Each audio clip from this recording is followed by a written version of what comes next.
tekur við þinginu.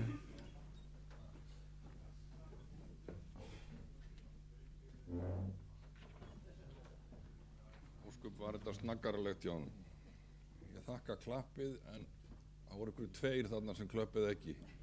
Vilja þær gera grein fyrir atkvæði sínu? Nei, afsakið. Heyrðu, við hérna með mér til aðstoðar Hörður Oddfríðarsson. Okkur skildist á Pétri að það þyrfti lágmark 2 til að leysa hann á hólmi, en hann núna með tásurnar einhvers staðar á Tenerife ef ég veit rétt.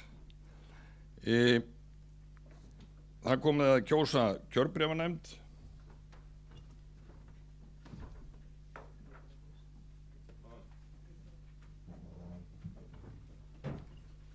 Hannes hvíslar stöðugt.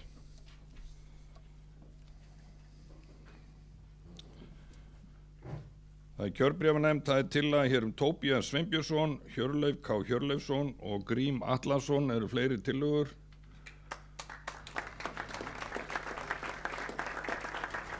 Svo ekki þá biðan að gjörsúlega taka til starfa og lagt til að Tóbías verði formaður. Hver með kjörbréfin?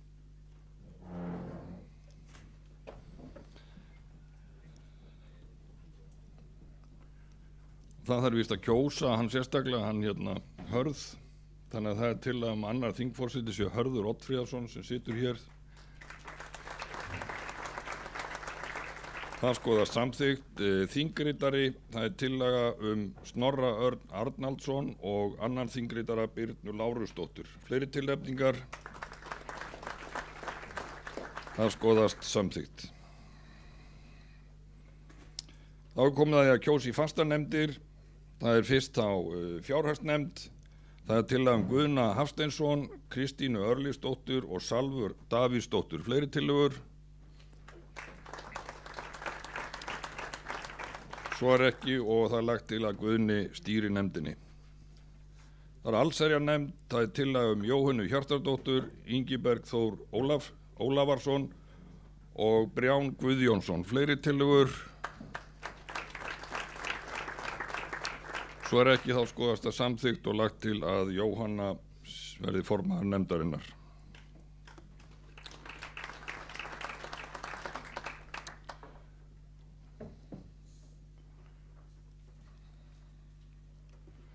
Heyrðu það laga- og leikregluna nefnd. Kinkar Hannes kolli, þú hefur glemt að setja það hérna á tossablaðið hjá mér. Já, þeir eru farið að förlast. Nei, ég með það hérna hjá mér sko. Ég var bara aðtöga viðbröð hjá háttvirtum varaforseta. Heyrðu það kosningi laga- og leikreglanefnd. Það tillaga Sigríði Bjarnadóttur, Jón Björn Ólafsson og Árna Þór Hilmarsson. Eru fleiri tillögur? Svo ekki þá skoðast það samþykkt og lagt til að Sigríður verði formaður. Fjárhagsnefnd. Það tillaga Guðna Hafsteinsson. Já, það var einhver sem fylgist með, það eins gott. Þá komið að því að fráfarandi stjórn gefi skýrslu. Háttvirtur formaður, gjörðu svo vel.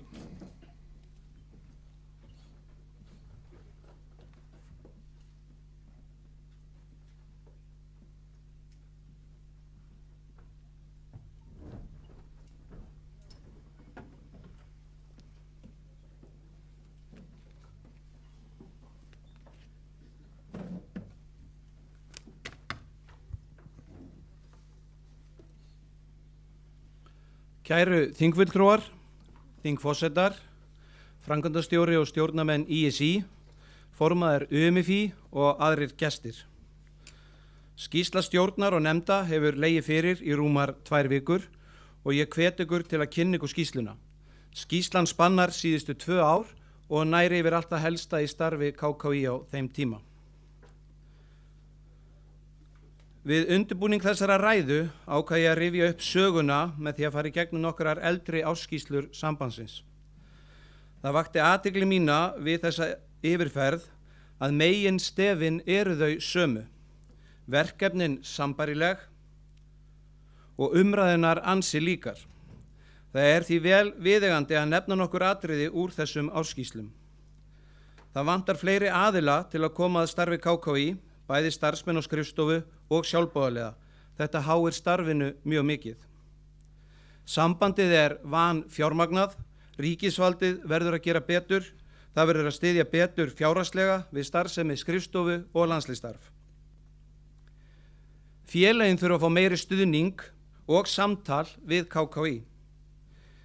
Félögunum finnst þau stundum vera að greiða of mikið til KKÍ. Félögin telja KKÍ vera með of miklar kröfur til sín. Já, þegar öll er á botninn hvolft, þá eru verkefnin okkar, áskoranir og tækifærin þau sömu ár eftir ár. Það sem sker sig þó úr við lestur þessara gagna er að hreyfingin okkar hefur stækkað og vaxið mjög mikið á síðustu árum og áratugum, enda körfubolti fyrir þó nokkru orðin ein af stærstu og vinsælustu íþróttagreinum landsins. Athyglin er mikil, almenn umræða mikil og skoðanir eru miklar og margbreytilegar. Okkur sem förum fyrir hreyfingunni þykir miður að stundum virðast sem skoðanir séu setta fram án þess að mál séu ígrunduð frá öllum hliðum. Þrátt fyrir að ákvarðanir eða staðreyndir séu útskýrðar, þá virðist að stundum engu máli skipta. Eins og við þekkjum því miður víða úr íslenskri þjóðfélagsumræðu er það oft þannig að staðreyndir eru aukaatriði þegar fólk tjáir sig við lyklaborðið eða á kaffistofunni. Líkt og í íþróttinni allri hefur orðið mikill vöxtur í landslýsstarfinu okkar á síðustu 10 árum. Árangurinn hefur verið eftirtektarverður heim allan og með betri árangri þá verða kröfur FIBA, FIBA Europe og samfélagsins meiri. Ofan á það hefur FIBA aukið verulega kröfur sínar til aðildarlanda sinna og því betri árangur sem landið nær, því meiri verða kröfunar. Árið 2022 var besta landslýsár okkar í sögulegu samhengi þegar úrslit og árangur allra okkar landsliða eru tekin saman.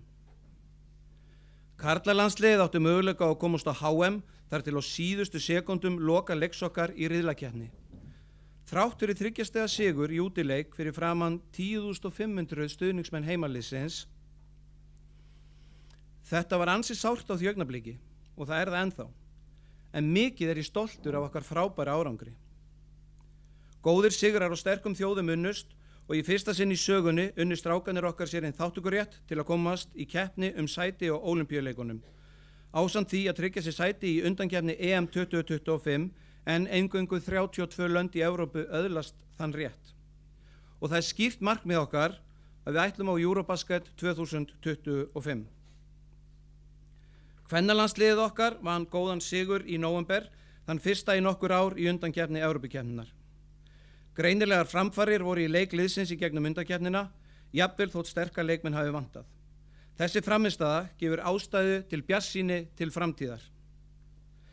En við erum með mjög áhugavert og ungt lið sem spennandi verður að fylgjast með á næstu árum.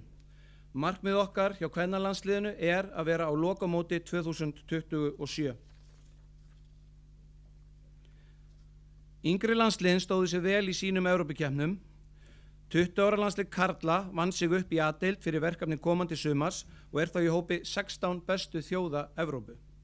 Bæði U16 og U18 lið drengja voru ekki langt frá því að vinna sig upp deild, auk þess sem U16, U18 og U20 lið stúlkna og kvenna náðu sínum besta árangur úr upphafi heilt yfir. Því miður er það svo að þeir leikmenn sem valdir eru í lokahópa þurfa að greiða allt of háar fjárhæðir til að taka þátt í þessum verkefnum og spila landsleiki fyrir hönd Íslands. KKÍ hefur ávallt reynt að halda þessum kostnaði eins lágum og hægt er, en án frekari framlega frá ríkisvaldi er ekki hægt að draga úr greiðsluþátttöku yngri landsliðsleikmanna okkar. Okkur þykir það dapurt að leikmenn landsliða Íslands, óháð íþrótt, þurfi að leggja í mikil útgjöld og að taka þátt. Við hjá KKÍ og öðrum sérsamöndum erum í reglulegu samtali þessi mál við forystu ISÍ og ríkisvaldið. Ég vil þá nota þetta tækifæri og brýna ríkisvaldið til að stíga fast í jarðar hér, jafna aðstöðu okkar ungu íþróttamanna strax, svo ekki komi til þess að velja þurfi í landslið í framtíðinni eftir efnahag.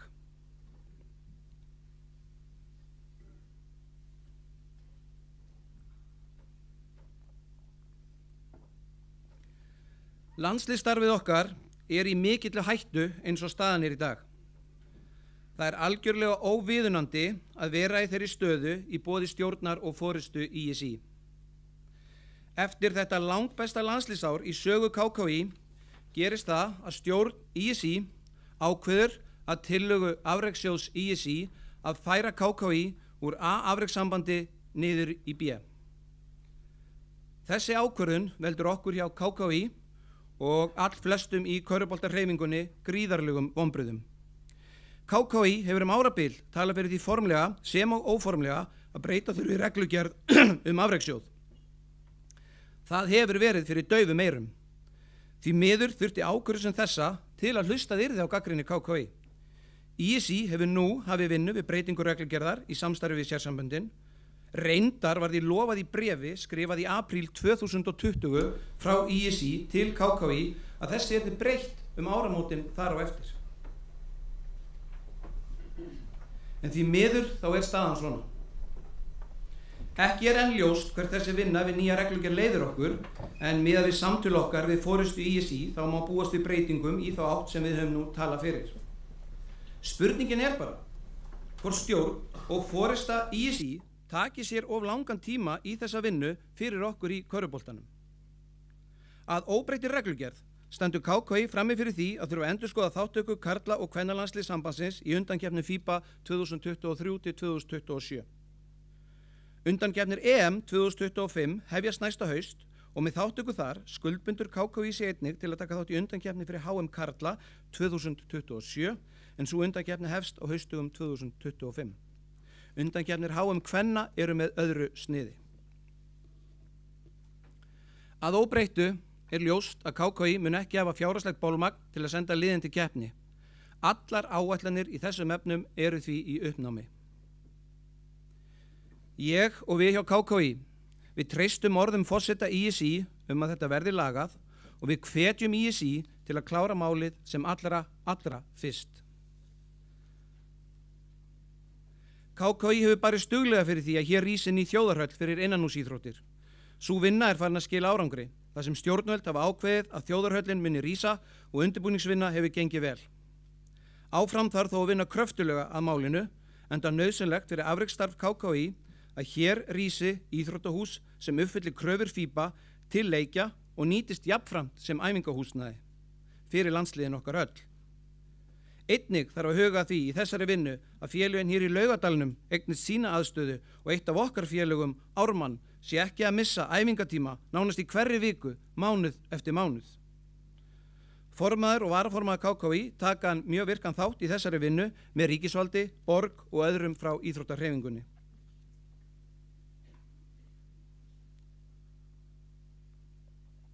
Í þessu sambandi þá langar mig að nota tækifærið, þakka aðildarfélögum okkar og sveitarfélögum fyrir alla þá aðstoð ykkar við að hýsa landsliðin, því án hjálpar ykkar væri ekki mikið æfingar hjá landsliðunum okkar. Eins og ég kom að áðan þá eru gerðar mikla kröfur til okkar frá FIBA. Mikil vinna, tími, skrifstofu og forystu KKÍ fyrir í vinnu og samskipti við FIBA og FIBA Europe. Með hverju ári styður FIBA fjárhagslega betur við sína aðildarsambönd en betur má ef duga skal og höldum við áfram ótrauð að vinna í auknum fjárhagslegum stuðningi til KKÍ og aðildarlanda. Í ljósi árásar Rússlands með stuðningi Hvíta-Rússlands hafa körfuknattleikssambönd Norðurlanda, Eystrasaltsríkja og Póllands sent frá sér nokkrar yfirlýsingar til FIBA, FIBA Europe og Alþjóða Ólympíunefndarinnar. Skoðun KKÍ og þessara landa sú að Rússar og Hvítrússar eiga ekki að fá leyfi til að taka þátt í alþjóðlegum körfuknattleik eða öðrum íþróttum, hvorki sem keppendur né starfsmenn. Og útiloka beri þá frá stjórnum og sem embættismenn alþjóðlegra íþróttasambanda þar til árásum Rússa, linnir og friður kemst á. Einnig hafa Ólympíusambönd landana ásamt ríkisstjórnum þessara landa sent frá sér svipaðar yfirlýsingar.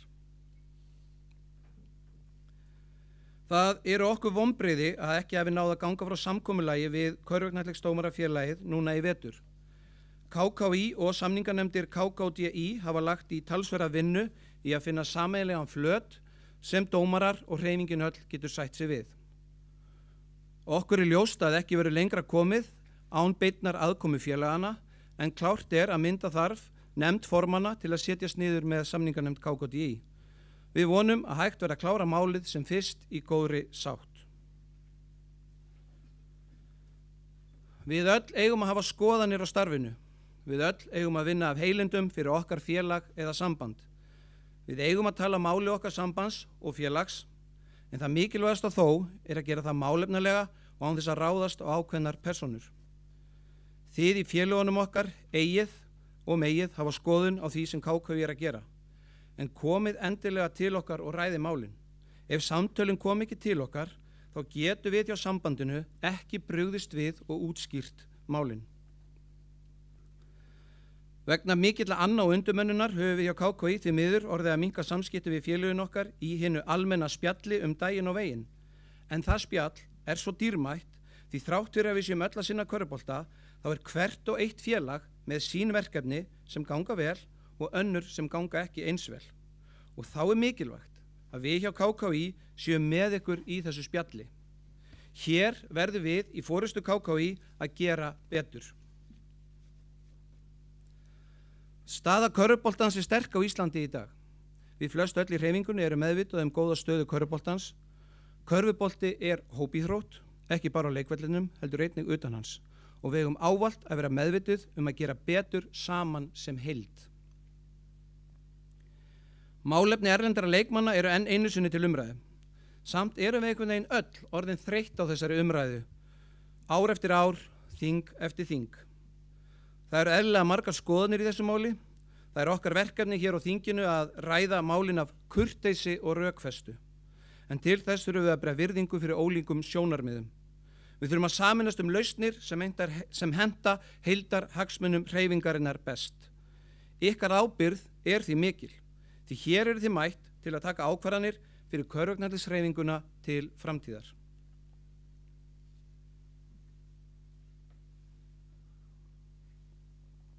Ég vil nota tækifæri hér í ræðu minni og þakka okkar frábæru samstarfsaðilum fyrir þeirra ómetanlega framlag til körfuboltans í landinu. Stjórn og starfsfólki ISÍ, stjórn og starfsfólki ÖMFÍ, öðrum sérsamböndum ásamt íþrótta- og héraðsbandalögum fyrir gott samstarf. Stjórnnefndum og starfsfólki okkar þakka ég fyrir virkilega gott samstarf.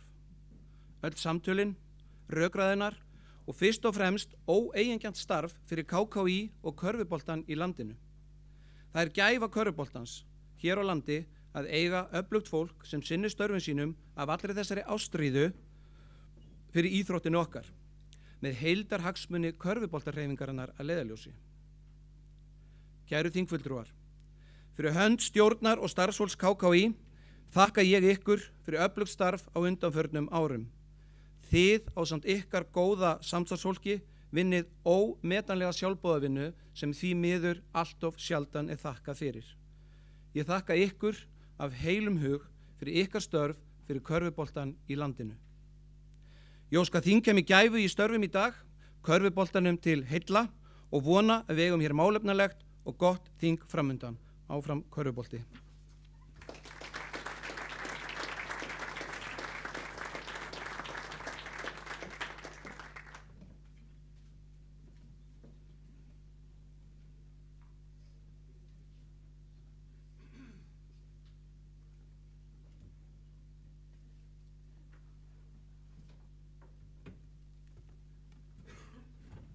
Við þakkum Hannesi fyrir og þá spurning að fá kjörbréfanefnd til þess að Tóbías til þess að fara yfir kjörbréf, kjörgengi.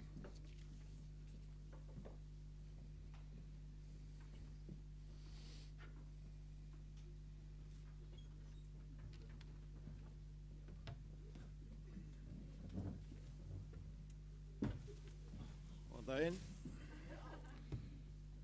Kjörbréfanefnd hefur farið yfir kjörbréfin og þau umboð og við ætlum að lesa upp í stafrófsröð þau atkvæði og biðja þá sem eru lesnir upp að standa upp. Við ætlum að reyna að gera þetta frekar hratt, þannig að það bara upp leið og þá hefst lesturinn og það Álftanes 3 atkvæði. Þá kannski taka það fram að það mætingar, það má mæta til hádegis, þannig að við munum fara bara yfir þá sem ekki á staðnum á eftir. Ármann 2, Aþena 3, svo það Breiðablik 6, þetta allt tvöfalt. Það Fjölnir 6, Fylkir 2, Grindavík 6, Hamar 5 atkvæði, Haukar 6 atkvæði,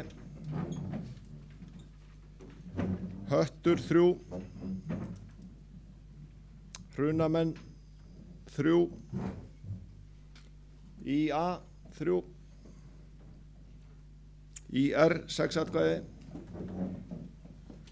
Keflavík 6 atkvæði, KR 6 atkvæði, þá það KVAF 1 atkvæði, Leiknir 1 atkvæði, Njarðvík 6 atkvæði, Reykdalir 1 atkvæði, Selfoss 3, Sindri 3, Skallagrímur 4, Snæfell 4, Stjarnan 6, Tindastóll 6, Valur 6, Vestri 2, Þór Akureyri 6 og Þór Þórlákshöfn 3. Þá það samböndin, það HSH 1, HSK 1, IBH 1, UIA 1, UIF 1, UMSE 2 og UMSK 2. Svo það USU 1 atkvæði, nei fyrir ekki ég slefti hérna UMSS 1 atkvæði og svo það USVH 2 atkvæði. Svo eru 2 kjörbréf sem bárust eftir, hvar var hérna þau Snorri? Ekki neðst hérna.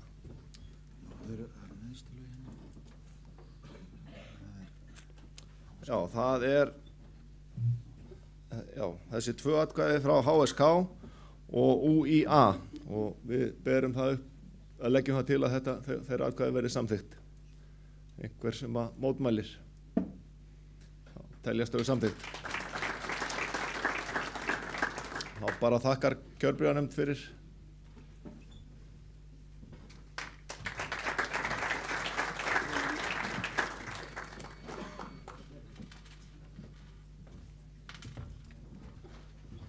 Þakkum kjörbréfanefnd fyrir.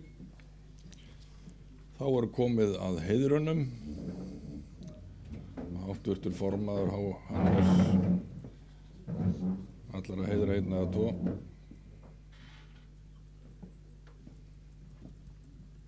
Núna.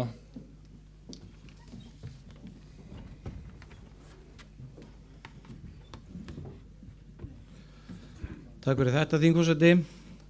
Nú, þá komið að því hjá okkur að veita heiðranir hér á þessu þingi og það nú orðið þannig að það orðin 4 ár síðan að við vorum síðast á svona, eins og maður segir, alvöru þingi. Þar á milli var á COVID, þannig að það var ekki hægt að fara og veita viðurkenningar. Þannig að það töluverður listi svona sem að viðurkenningu sem hjá okkur núna og hérna hefðum svo sannarlega geta veitt mun fleiri viðurkenningar. Og við hjá KKÍ höfum svona oft farið og verið gagnrýnd fyrir það að vera samt sparlega með merkin, en þessi merki veita náttúrulega mikla þýðingu fyrir hvern og einn þann sem að færi þetta og eins og ég sagði, alltaf hægt að fá fleiri það alltaf hægt að láta fleiri fá en í hvert tilfelli. En ef við ætlum að byrja á silfumerkjum KKÍ. Þar eru nokkrir aðilar og einhverjir eru mættir hér. Fyrstan vil ég fá Aðalstein Hrafnkelsson.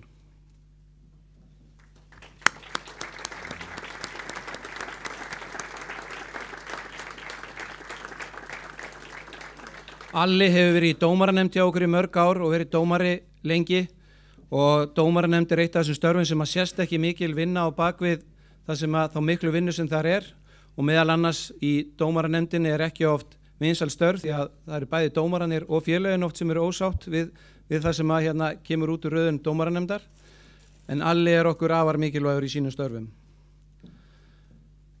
Til hamingju Alli.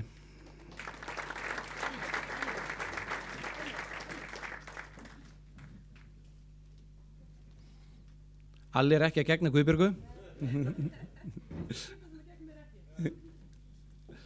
Næstan langar mig að biðja að koma hér upp Ágúst Örn Gretarsson frá Þór Þórðarsöfn.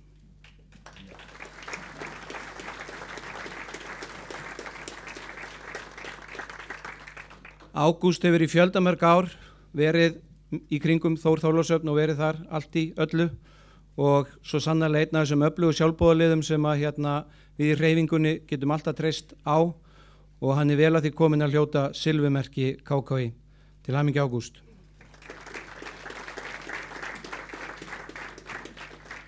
Næstur hér á blaði er ekki mættur en þá er það Björgvin Erlendsson frá Sindra Hornafirði. Björgvin er eins og Ágúst einn af þessum öflugu sjálfboðaliðum sem hefur unnið dag og nótt fyrir sitt félag og margt af því sem við sjáum á Hornafirði í dag er að mörgu leyti honum og hans fólki að þakka og er Björgvin vel að því komin að hljóta silfumerki KKÍ. Til hamingju.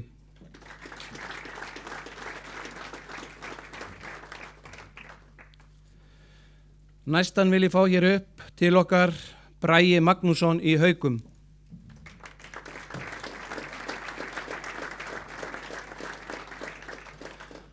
Bragi búinn að vera með okkur í körfuboltahreyfingunni mjög lengi, búinn að vera í kringum Haukana í allmörg ár og alltaf virkilega gaman að ræða við hann körfubolta, hitt og þetta og rökræða starfið og hann er einn af þessum öflugu sjálfboðaliðum sem að svo sannarlega gerir starfið okkar enn betra. Til hamingju Bragi.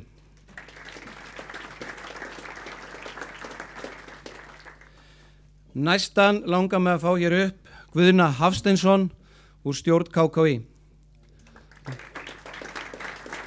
Guðni er búinn að vera hér og þar í körfuboltanum, eignast marga vini hringinn í kringum landið í sínum störfum og síðustu 2 ár verið gjaldkeri sambandsins og hefur ákveðið að ganga núna á stjórn en ætlar að vera samt áfram með okkur í starfinu og virkilega ánægilegt að vinna með Guðna. Guðbjörg hendi merkin hans í gólfið. Það er alltaf þykri peysu. Já. Guðni, þú ert vel að því komin að hljóta silfumerki KKÍ. Til hamingju.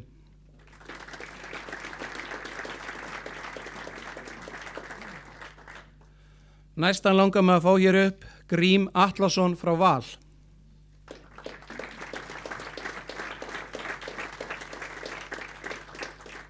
Grímur er einn af þessum frábæri sjálfboðaliðum okkar úti í félögunum og hreyfingunni sem alltaf er boðinn og búinn til að starfa við allt sem að við kemur hreyfingun okkar og starfinu og Grímur er vel að því komin að hljóta silfumerki KKÍ. Til hamingju Grímur.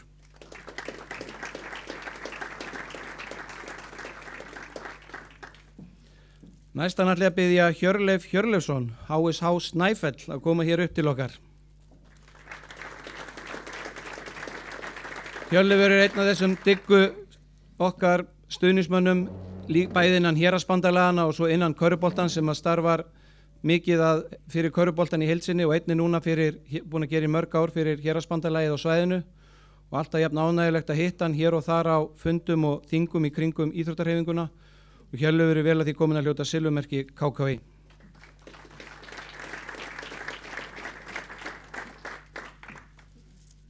Næstur á listanum er ekki hérna. Þannig að ég ætla að biðja Kristínu Örlygsdóttur úr Njarðvík að koma hérna til okkar.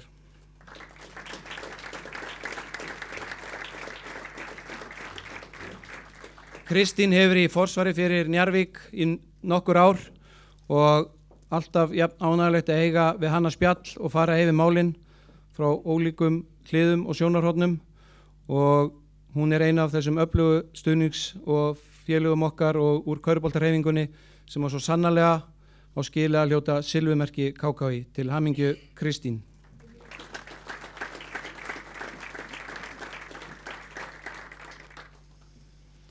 Næsta langar með að fá hér upp Ingibergur Þór Ólafsson úr Grindavík.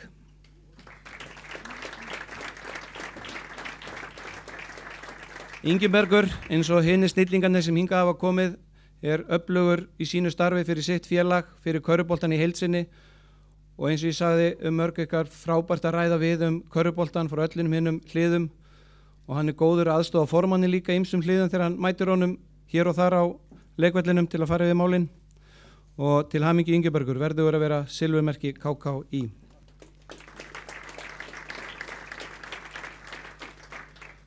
Sé ekki hvort hann er hérna, en Ólafur Örvar úr Keflavík, þarna er hann.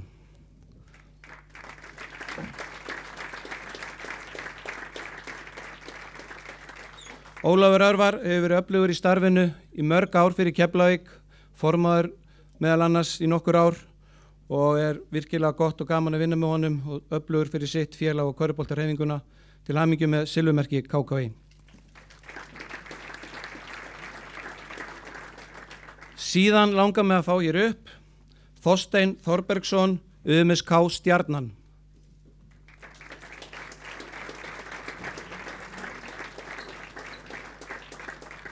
Þorsteinn er búinn að vera með okkur í mörg ár, vera mjög öflugur í kringum körfuboltan, vinna fyrir sitt félag, hefur miklar og góða skoðanir á starfinu, hefur verið öflugur í kringum þing okkar hér hjá sambandinu, þekkjum hann öll úr áhorfendastúkunni líka í stjórninni og svo núna sem öflugur málsvari körfuboltans í stjórn UMSK.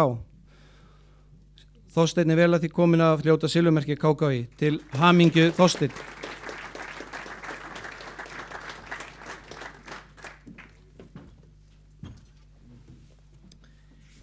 Já, það er einn eftir og það mun vera Heimir Snær Jónsson í Breiðablik.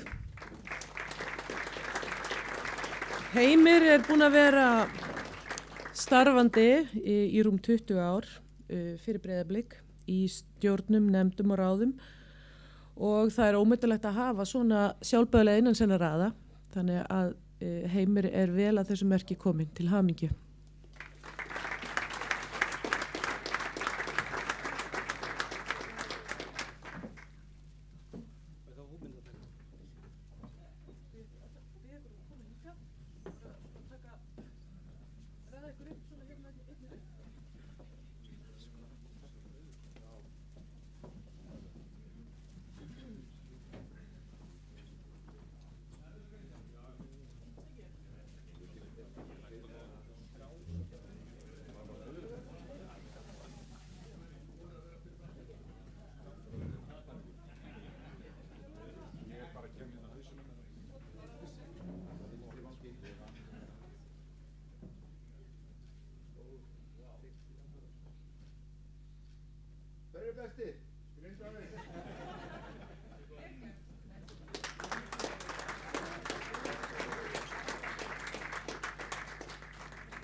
Þá er komið að því að afhenda gullmerki sambandsins og gullmerki hljóta þau sem hafa verið nálægt starfinu til margra ára og áratuga eins og stendur samkvæmt reglugerðinni og hafa vunnið sambandinu gott og heilladrjúgt starf til áratuga. Fyrsta langar maður að biðja að koma hér upp Einar Karl Birgisson sem hefur í stjórn KKÍ undanfarin 11 ár.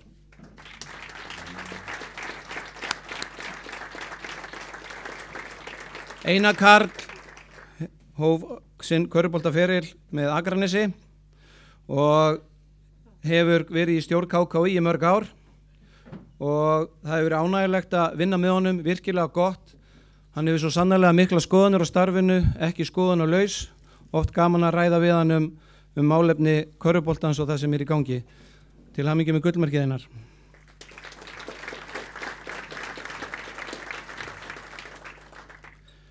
Næstan langar maður að fá hér upp til okkar Gylfa Þorkelsson frá Selfoss.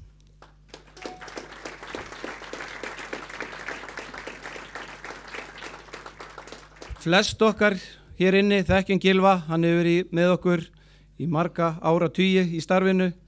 Hann hefur komið víða við og meðal annars á síðustu árum komið að starfinu á Selfossi, unnið þar mikið og gott starf. Við eigum Gylfa mikið að þakka fyrir að koma körfuboltanum vel á kortið á Selfossi. Gylfi hefur ákveðið að láta störfin sem formaður Selfoss Karfa og eins og alltaf gaman að ræða við hann og fara yfir körfuboltamálin. Ég hef trúið því að Gylfi sé ekkert farin langt frá okkur þótt hann láti nú á störfum og bara til hamingju með gullmerki Gylfi.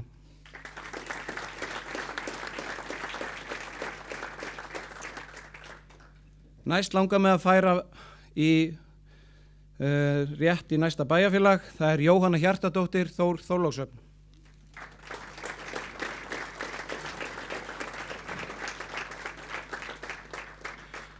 Jóhanna hefur verið í forsvari fyrir Þorlákshöfn í mörg ár, hefur farið þær í gegnum ýmislegt, alltaf mjög gott að starfa og vinna með henni, bæði á vettvangi Þorlákshöfn en líka hér hjá KKÍ, mörgum þingum, mörgum fundum og alltaf margt til málana að leggja. Til hamingju Jóhanna með gullmerki KKÍ.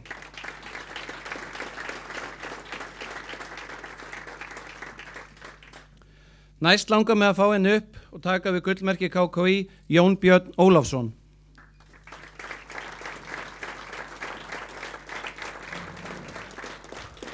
Jón Björn þekkjum við öll sem brautryðjandi í okkar starfi á karvan.is varðandi fjölmiðla og koma körfuboltanum á kortið í fjölmiðlum.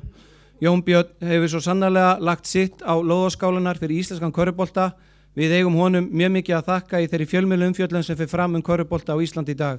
Til hamingju Jón Björn með gullmerki KKÍ.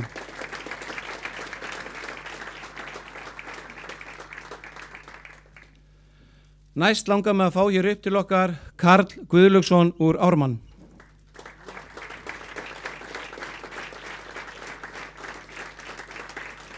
Eins og allir hér inni vita þá náttúrulega skoraði Karl fyrstu 3 stiga körfuna sem skoruð var á Íslandsmótinu eftir að það var tekið upp en gullmerkið fær hann fyrir óeigingjarnt starf við körfuboltan og í kringum starfið í Ármanni. Ármann er orðið eitt af stærri félögum okkar á landinu og þar hefur hann svo sannarlega byggt upp gott og mikið lið og hefur oft verið staðið einn í stafni í því félagi og hann er vel að því komin að hljóta gullmerki KKÍ. Til hamingju Karl.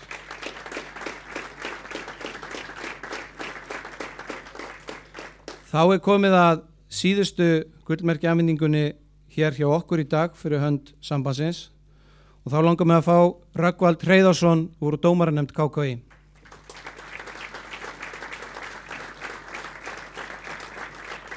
Rögnvaldur hefur verið í dómaranefnd KKÍ til allmargra ára, verið körfuboltadómari til enn fleiri ára og við vitum líka að hann á fjölda leikja sem dómari einnig og á eftir að fá viðurkenningu fyrir það og spurning Sigrún að þú látir hann fá þennan platta sem hann átti að fá fyrir svolítið síðan líka.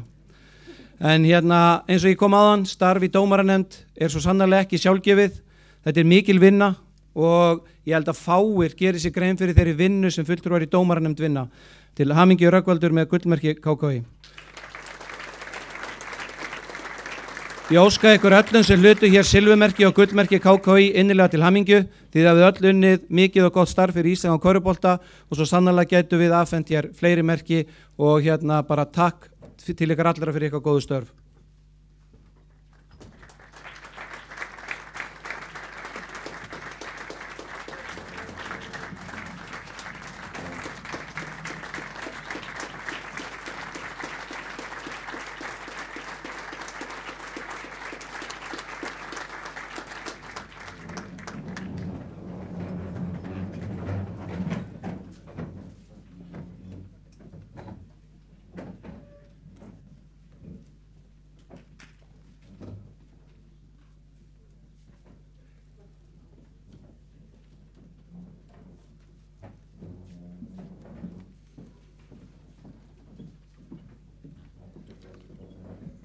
Við þökkum Hannesi fyrir og óskum ykkur öllum innilega til hamingju með þessar viðurkenningar. Þá komið ávarpi gesta og það fyrst formaður UMFÍ, Jóhann Ingimundarson, gjörðu svo vel.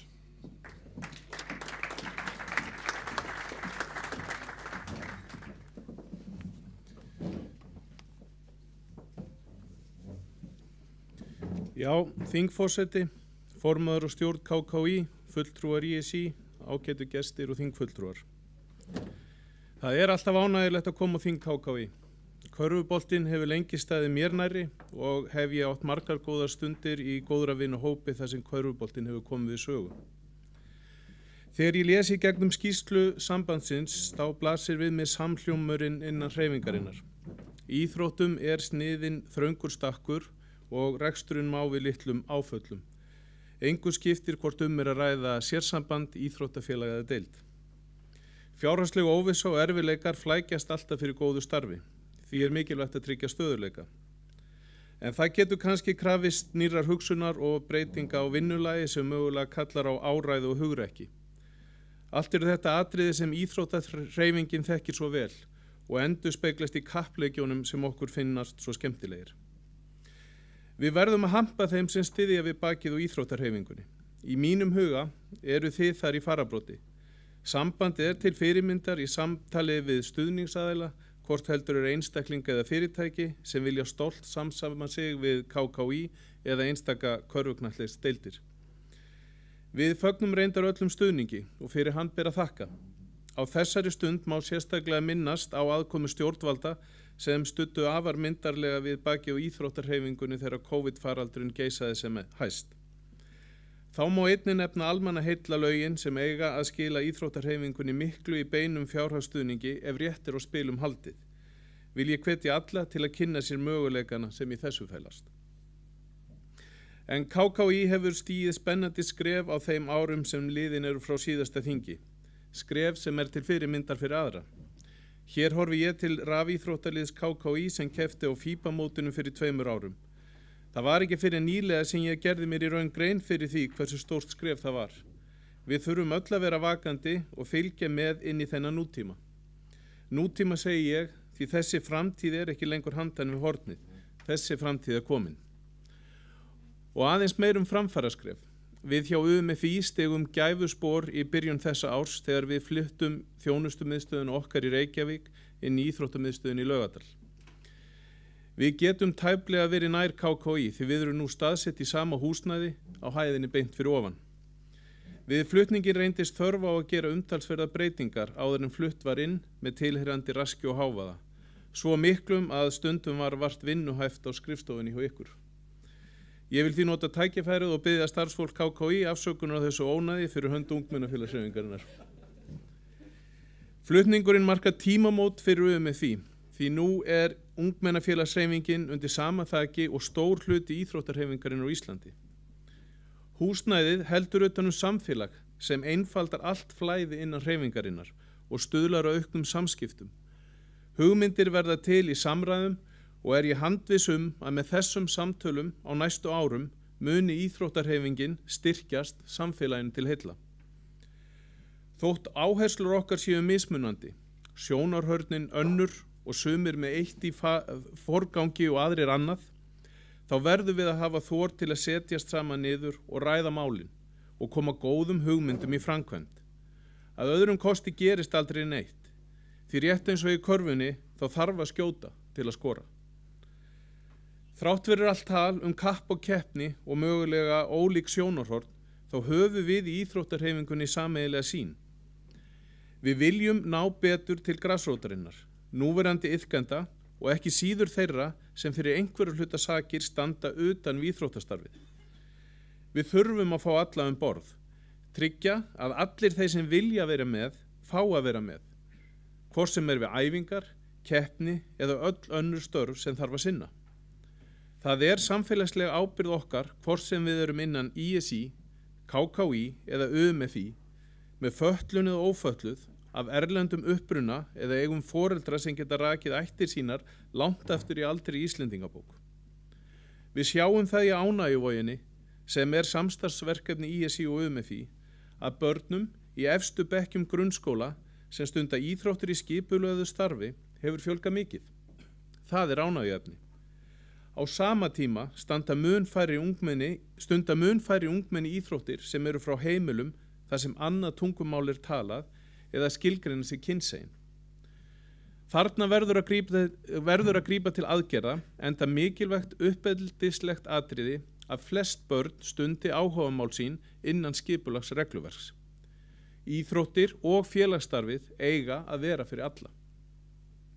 Við sem störfum að þessum málum vitum að íþróttir byggja upp seiglu, búa börnin undir áskoranir lífsins.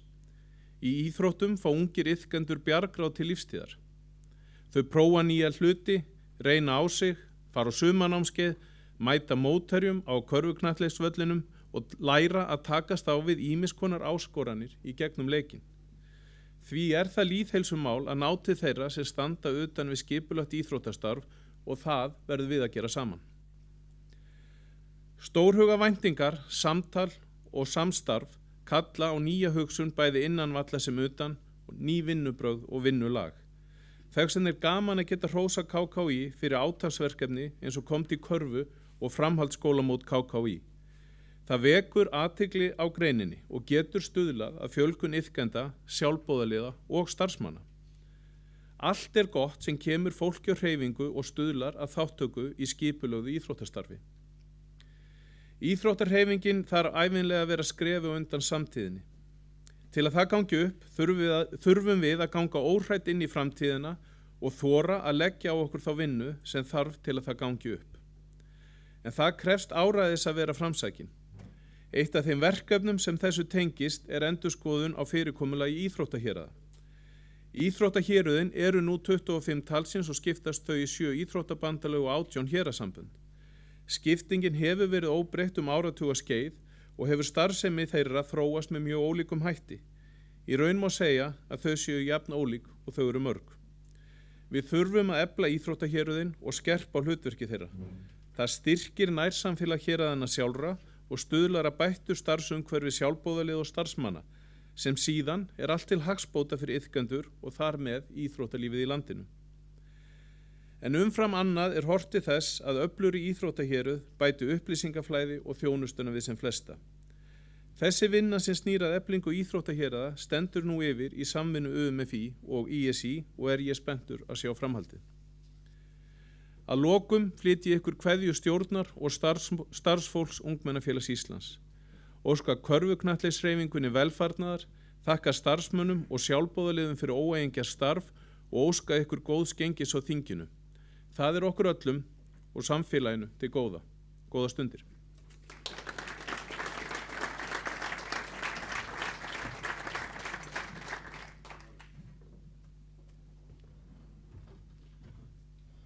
Við þakkum Jóhanni fyrir og næst hefur beðið orðið Andri Stefánsson, framkvæmdastjóri ISÍ, framkvæmdastjóri Íslands. Gjörðu svo vel. Þingforsetar, formaður og stjórn KKÍ, þingfulltrúar og aðri góða gestir. Ég held að þú er nú framkvæmdastjóri yfir flest sambönd á íþróttamiðstöðinni, þannig að takk samt. Maður verður að slá að létta nótur með Valdimar sér við hlið því að hann er nú vanur því sjálfur, en ég ætla að byrja að flytja ykkur kveðið frá forseti ISÍ, stjórn og starfsfólki. Það er okkar bara heiður að fá að mæta á þing sambanda, hvort sem það eru sérsambandinu eða íþróttahéruðin, og bæði fylgjast með þeirri umræðu sem á sér stað, skýrslum og þeim málum sem eru til umræðu hverju sinni. Íþróttarhreyfingin er mjög stór. Við erum að tala að það séu 34 sérsambönd innan ISÍ í dag, 25 íþróttahéruð, yfir 50 íþróttagreinar og vel yfir 400 félög. Þannig að fjölbreytnin er mikil og hún gerir það líka verkum að þegar við horfum á íþróttastarfið á landinu þá sjáum við hversu mikið svirði íþróttinar eru fyrir þjóðfélagið í heild sinni. Okkur finnst kannski ekki alltaf verið að stjórnvöld eða aðrir sé að meta þetta á sama hátt og við. En enga síður er þetta bara sannleikur því að við finnum það eins og í COVID-ástandinu sem var og varaði tölverðan tíma að þá vantaði margt þegar lokað var fyrir allt íþróttastarf á landinu. Og ég ætla að fá að bara þakka ykkur fyrir þá þolinmæði og ykkar frumkvæði og ykkar baráttu bara á þessum tíma, því að það alveg ljóst að íþróttahreyfingin kom sterkari held ég út úr þessu tímabili sem var og við sjáum bara hversu stór og stæðileg hreyfingin orðin. Nú, það mjög margt sem hægt að taka undir af því sem var sagt hérna undan mér, bæði frá formanni og eins frá formanni MFÍ, þannig að ég ætla nú vona að ég ná ekki að endurtaka allt sem hefur verið sagt, en enga síður eru mál sem ég vil koma á framfæri. Fyrsta lagi, við horfum á þessa sambandsaðila eins og KKÍ og Héruðin og styrkurinn hjá þessum aðilum eru rauninni þið sem standið að baka við þetta. KKÍ ekkert annað heldur félögin. Það eru þið sem móti stefnuna, það eru þið sem velji fólk til fórustu, það eru þið sem vinnið saman að málumnum. Og það það sem sýnir styrkleika íþróttagreinar. Þegar allir geta róið í sömu átt, tekið stóru málin, rættum þau fundið lausnir og eitt kröftónu sínum í íþróttina, en ekki í ágreining eða baráttu sem jafnvel á sér stað á samfélagsmiðlum eða í fjölmiðlum. Og þetta vil ég hvetja ykkur til að horfa á að þið standi saman í ykkar baráttu fyrir íþróttinni sjálfri. Við erum með íþróttaþing núna í maí, ISI-þing sem fer fram í upphafi maí og þar fullt af málefnum sem verða til umræðu. Það eru lagabreytingar án efa á borðinu og verið að skoða það, en eitt af því sem líka stórt mál eru hvaða heimildir höfum við í íþróttarhreyfingunni þegar uppkoma ýmis erfið mál. Við getum rætt jafnvel ofbeldismál og annað þess og þar, hvað til ráða, hvað mega sérsamband gera, hvað með íþróttahérað, hvað með aðalstjórnin félag gera gagnvart deildum og við finnum það þegar umræðan verður mjög svona erfið, getur sagt, að þá mjög takmarkað hvað má gera. ISI má setja félög í keppnisbann sem skil ekki skýrslu, starfskýrslu einu sinni ári, en það náttúrulega eina sem hægt að gera í heimildum innan ISI. Og þetta hluti sem við þurfum að horfa á í dag og við þurfum með þessu líka að venda þessa sjálfboðaliða sem að starfa í hreyfinguna. Þau geta hallað sér upp að regluverki, hallað sér upp að einhverju línu sem hægt að venda umræðina og venda fólki sem að gefa sinn tíma í að reyna að finna bestu lausnir á sínum besta ásetningi til þess að allir fari uppreistir út úr umræðinni. Nú, sjálfboðaliðin verður án efa stórt mál inn á þingin okkar núna í maí og áfram stóra málið, því þetta snýst ekki bara eitthvað regluverk, þetta snýst líka að gera þetta skemmtilegt, létta á sjálfboðaliðin, þannig eru tilbúnir að koma inn í stjórnir og starfa fyrir félögin og nú að vera að veita hérna bæði silfur og gullmerki KKÍ, heiðra þá sem hafa verið að standa sig vel og þetta því miður eina af fáum viðurkenningum sem hægt að afhenda þessum frábæra aðilum sem eru að halda starfinu uppi hverju sinni. Við erum að fá endalaust af einhverjum utanákomandi verkefnum á okkur. Við þurfum að passa upp á persónuvernd, við þurfum að vera að skrá raunverulega eigendur inn til skattsins, við þurfum að sækja jafnvel upplýsingar sakavottorð þegar við erum að ráða fólk inn. Þannig að þetta snýst sífellt meir svona ytri þætti heldur en að hugsa íþróttina sjálfa, það sem skemmtilegt, keppnina og jafnvel börn og ungmenni sem að koma inn í starfið. Og við þurfum einhvern veginn sameinlega að reyna að halda því til svona efst á lofti að við getum gert þetta skemmtilega líka. Annars væri þið ekki öll inn í salnum, þetta væri skemmtilegt og þið væri að brenna fyrir ykkar grein. Nú, það eru fjölmörg verkefni innan ISI. Við erum með fyrirmyndafélag, fyrirmyndahérað sem eru svona gæðaverkefni, tengið svolítið stjórnunarháttum innan þessar aðila. Við erum með almenningsíþróttir, við erum að huga málefnum eins og lýðhelsa, það sem stjórnvöld hafa sagt að þau vilji berjast fyrir bættri lýðhelsu og þar eiga íþróttirnar mjög góðan aðgang, myndi ég segja. Það er fátt sem eins gott fyrir lýðhelsu landans eins og íþróttirnar, bæði líkamlegt en líka andlegt og félagslegi þáttun svo mikilvægur í okkar starfi. Stór umræða afreksmálin og þar erum við búin að vera í mjög miklu samtali núna í tölverðan tíma og ég verð að segja það að þið eigið bara mjög öflug aðal í forsvari fyrir KKÍ sem hafa staðið fast í fætunar og ég held að það sé engin formaður og ekkert samband sem hefur verið eins reglulegri samtali við ISI bara undanförnum árum sem snýr að starfsemi sinna íþróttagreinar. Og það skiptir máli að þeir séu með aðila sem að tala fyrir sinni íþrótt. Við erum með 34 sérsamband eins og ég sagði. Sum eru mjög hljóðlátt, önnur heyrist meira í, önnur að berjast meira fyrir sínum málum, en þegar upp staðið þá þarf ISI að horfa til allra, ekki bara þessara 34 sérsambanda, heldur líka þessara 25 héraða og íþróttaflórun í landinu. Við vorum með ákveðnu hámarki, má segja, í íþróttastarfinu 2016. Þar vorum við með á þessu tímabili 3 kallalið sem voru í úrslitum Evrópumóts. Við vorum með landsliða, við vorum með einstaklinga sem voru að standa sig frábærlega á heimsvísu og þetta gæri það verkum meðal annars að við fengum aukningu í afreksmálum frá ríkinu sem jókst á 4 ára tímabili 100 milljónar á hverju ári. Þetta var svona það sem við heldum að væri bara að gerast í framhaldinu. Við myndum áfram fara að standa okkur nákvæmlega eins vel og jafnvel betur og þetta myndi lyfta upp íþróttastarfinu á enn hærri pallheldur en við höfum verið áður.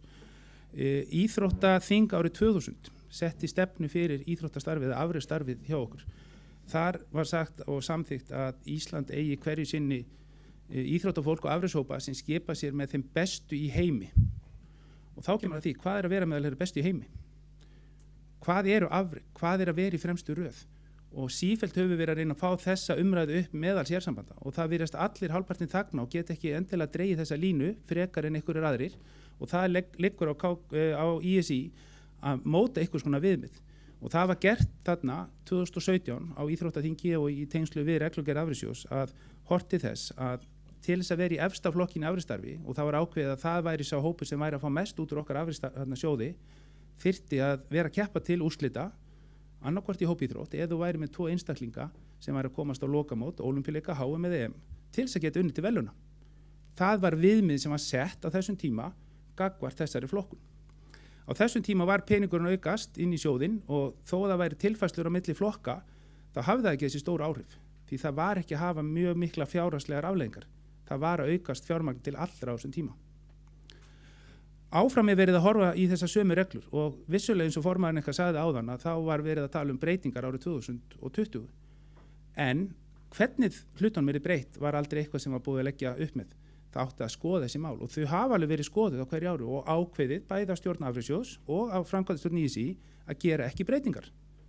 Heldur horfa áfram til þess að í efsta flokknum eru þeir sem eru að vinna til verðlauna eða hafa möguleika á að vinna til verðlauna á þessum stærstu mótum. Það sem þarf hins vegar að laga hvaða fjárhagslega afleiðingar hefur þetta og stóra máli í þessu að það bara engan veginn nægir fjármunir inn í afreksstarfið. Við erum að horfa það að börn og ungmenni að borga í kringum 250 milljónir á ári til þess að taka þátt í unglingalandsliðsverkefnum sérsambanda. Það bara ekki boðlegt. Við erum að tala það að við erum að útdeila 500 milljónum þegar við þurfum að vera að útdeila til sambanda, myndi ég segja kannski 4-falt meira. Við þurfum að fara í að vera með þennan sjóð 4-falt stærri. Og það það sem umræðan þarf að snúast Við þurfum að fá miklu meiri fjármagn inn í þetta, þannig það skiptir ekki öllu máli hvernig þú ert flokkar. Þú ert að fá næga fjármuni til þess að standa undir þínu afreksstarfi. Þeir sem eru síðan að standa sér best og eru að vinna til verðlauna eiga þá að fá meira, en hinir eiga að vera samt með tryggingu fyrir því að geta haldið lágmarksstarfi í gangi. Og þetta baráttan sem við öll þurfum að vera að beita núna og við erum sem betur fyrir vilji meina með ráðherra og ráðuneyti sem vill gera breytingar í afreksmálum og í íþróttamálunum. Við erum sömuleiðis ef við förum inn í aðstöðumálin með vilja núna til að fara að byggja loksins aðstöðu fyrir innanhúsgreinar sem þá löglegt til þess að standa undir keppni og þetta búið að vera stórt mál sem Karvan búin að berjast fyrir í langan tíma og þetta eru stóru málin sem við þurfum að hjálpast að við að lyfta upp. Við munum klárlega að finna lausn á því hvernig breytingar verða á reglugerð Afrekssjóðs og þar erum við búin að kalla öll sérsambönd að þessari vinnu og það verða að gera breytingar. Ég get bara ekki sagt hverjar þær verða og hvernig flokkunin verður. En það þarf að tryggja samt sem áður að samböndin hafi fjármagn til að standa undir þessum nauðsynlegu verkefnum og sömuleiðis þurfum að fá meira fjármagnin til þess að lyfta undir það að yngri keppendur sé ekki að greiða með sér í þessi mál. Nú, forseti ISÍ hefur meðal annars líka tekið undir þetta eins og Hannes myndist á í sinni ræðu að það þarf að skoða viðmiðin sem snúa að hópíþróttunum. Því að þessi lokamót þau hafa líka breyst og það það sem að hafa áhrif á okkar umhverfi. Það ekki við endilega sem erum að dragast aftur úr varandi árangur, eins og var minnst áðan með árangur ykkar í KKÍ árunni 2022. Það alþjóð umhverfið sem að breyta annað fyrirkomulagi móta, kröfunum sem eru til að ná inn á mót, hvort sem það einstaklings- eða hópíþróttum og þetta eitthvað sem við þurfum að bara horfa til og breyta og þetta meðal annars úr skoðun sem í gangi. Það sem núverandi kerfi hefur gefið okkur, vil ég meina, að við erum að sjá miklu faglegra starf í öllu okkar afreksstarfi, hvort sem það hjá KKÍ eða öðrum sérsambandum. Það komið miklu meira samstarf á milli sérsambanda sem var jafnvel ekki áður. Það sem við þurfum að geta gert líka við þurfum að geta gert lengri samninga varðandi bæði fjármögnun og þau verkefni sem eru framöndan. Þannig að samböndin hafi getu til að taka ákvörðun fram í tíman og það það sem ákall KKÍ felur í sér meðal annars. Þessi óvissa framlag ríkisins, hún hefur haft vissulega áhrif að við séum ekki að gera lengri samninga við samböndin. Við vitum aldrei, við vorum með samning til 4 ára þarna í kringu 2016 en hann hefur endurnýjar ár hvert núna til 1 árs. Þannig okkur vantar haldreipi til þess að geta bætt í fyrir næstu ár. Það var minnst áðan á framkvæmdirnar og við erum að sjá það að íþróttarhreyfingin í ýmsum verkefnum, en varandi afreksmálin að þá verið að skoða þessu málin. Við ætlum að reyna að vinna hratt í því og við erum vonandi að sjá einhverja breytingar núna á næstunni. Það það sem ég get sagt með þann þátt. Formaður MFÍ skilaði afsökunarbeiðni til skrifstofu og starfsfólk KKÍ varandi framkvæmdir, og ég svo sem búin að gera það áður líka, en það alveg ljóst að við erum búin að vera í miklu framkvæmdum og það gleðiefni að MFÍ sé komið í húsið, við sem að búa til starra samfélag íþróttanna í Laugardalnum, og eins að aðstöðumál sé að batna fyrir samböndin, en enga síður þá vonumst við til að með þjóðarhöll þá opnist líka fyrir betri aðstöðu til margra annara þarfa. ISI ekkit annað heldur en sérsamböndin og íþróttahéruðin, þessir aðilar í landinu sem mynda íþróttarhreyfinguna. Það reynt að gæta hagsmuna allra í því starfi sem fyrir hendi. Við erum með aðila í stjórn sem eru með breiða þekkingu í íþróttastarfinu, og svoleiðis það líka inn í nefndum og öðrum störfum hjá okkur. Og það það sem þetta snýst að við sem að reyna að vinna saman og finna hvernig getum við íþróttarhreyfingun áfram.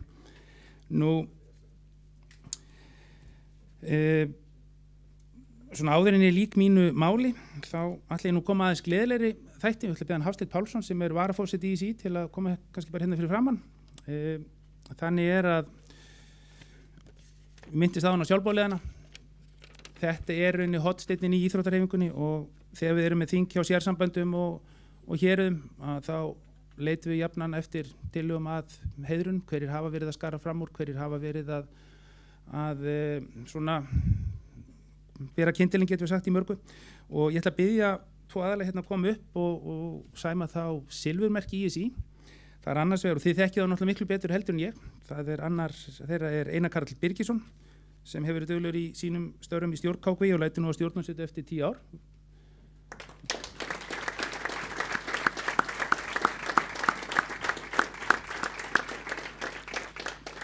Hafsteinn jafnframt formaður heiðursráðs í ISÍ, þannig að hann örugglega eitt sá vanast á landinni að hengja í eitthvað, og mér sýndist Guðbjörgur alveg komið með þetta áðan. Hún gæti kannski tekið við eitthvað tímann á Hafsteinn í þessu, hver veit, Einar þú kannski býður aðeins, og Jón Bender. En það þá fyrst og fremst dómaramáli sem hann hefur verið mjög unnið sérstaklega eflingu þeirra undanfarin 20 ár. Þannig að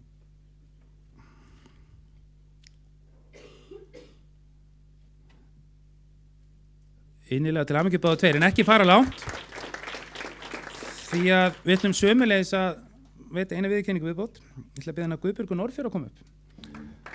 En framkvæmdastjórn ISÍ, eins og var samþykkt með silfurmerkin, samþykkti að sæma Guðbjörgu gullmerki ISÍ.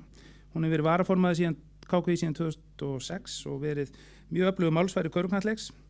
Hún hefur líka verið duglega að mæta á vettvangi ISÍ, og það ekki alltaf svoleiðis að Hannes í einna standi í málunum, bæði þegar hann að berast fyrir ykkur á vettvangi ISÍ, heldur oftar en ekki, og nánast alltaf sér maður Guðbjörg eitthvað staðar þarna í nágrenninu. Þannig bara innilega til hamingju.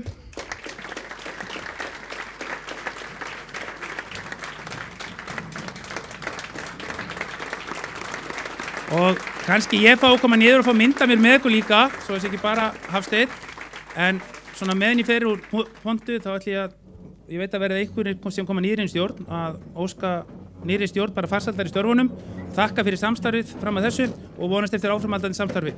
Var ég kannski bara að hátta? Takk fyrir.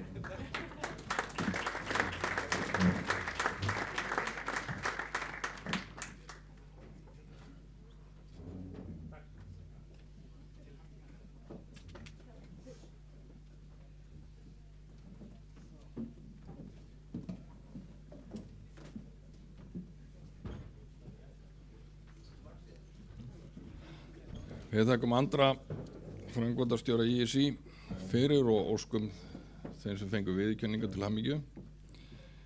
Þá komið að reikningunum.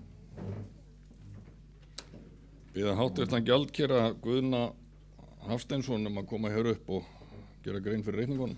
Gjörðu svo vel.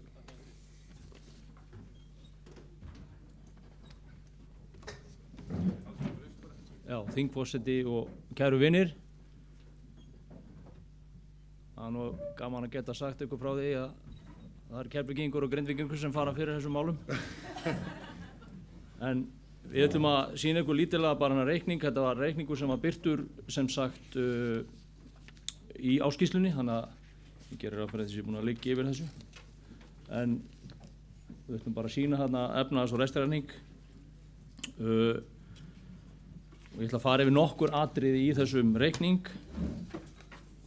Þegar kemur að tekjuhlið rekstrarreiknings þá eru við með 23 milljón króna hagnað af rekstrarárinu 2022 en það ber keima af því að á lokadögum síðast árs þá fengum við COVID-styrk frá ríkinu sem við höfum verið að bíða eftir töluverðan tíma upp á rúma 36 milljónir króna.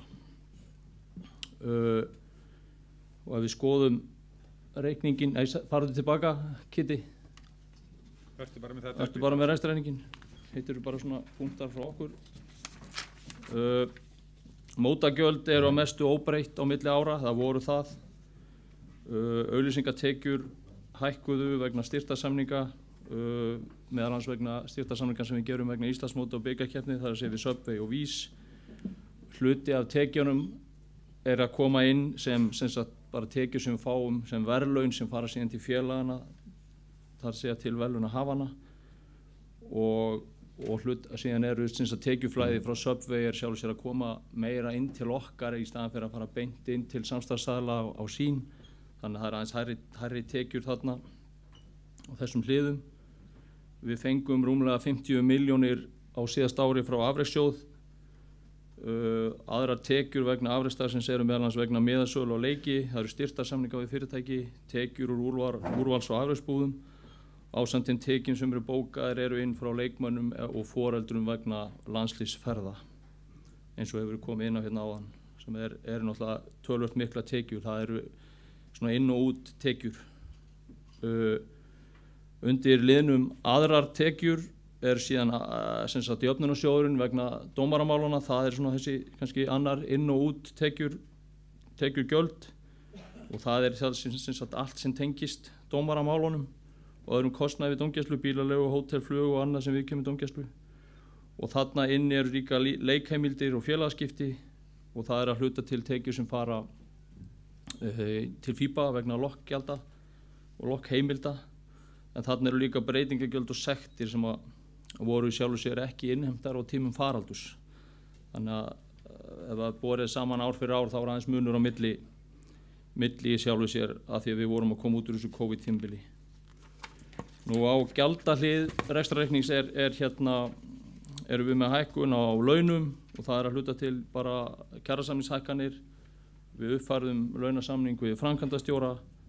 Hluti af launagreiðslunum eru síðan vegna einhvers konar þjálfunar, leiðbeinanda, sjúkraþjálfara og annar kostnaður er þarna vegna það er bifreiðakostnaður, bókhaldskostnaður, stjórnarkostnaður, formannafundir, dagaltarsfundir, FIBA og Norðurlandafundir, viðhalda, áhalda, alls konar hlutir sem kom þarna inn og síðan þegar kemur að kostnaður vegna móta er það sem sagt fer þar útgjöld vegna sjónvarpssamnings og verðlaun eins og við talaðum, við fáum tekjur á móti. Markaðskostnaður vegna Subway, Íslandsmóts og Vísbikars er einnig þarna undir, skilti, gardínur og margt fleira sem þið fulltrúa liðina þekkið. Og síðan er þarna afreksstarfið sem við sjáum er mjög kostnaðarsamt í okkar samhengi. Það er í sjálfu sér svona stærsti útgjaldaliðurinn í þessu. Það er hærri kostnaður við karlaliði sem byggir í sjálfu sér á því að það voru fleiri verkefni hjá karlaliðinu. Við erum svona fyrir að komast í þetta svona eðlilega dæmi að spila heim og heiman, ekki í búblum. Það er hins vegar líka aukinn kostnað vegna þess að við erum með fleiri landsliðsmenn sem eru spilandi erlendis, þannig að ferðarkostnaður meiri fyrir þá. Ég er ekki, á tímabili hefur Sara verið eina landsliðskonan okkar sem hefur þurft að transporta svolítið hérna heim í leiki og þannig.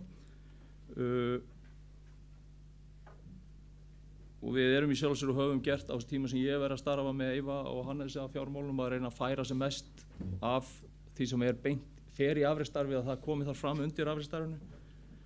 Og við viljum líka að komi fram að halda landsleik, sko, það kostar alveg svakalega peninga og vinnu.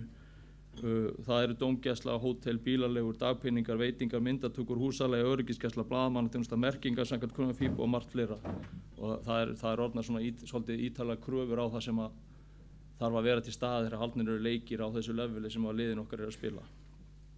Nú, undir öðrum gjöldum þarna í gjaldaliðnum þá jöfnunarsjóðurinn sem þá bara þessi inn- og útkostnaður sem við með tekjumegin líka og síðan eru hérna lokkgjöldin sem fara þarna undir. Við sjáum að fjármagnsgjöldin eru lítil sem engin. Við erum blessunlega búin að borga niður allar skuldir og hérna skilum þarna þessum hagnaði. Við sjáum við vorum með 5 milljóna króna tap í fyrra, en ef við tökum inn í þetta atriði með COVID styrkina þá sjáum við að þetta bara sama baslið hjá okkur eins og flestum íþróttafélögum að reyna að halda þessu, en hérna það í sjálfu sér svona svolítið töff að horfast í augu við þessa breytingu sem að stendur til með afreksjóð og við formaður og aðrir hafa farið hérna inn á. Við þurfum hins vegar í framhaldinu að horfa til þess hvað við getum gert annars vegar til að auka tekjur að sjálfsögðu, en það líka þá ef ekki gengur vel að auka tekjurnar að passa upp á hvort við getum skorið niður ykkur staðar á kostnaðarhliðinni. Og ef þú færir Kitty þarna á efnahagsreikninginn, skrólar yfir nokkrar glærur þarna og sýnir efnahagsreikninginn. Aðeins lengra. Þarna erum við með sjálf og sér stöðuna og þar erum við áttum þarna eitthvað smá peninginn á banka áramótin, en hins vegar eru þessar viðskiptakröfur þar sem við eigum inni að það í sjálf og sér vegna þess að COVID-styrkurinn sem var ákvarðaður þarna rétt fyrir áramót, hann fékkst ekki greiddur fyrir nokkrum dögum eftir áramót, þannig að það litar aðeins þennan efnahagsreikning að við vorum ekki búin að fá peninginn inn á reikningin, hann kom bara strax eftir áramótin og eins og ég sagði áðan, það búið að borga niður öll langtíma lán undir þarna ýmsum skammtímaskuldum eru gjöld sem voru ógreidd vegna húsalegu og fékkst frestur á að borga þar til að COVID-styrkurinn barst og við eigum sem sagt pening umfram skuldir áramótin, hreyfingin í fyrsta sinn síðan since breakfast eins og þið segja sko. Ég var eitthvað að reyna að finna þetta aftur í tíman, en ef við þekkir þetta betur en ég aftur í tíman, þeim menn bara hérna mun ekkert eftir að sambandi hafi átt eitthvað pening verið réttu megin við núllið. En í þetta þegar ég var að skoða aftur í tíman þá sá ég að við vorum í lok árs 2017 þá skuldaði sambandi 56,3 milljónir.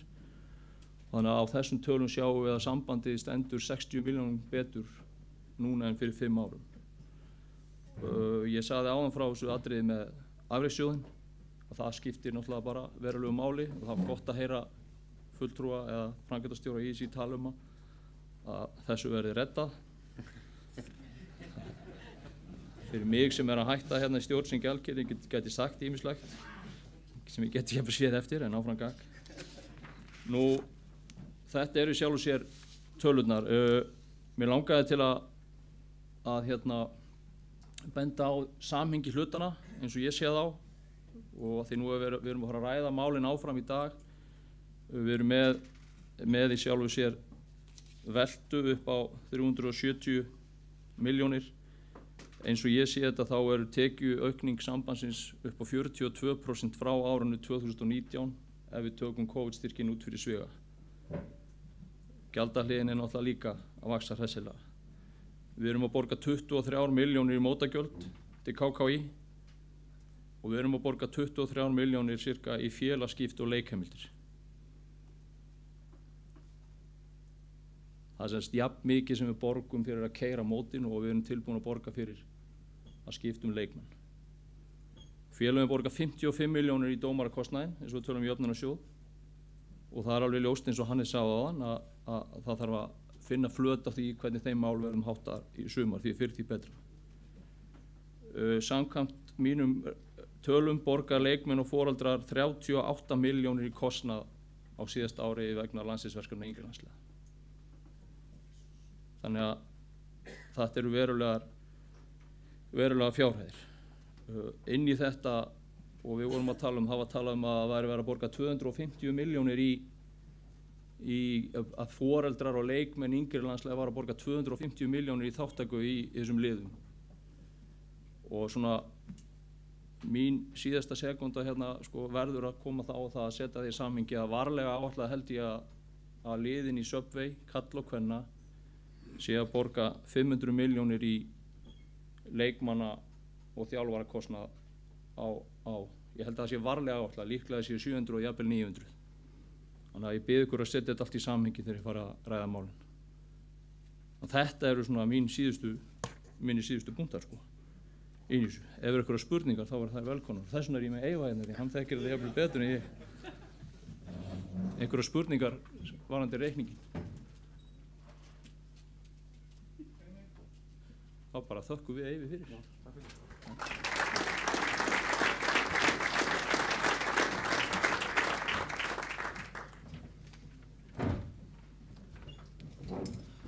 Bara til að hafa þetta alveg á hreinu, eru engar spurningar ársreikning KKÍ?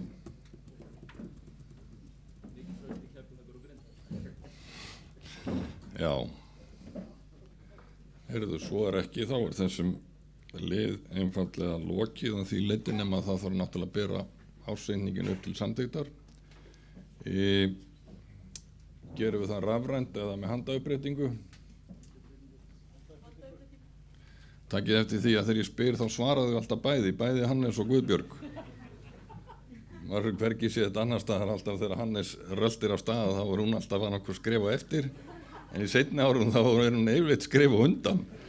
Þetta er voðalega sætt. Þetta er allt vel meint.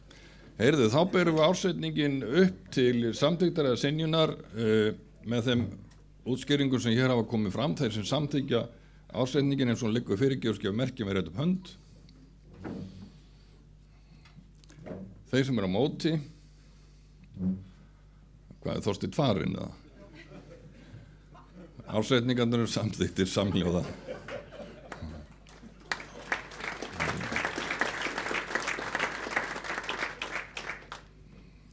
Þá erum við komin að fjárhagsáætlun.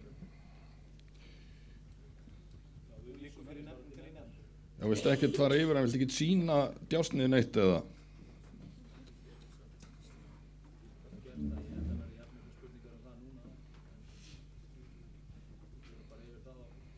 Já, Guðin að hætta þannig að hann fær bara að ráða þessu. Fjárhagsáætlun verður bara lögð beint fram í nefnd. Það er væntanlega legið frammi á heimasíðunni. Allir haft aðgang. Þingskjölin, get ég fengið lista.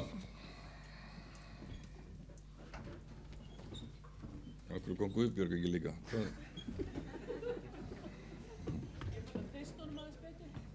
Já. Við fáum kannski í kvöld að vita af hverju hún er alltaf innan meters radíusra frá honum, ég veit það ekki. Heyrðu, þá ætlum við að fara enn aðeins yfir þær tillögur sem að liggja frammi. Það verður enga umræður núna nema einhver sé algjörlega að brenna inni með eitthvað sérstakt eða stórt. Annars verða allar umræðarna bara í nefndunum og það fer í laga og leikreglna nefnd. Það er þingskjal númer 2, reglugerð körfuknattleiksmót, flokkaskipting. Þingskjal númer 3, fyrstdeild karla og númer 4, jafnframt fyrstdeild karla. Þetta fer allt í laga og leikreglna nefnd. Síðan er þingsályktun leyfiskerfi, þingskjal númer 5, það fyrir allsherjarnefnd og þingsályktun framtíðarsýn, allsherjarnefnd, reglugerð körfuknattleiksmót, erlendi leikmenn, það fyrir allsherjarnefnd eins og síðustu áratugi. Reglugerð körfuknattleiksmót, úrvalsdeild karla, það fyrir laga og leikreglna nefnd og reglugerð körfuknattleiksmót, fyrsta deild, jafnframt laga og leikreglna nefnd. 10. þingskjal, það er kostnaðarskipting í bikarkeppni, það fer í allsherjarnefnd. Síðan er þingskjal 11, það er 11. flokkur stúlkna og 12. flokkur stúlkna, laga og leikreglna nefnd. Rétt eins og hinn þingskjölin, númer 12 úrvalsdeild kvenna, númer 13 úrvalsdeild kvenna, númer 14 fyrsta deild kvenna, númer 15 ungmennaflokkur kvenna. Síðan er þingskjal númer 16, það er varðandi körfuknattleiksmót, 9. flokkur kvenna, hvaðan kemur svo til það? 16. Tillaga nr. 16, hvaðan kemur hún? Frá vestra, hún barst of seint, þannig að það þarf að leita afbrigða. Vilja menn sig eitthvað tjá sig eitthvað það? Er þetta alltaf svona þögult eða er þetta bara Æginars Pétur sem hefur stilt ykkur svona af? Ég var að lofa miklu fjöri. En ég tek líka fram að ræður í bundnum málur eru mjög vinsældar. Heyrðu, þá leitum við afbrigða, við þurfum samþykki 2/3 til þess að þessi tillaga verið tekin fyrir frá vestra. Þeir sem að samþykja það gefa merki með rétt upp hönd.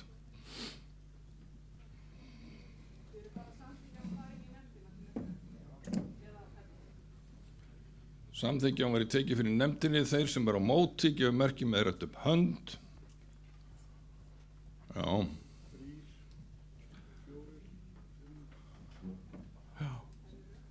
Hún er samþykkt með miklu meirihluta. Sem sagt, það er samþykkt að hún fari í. Hannes, hvað ertu með þetta nr. 17? Lög KKÍ. Er það tillaga eða? Getum við fengið hann upp á skjáin? Er það bara almenn breyting á lögum? Það lítur að vera eitthvað spes. Það er semst bálkur. Já, þetta er semst bálkur. Semst 17. þingskjöl, það eru lög KKÍ, það þarf að fara yfir ýmsar ábendingar frá stjórn ISÍ, frá laganefnd þar sem Hafsteinn Pálsson ræður öllu. Já, ég á að vera en þú ræður samt öllu. Heyrðu, það eru ekki fleiri tillögur, er það?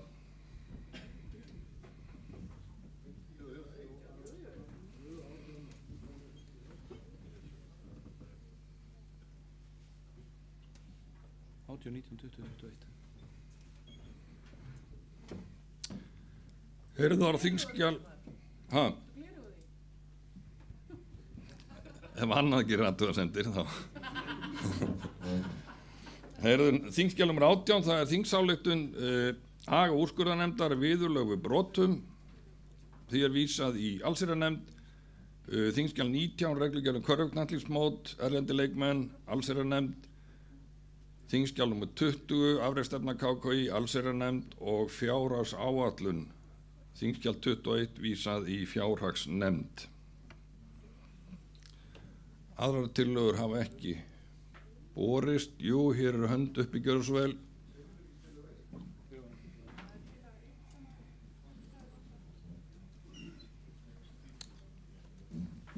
Getum við fengið að sjá tillögur nr. 1 upp á skjá.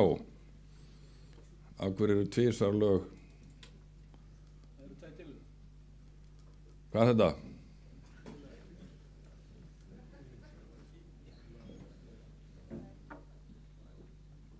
Tillaga um breytingu á hverju getið aðeins skipulagsstjórnar KKÍ. Já, það er rétt ábending, það ég glemdi hérna þingskjali 1, það er tillaga um breytingu á skipulagi til stjórnar KKÍ. Þá eru allar tillögur framkomnar og það er búið að vísa þeim til nefnda en áður en við ferum í matarhlé eða nefndarstörf og þá er sem sagt kynning á frambjóðendum. Og getum við fengið upp á vegg lista, taka það bara í starfsröð. Það er að segja þeir frambjóðendur stjórnar sem að vilja kynna sig.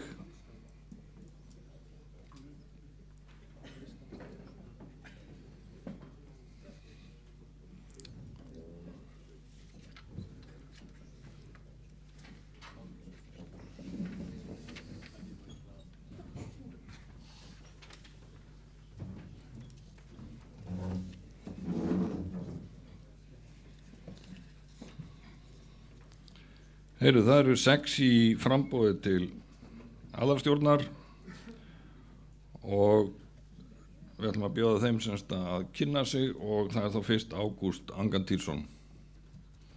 Gjörðu svo vel.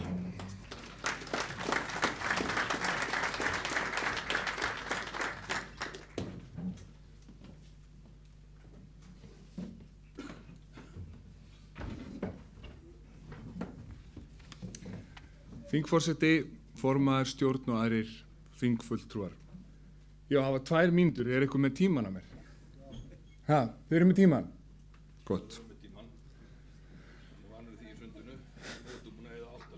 Já, þú stoppa mér það bara. Ég er búin að eiga nokkuð samtöl hérna í aðdraganda þingsins og mér langar aðeins að koma inn á sjálfboðaliðana. Mér hafði sagt að sjálfboðaliðar væri deyjandi. En þegar ég horfði í salin hérna, þá er yfir 100 sjálfboðaliðar hérna að vinna.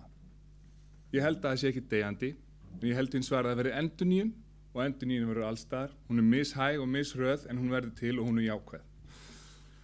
Og talandi jákvæðni, ég er aðeins búin að finna hérna á þinginu að það er svona svolítið verið að tala erfiðleika og vandamál.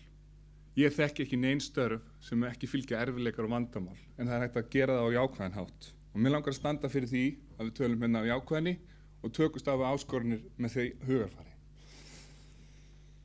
Það eru nokkuð málefni hérna til umræðu í dag og mér langar að koma aðeins inn á 2 þeirra. Annars vegar er tillaga að slíta í sundur formann og framkvæmdastjóra og ég held að það sé algjörlega nauðsynlegt. Það er talað um að það sé ekki rétti tími núna, en hvenær er þá rétti tími? Ég held að í fjöldahreyfingu eins og KKÍ og þessi eðlilegi stjórnarhættir að við séum með þessi 2 störf aðskilin til að jafna og stuðla undir að allir aðilar hafi sömu aðstöðu þegar þeir komu inn á stjórnarfundi. Svo langar mig aðeins að fara inn á smá jarðsprengjusvæði með erlenda leikmenn. Ég held að við þurfum festu í þessi mál. Og ég er búin að eiga þessi samtöl sem ég sagði frá áðan og ég held að séu fleiri og fleiri félög sem vilja fá festu í þetta til þess að geta skapað og búið til stefnu fyrir sinn klúbb til lengri tíma. Til að vera óháð því að ræða á hverju einasta ári hvað eru margir útlendingar og hvað eru ekki margir útlendingar í hverju liði. Og ég held líka að ég ætla að koma með smá punkt hérna það að félögin fá að ákveða hvernig þau byggja sitt eigið starf og hvaða áhrif það hefur ef við erum alltaf að breyta þessum reglum. Fyrir nokkrum árum þá var 4+1 reglan, þá hækkaði ég virði. Og það fór sami klósettpapir í að selja og fjármagna launin mín eins og fyrir annara. Og ég held að það sé alveg ljóst að við viljum ekki öll sjá að 45 ára Hlynur Bæringsson sé ennþá að spila fyrir dollara. En með þessum orðum þá held ég samt að við séum öll hér að starfa í þá fyrir körfuboltans og höldum áfram að gera það. Og út frá þessu þingi þá vil ég að við höldum áfram og uppbyggilegri umræðum körfuboltan og snúum okkur að því að byggja hann upp á landinu öllu, efri byggðum Kópavogs, Úlfarsárdal, Húsavík og Ólafsvík. Takk fyrir.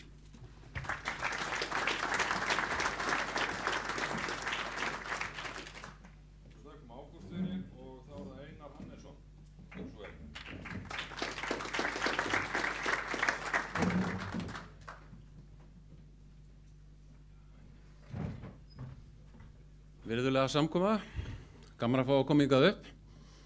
Ég þjálfaði nú Gúst einhvern tímann þegar hann var 16 ára. Það var nú hann svona hávaxinn. Það var helviti gaman. Það var skemmtilegu tími í Breiðabliki í gamla daga. Ég heiti Einar Hannesson og kem við að borgarbarn, bjó nú fyrir norðan, rétt hjá Blönduósi.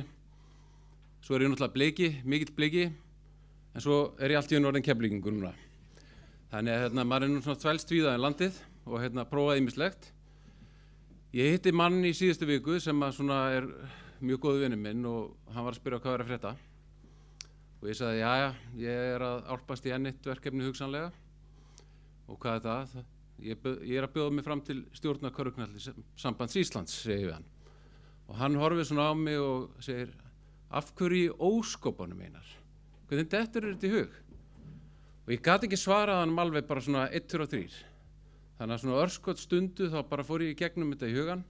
Ég er búinn að starfa í hreyfingunni í 30 ár, búinn með 20.000 tímana rúmlega eins og Bill Gates segir og vera leikmaður, þjálfa, formaður barna- og unglingaráðs í stjórnum Breiðabliks og Keflavíkur og ég fann það hjá mér að það ástríðan. Það bara þessi brjálaða ástríða sem ég hef fyrir körfubolta sem gera það verkum að ég ákvaða að stíga þetta skref. Og inn í það ætla ég að fara með það, inn í þetta, inn í daginn, fer ég með ástríðuna. Nú, ég er búinn að koma að ýmsum ábyrgðarmiklu störfum í gegnum tíðina, bæði sem framkvæmdastjóri hjá millistórum fyrirtækjum og í framkvæmdastjóri hjá stærri fyrirtækjum. Ég er búinn að sitja í fjölmörgum stjórnum, bæði í þriðja geiranum og í viðskiptalífinu. Og ég held að ég hafi ýmislegt fram að færa í að leysa flókin og erfið úrlausnarefni. Og Gústi kom nú inn á það að það kannski stærsta verkefni þar eru þetta þessi útlendingamál. Ég held við þurfum að fara upp úr þessum skotgröfum og hætta að tala þetta og finna lausn til framtíðar.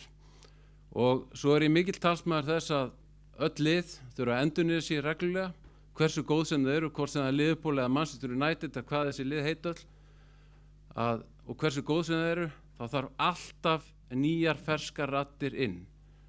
Og ég held að þrátt fyrir frábært starf núverandi stjórnar, þá held ég að sé komin tími á að aðeins að fríska upp og fá nýjar raddir hérna inn. Takk fyrir.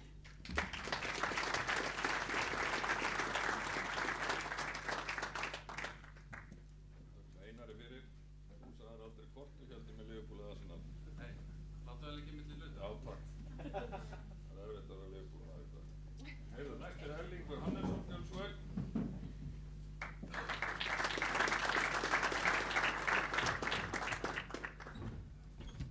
Fundarstjóri, formaður, kæru þinggestir. Erlingur Hannesson heiti ég og ég er einn af þessum gömlu hundum í stjórninni. En ég hef sittið meira og minna í stjórn sambandsins síðan ég var kjörinn fyrst sem varamaður 2006 og verið stjórnmaður síðan 2009. Mitt motto á öll þessi ári hefur verið að vinna betri umgjörð í kringum körfuboltann okkar og þá sérstaklega í tengslum við yngri landslið og landsliðin þar sem ég hef verið meira og minna farastjóri og verið í unglinga- og afreksnefnd sambandsins síðan 2004 og verið meira og minna farastjóri síðan frá 2006 til 2018. Þannig að ég býð mig fram hér til áframhaldandi setu og heiti því að vinna ötullega að eflingu körfuknattleiksins á Íslandi.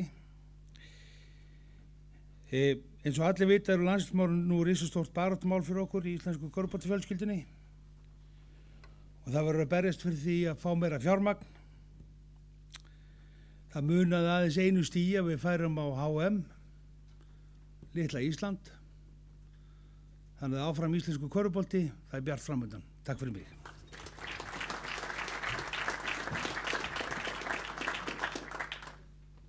Takkum Erling fyrir og næst er það Guðrún Kristjánsdóttir.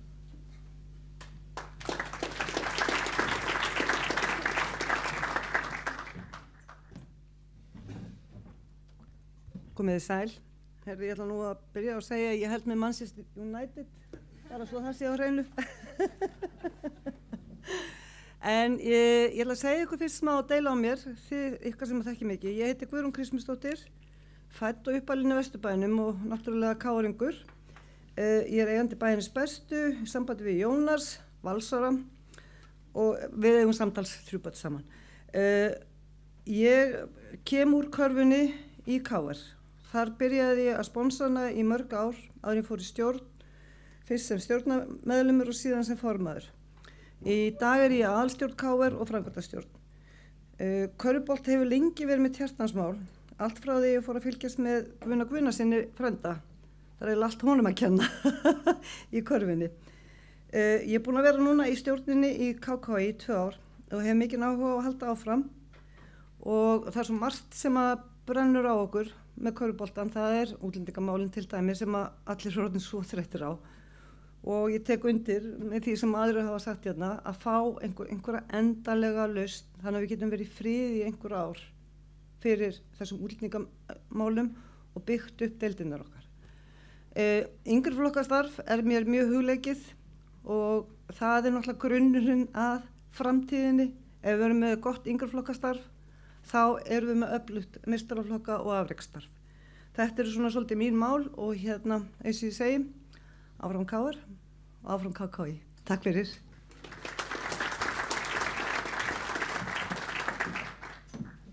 Þakkum Guðrúnu fyrir.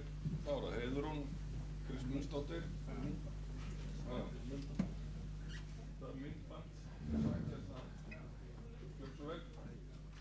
Góðan dag. Heiðrún Kristmundsdóttir heiti ég og ég býð mig fram til stjórnar KKÍ. Ég fékk mitt uppeldi á blómaskeiði kvennakörfuboltans á Flúðum og við tók meistaraflokkur í KR. Eftir það fer ég til Bandaríkjanna í 5 ár og tek að endingu við kvennaliði KR. Í kjölfari flyt ég til Spánar að þjálfa ungmennalið og æfa með atvinnumannaliði klúbbsins. Síðan hef ég staðið í strangri framleiðslu á reyndar heldur lágvöxnum leikstjórnendum framtíðarinnar, samhliða master í alþjóðlegum viðskiptum og borið hlutverk sem maki og áhorfandi á Íslandi og núna síðast í atvinnumannaumhverfi á Spáni. Svo óætt að segja ég hef fengið að koma að íþróttinni frá ólíkum hliðum. Ástæða fyrir framboði á þessum tímapunkti er sára einföld. Ég brenn fyrir þessari íþrótt. Ég býð mig ekki fram sem talsmaður ákveðins félags eða til að tala máli annara á fundum, svo ekkert liggur að baki nema eigin sannfæring og einlægur vilji til að leggja mitt af mörkum, að halda áfram að stækka og bæta hreyfinguna enn frekar. Ímynd KKÍ út af við skiptir mig miklu máli, svo ég mun kappkosta við að samfélagið fái bestu upplifun af KKÍ, hvort sem að les körfuboltafréttir eða situr í stjórn félagana, ásamt því að styrkja tengingu starfseminnar út af við það sem gerist í Laugardal. Ég er af annarri kynslóð en kollegar mínir í framboði og tel mig því geta tala máli yngra fólksins sem er standaði hreyfingunni í framtíðinni og hvernig á að nálgast okkur sem markhóp. Bestu liðin eru samsett af fjölhæfum leikmönnum með ólíka styrkleika og sú staðhæfing á ekkert einungis við körfuboltalið. Ég vona að þið gefið mér tækifæri á að tala rödd ólíkra hagsmunaaðila og ykkar allra næstu 4 árin. Ég er óhrædd við að spyrja spurninga og leita ráða, hef áhugan og eljuna fyrir þessi hreyfingu og þetta er mitt framlag. Takk fyrir.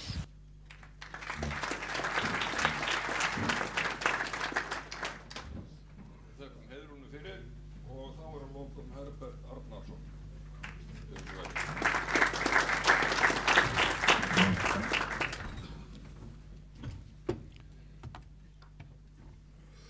Góðan daginn, þingforsetar, þingfulltrúar. Ég ætla að byrja á smá klísju en það er geggjað að sjá hvað eru margir hérna í dag. Þetta er mikið gæfuspor. Eins og fram hefur komið Herbert Svavar Arnarsson heiti ég. Ég byrjaði að stunda körfubolta 9 ára gamall og hef því verið meira og minna í kringum þessa íþrótt í 43 ár. Ég spilaði körfubolta líka á Íslandi. Ég sótti menntun mína mestu í gegnum íþróttina til Bandaríkjanna. Ég var atvinnumaður í Evrópu ásamt því að spila á Íslandi. Ég hef spilað 111 landsleiki og marga sem fyrirliði. Ég hef verið leikmaður, þjálfari, nefndamaður og nú stjórnarmaður KKÍ. Ég hef verið stjórnarmaður KKÍ í 4 ár og á þeim tíma formaður afrekssnefndar. En áður var ég í nefndinni sem almennur meðlimur. Ég vil nota tækifærið og þakkar hreyfingunni, stjórn, skrifstofu, leikmönnum, þjálfurum og öðrum sem koma að íþróttinni fyrir þetta traust. Á þessum tíma höfum við þurft að tækla margar áskoranir en hæst ber að nefna COVID-ástandið þó sem ég ætla ekki að eyða tíma í það en þar bar stjórninni gæfa til að skiptast á skoðunum, rökræða og komast að sem bestu niðurstöðu á mjög svo erfiðum tímum. Aðalverkefni afrekssnefndar er að búa til ramma og umgjörð okkar landsliðsstarf. Þannig að það sé eftirsóknarvert að vera í landsliðum okkar. Sem betur fer er þjóðarstoltið það mikið að nánast allir leikmenn sem tækifæri fá til bjóða sig fram og gefa kost á sér, enda er fátt sem skilur eftir sig minningar, vináttu og sögur en landsliðið og vona ég að allir nýti það tækifæri ef það kemur upp til að skapa sína eigin minningar. Körfuboltinn er, talandi jákvæðni, körfuboltinn er á frábærum stað, nánast sama hvert er litið. Og sama hvort hort er á árangur landsliðan okkar, kvenna og kalla, fjölgun iðkenda og liða og hér á þinginu erum við að skila ársreikningi með jákvæðu eigið fé sem við erum mjög svo stolt af og við ættum öll að vera það. Þrátt fyrir það eru miklar áskorunir framöndan sem sýnir sig best í fjölda tillagna sem að liggja hér fyrir þinginu. Tíminn of stuttur hér til að fara yfir öll þau mál, en verði óska eftir því í nefndastörfum þá skal ég glaður lýsa mínum skoðunum á öllum þeim tillögum sem liggja fyrir þinginu. Að lokum koma 2 áskoranir upp í hugan sem við verðum að ráðast í og finna lausnir á strax. Fyrst ber að nefna, eins og áður hefur komið fram, að það er afrekssjóður. Og ég ætla að fá að bæta hérna aðeins í sem er ekki hér skrifað, en ég hef miklar áhyggjur eftir ræðu framkvæmdastjóra ISÍ að það virðist ekki vera neitt skilningur á því að íþróttir eru misvinsalar á heimsmælikvarða og það sé miserfitt að komast á stórmót. En við tökum það seinna. Annað sem við þurfum að ráðast í strax, að það eru samskiptin á milli okkar, það er að segja stjórnar, starfsmanna, KKÍ og aðildafélaga. Þetta eru hlutir sem við getum ráðast í strax og því fagna ég mjög að hér séu menn að bera á borð að leggja aðaláherslu á jákvæðni og teki fullur undir það. Það er geggjað að vera hér og vera í kosningabaráttu, þetta er eitthvað sem ég hef aldrei gert áður, en þetta sýnir hvað körfuboltinn er á gríðarlega góðum stað. Við erum að berjast því að fá að sitja í stjórn sambandsins. Buxurnar, hnén á buxunum hjá Hannesi eru ekki lengur að eyðast af því hann er á hnjánum að biðja einhvern um að koma í stjórn. Þessu fagna ég og á sama tíma þá óska ég eftir atkvæði ykkar til þess að vera áfram í stjórn. Ég held að ég hafi margt til brunns að bera til þess að halda áfram þessari frábæru vinnu fyrir Körfuboltasambandið, bæði hér heima og alþjóð á vettvangi. Á sama tíma og ég óska meðframöndum mínum velfarnaðar hér og að lokum gangi okkur öllum vel. Takk fyrir mig.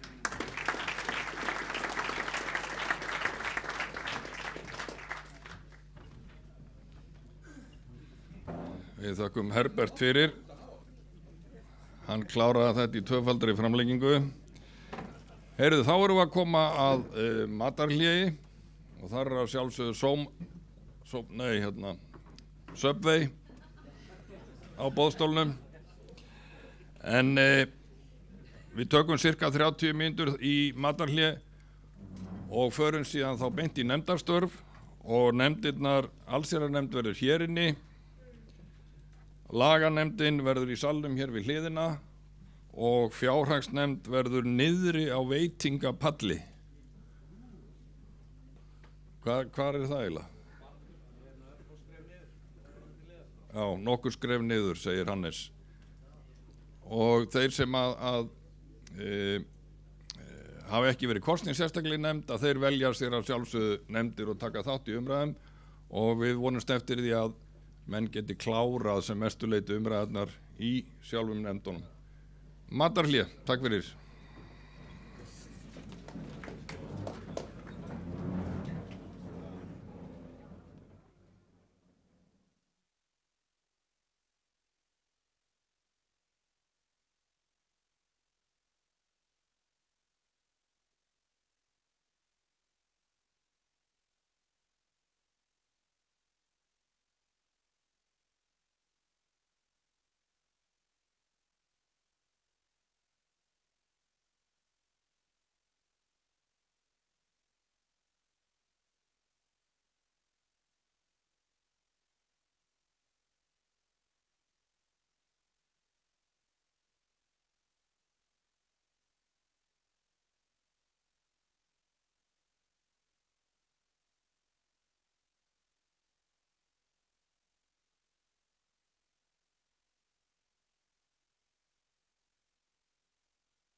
Jæja, komið þið sæl og velkomin í allsherjarnefnd. Ég held að þetta sé heitasta nefndin í dag, ekki í fyrsta skipti og þetta eru mjög mikilvæg mál sem við ætlum að fjalla og skipta náttúrulega hreyfingun okkar mjög miklu máli til framtíðar og við erum öll sammála það. Það er vont að hittast hér á 2 ára fresti og þungi þingsins fjallar erlenda leikmenn. En við byrjum á því að hita upp á mjúkum málum og við byrjum á þingskjali númer 5 sem að verður varpað hérna upp. Hvað nú Kristinn, starfsmaður minn? Hann Er ekki gott að hafa mig báðum megin? Ég þarf nú yfirleitt ekki að magna mikið mína rödd en þið kannski slökkvið á mig þarna megin?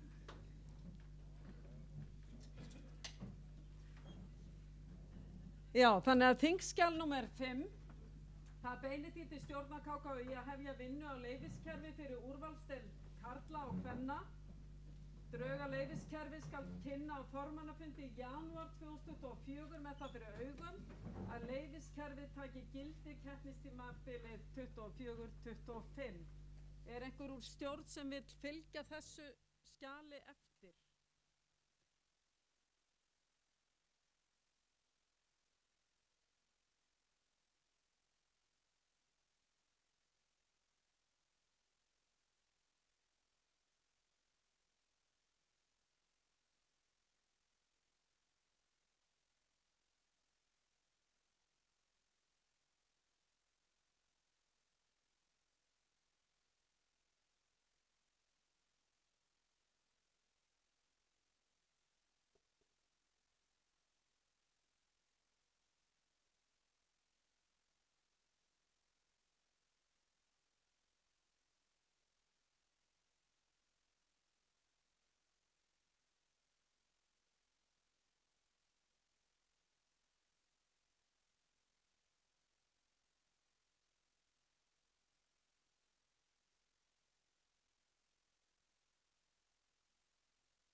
Þekkið þið þetta? Já. Það náttúrulega sjálfsagt að hefja góða vinnu við hinn ýmsu mál, en ég held að það sé gott fyrir okkur sem þingfulltrúa að vita aðeins betur hvað er verið að tala.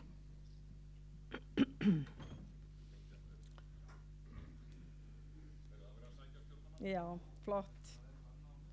Jú, Ingibergur, hvað var ekki 6 næst? Það? Já, það framtíðarsýn. Skellum okkur í þingskjal númer 6 á meðan. Það framtíðarsýn.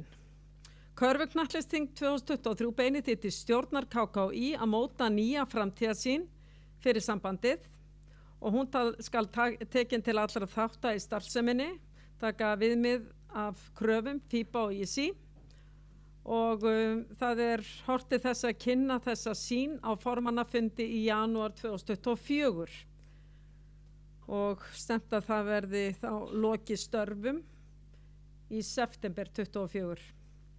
Og þarna verður að horfa í að móta og að endurskoða sýn sambandsins í kringum körfubolta á Íslandi og það bara besta mál. Og það verður að horfa í að sýnin nái til allra þátta í starfinu og verði leiðarljós til framtíðar körfuboltanum til heilla. Einhver sem vil tjá sig þessa þingsályktun?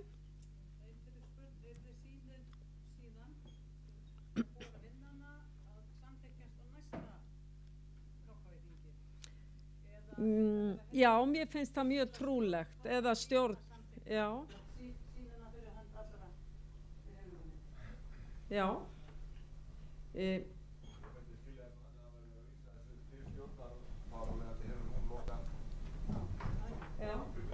Þarna kemur nú góður maður í salin sem veit mjög margt það sem við erum að ræða.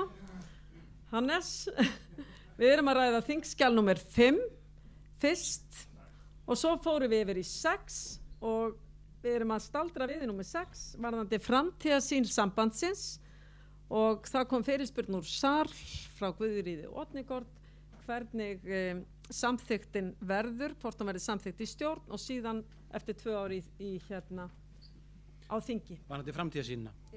Þá er það þannig að ef að þessi þingsályktun er samþykkt þá fer þetta bara í vinnu hjá stjórn sem að því að við höfum verið með áður framtíðarsýn, við ætlum að fara að vinna þetta fyrir COVID og átt að vera komin á þingi 2021, býðum með það og í rauninni er þetta þannig að þetta fer þá inn í stjórnin, það verður einhver nefnd sem að vinnur, það verður síðan talað við öll félögin og farið ofan í svona bara ýmsa pælingar og þetta er ekki ósvipað eins og við myndum gera varandi síðan leyfiskerfið, það er kynnt á formannafundi, vinnan er kynnt á formannafundi í janúar á næsta ári og þú veist ef að menn væru bara heilt yfir ánæðir og einhverjum hnökrar að þá væri það síðan lagt fyrir þingið í rauninni þar ári á eftir, þannig það færi alltaf fyrir þing í rauninni sem slíkt sko.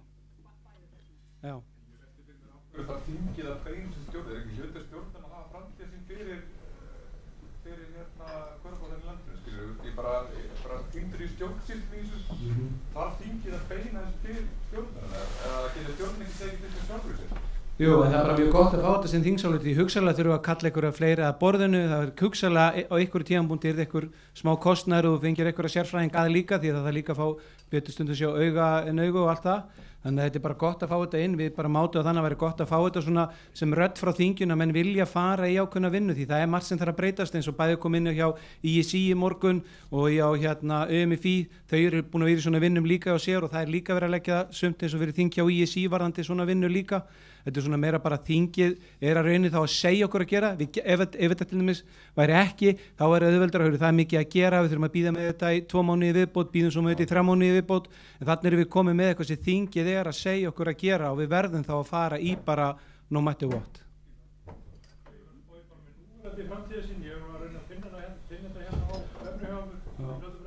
Og hún er nokkur ára gömul og má segja hún sé bara nánast, þú veist, hún ég man ekki hvort þú sé á vefnið, hún er orðin örugglega sko meir en 10 ára gömul sko. Þannig.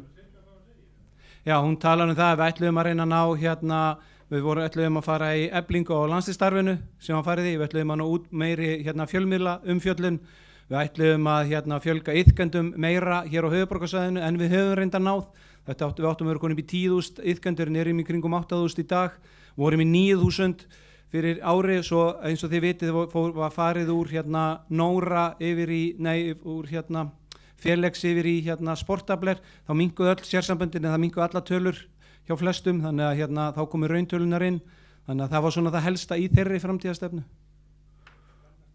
Og líka, já, varandi kvennalandslið, svo var líka inn í því að fjölga út í körfuboltavöllum og reyna að fá FIBA með okkur í það. Takk fyrir Hannes. Við skulum Býtu. Ég var að hugsa að klára framtíðarsýn, þingsályktun og bera það upp til atkvæða. Áður við tökum þá aftur fyrir þingskjal númer 5. Hverjir eru sammála því að sambandið dusti rykið af gamalli framtíðarsýn og móti nýja? Rétt upp hönd. Takk fyrir. Einhverju á móti? Þá er þingsályktun skjal númer 6 framtíðarsýn samþykkt. Þá förum við tilbaka og förum í þingskjal númer 5, það er varðandi leyfiskerfi og við vorum svolítið að gati hvað það þýðir. Þannig að við skulum fá þína útskýringar Hannes og þegar við réttum upp hönd þá fáum við orðið og kynnum okkur þegar við berum upp spurningar. Ég gleymdi að taka það fram í upphafi þannig að við skulum hafa svolítið fín fundarsköp. Takk. Hannes? Nei, þú manst ekki. Nei, ég mandi ekki hann. En Í rauninni verið að tala leyfiskerfið, þetta hérna, við erum ekki að fara að tala að taka upp eitthvað svona stórt kerfi eins og fótboltinu með, en við erum að tala að byrja á því að taka þetta upp í efstu deild karla og kvenna. Það til dæmis verið að horfa á ýmsa hluti í leyfiskerfinu sem að hjálpar okkur að efla hjá félögunum starfið. Þetta er til í dag í ákveðinni handbók svona hérna hvernig ná að halda leiki og annað. Þetta er líka sem okkur langar að koma þarna hugsanlega inn í ef að það næst inn að til dæmis að fólk að félög þau séu með bókhaldið í lagi við það sé verið að fylgjast með í rauninni að menn sé að skila sínum sköttum og gjöldum til ríkisins og annað, þannig að allt sé upp á borðum varandi það og svona ýmislegt annað til að bæta leikinn. Þetta er rauninni líka til að horfa til að hjálpa þeim sem eru sjálfboðaliðar. Við erum með ákveðna handbók í dag sem er svona sem nánast þyrfti að dusta ríkja líka bara hvernig við höldum leiki, hvað á að vera eins og varandi samstagsaðilan okkar, eins og varandi Subway, þannig að þetta sé allt meira minna meitlað í stein hvernig allir hlutinir eigi að vera.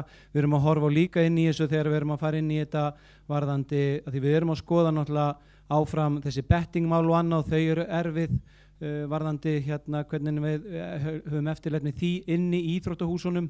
Þannig þetta er svona verið að taka, það er ekki kannski verið að fara út í eitthvað mikið nýtt heldur að setja það í eitt kerfi þar sem við erum búin að vera að vinna svona í ákveðnum reglum sem eru sendar út, þeir eru varðandi bara ýmislegt að framkvæmt leikja og síðan varðandi þetta svona að skoða varðandi bókhald og annað, þannig að þetta sé allt svona upp á borðum og sé hægt að vinna eftir því.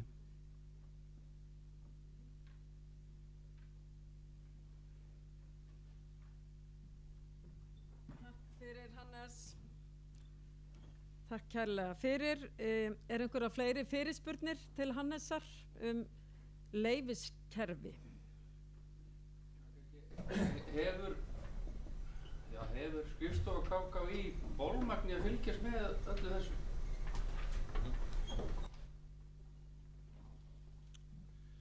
Við höfum kannski ekki bolmagn í það eins og staðan í dag, en það myndi leyfiskerfi kannski ekki eftir ekki tekið upp fyrir en búið að fara í gegnum vinnuna með þetta og fara svo í gegnum þing og annað.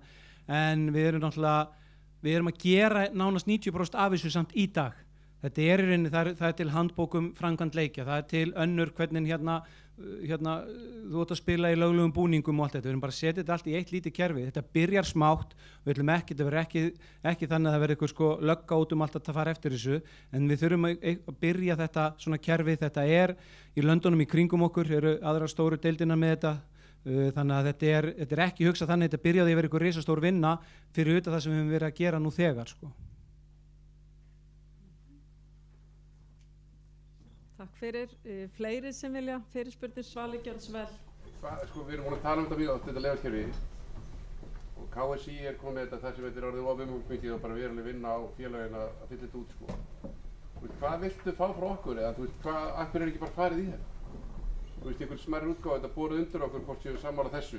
Þetta er atriði svo hvort að, ef ég er með kvennalið, þá líka kallalið öfugt, og uppgjörðu akkur, Við höfum verið að velta þessu fyrir okkur, við ofta erum rætt sum félög hafa ekkert vilja að fara út í einhvers konar leyfiskerfi, haldi þetta verði of viðamikið og annað.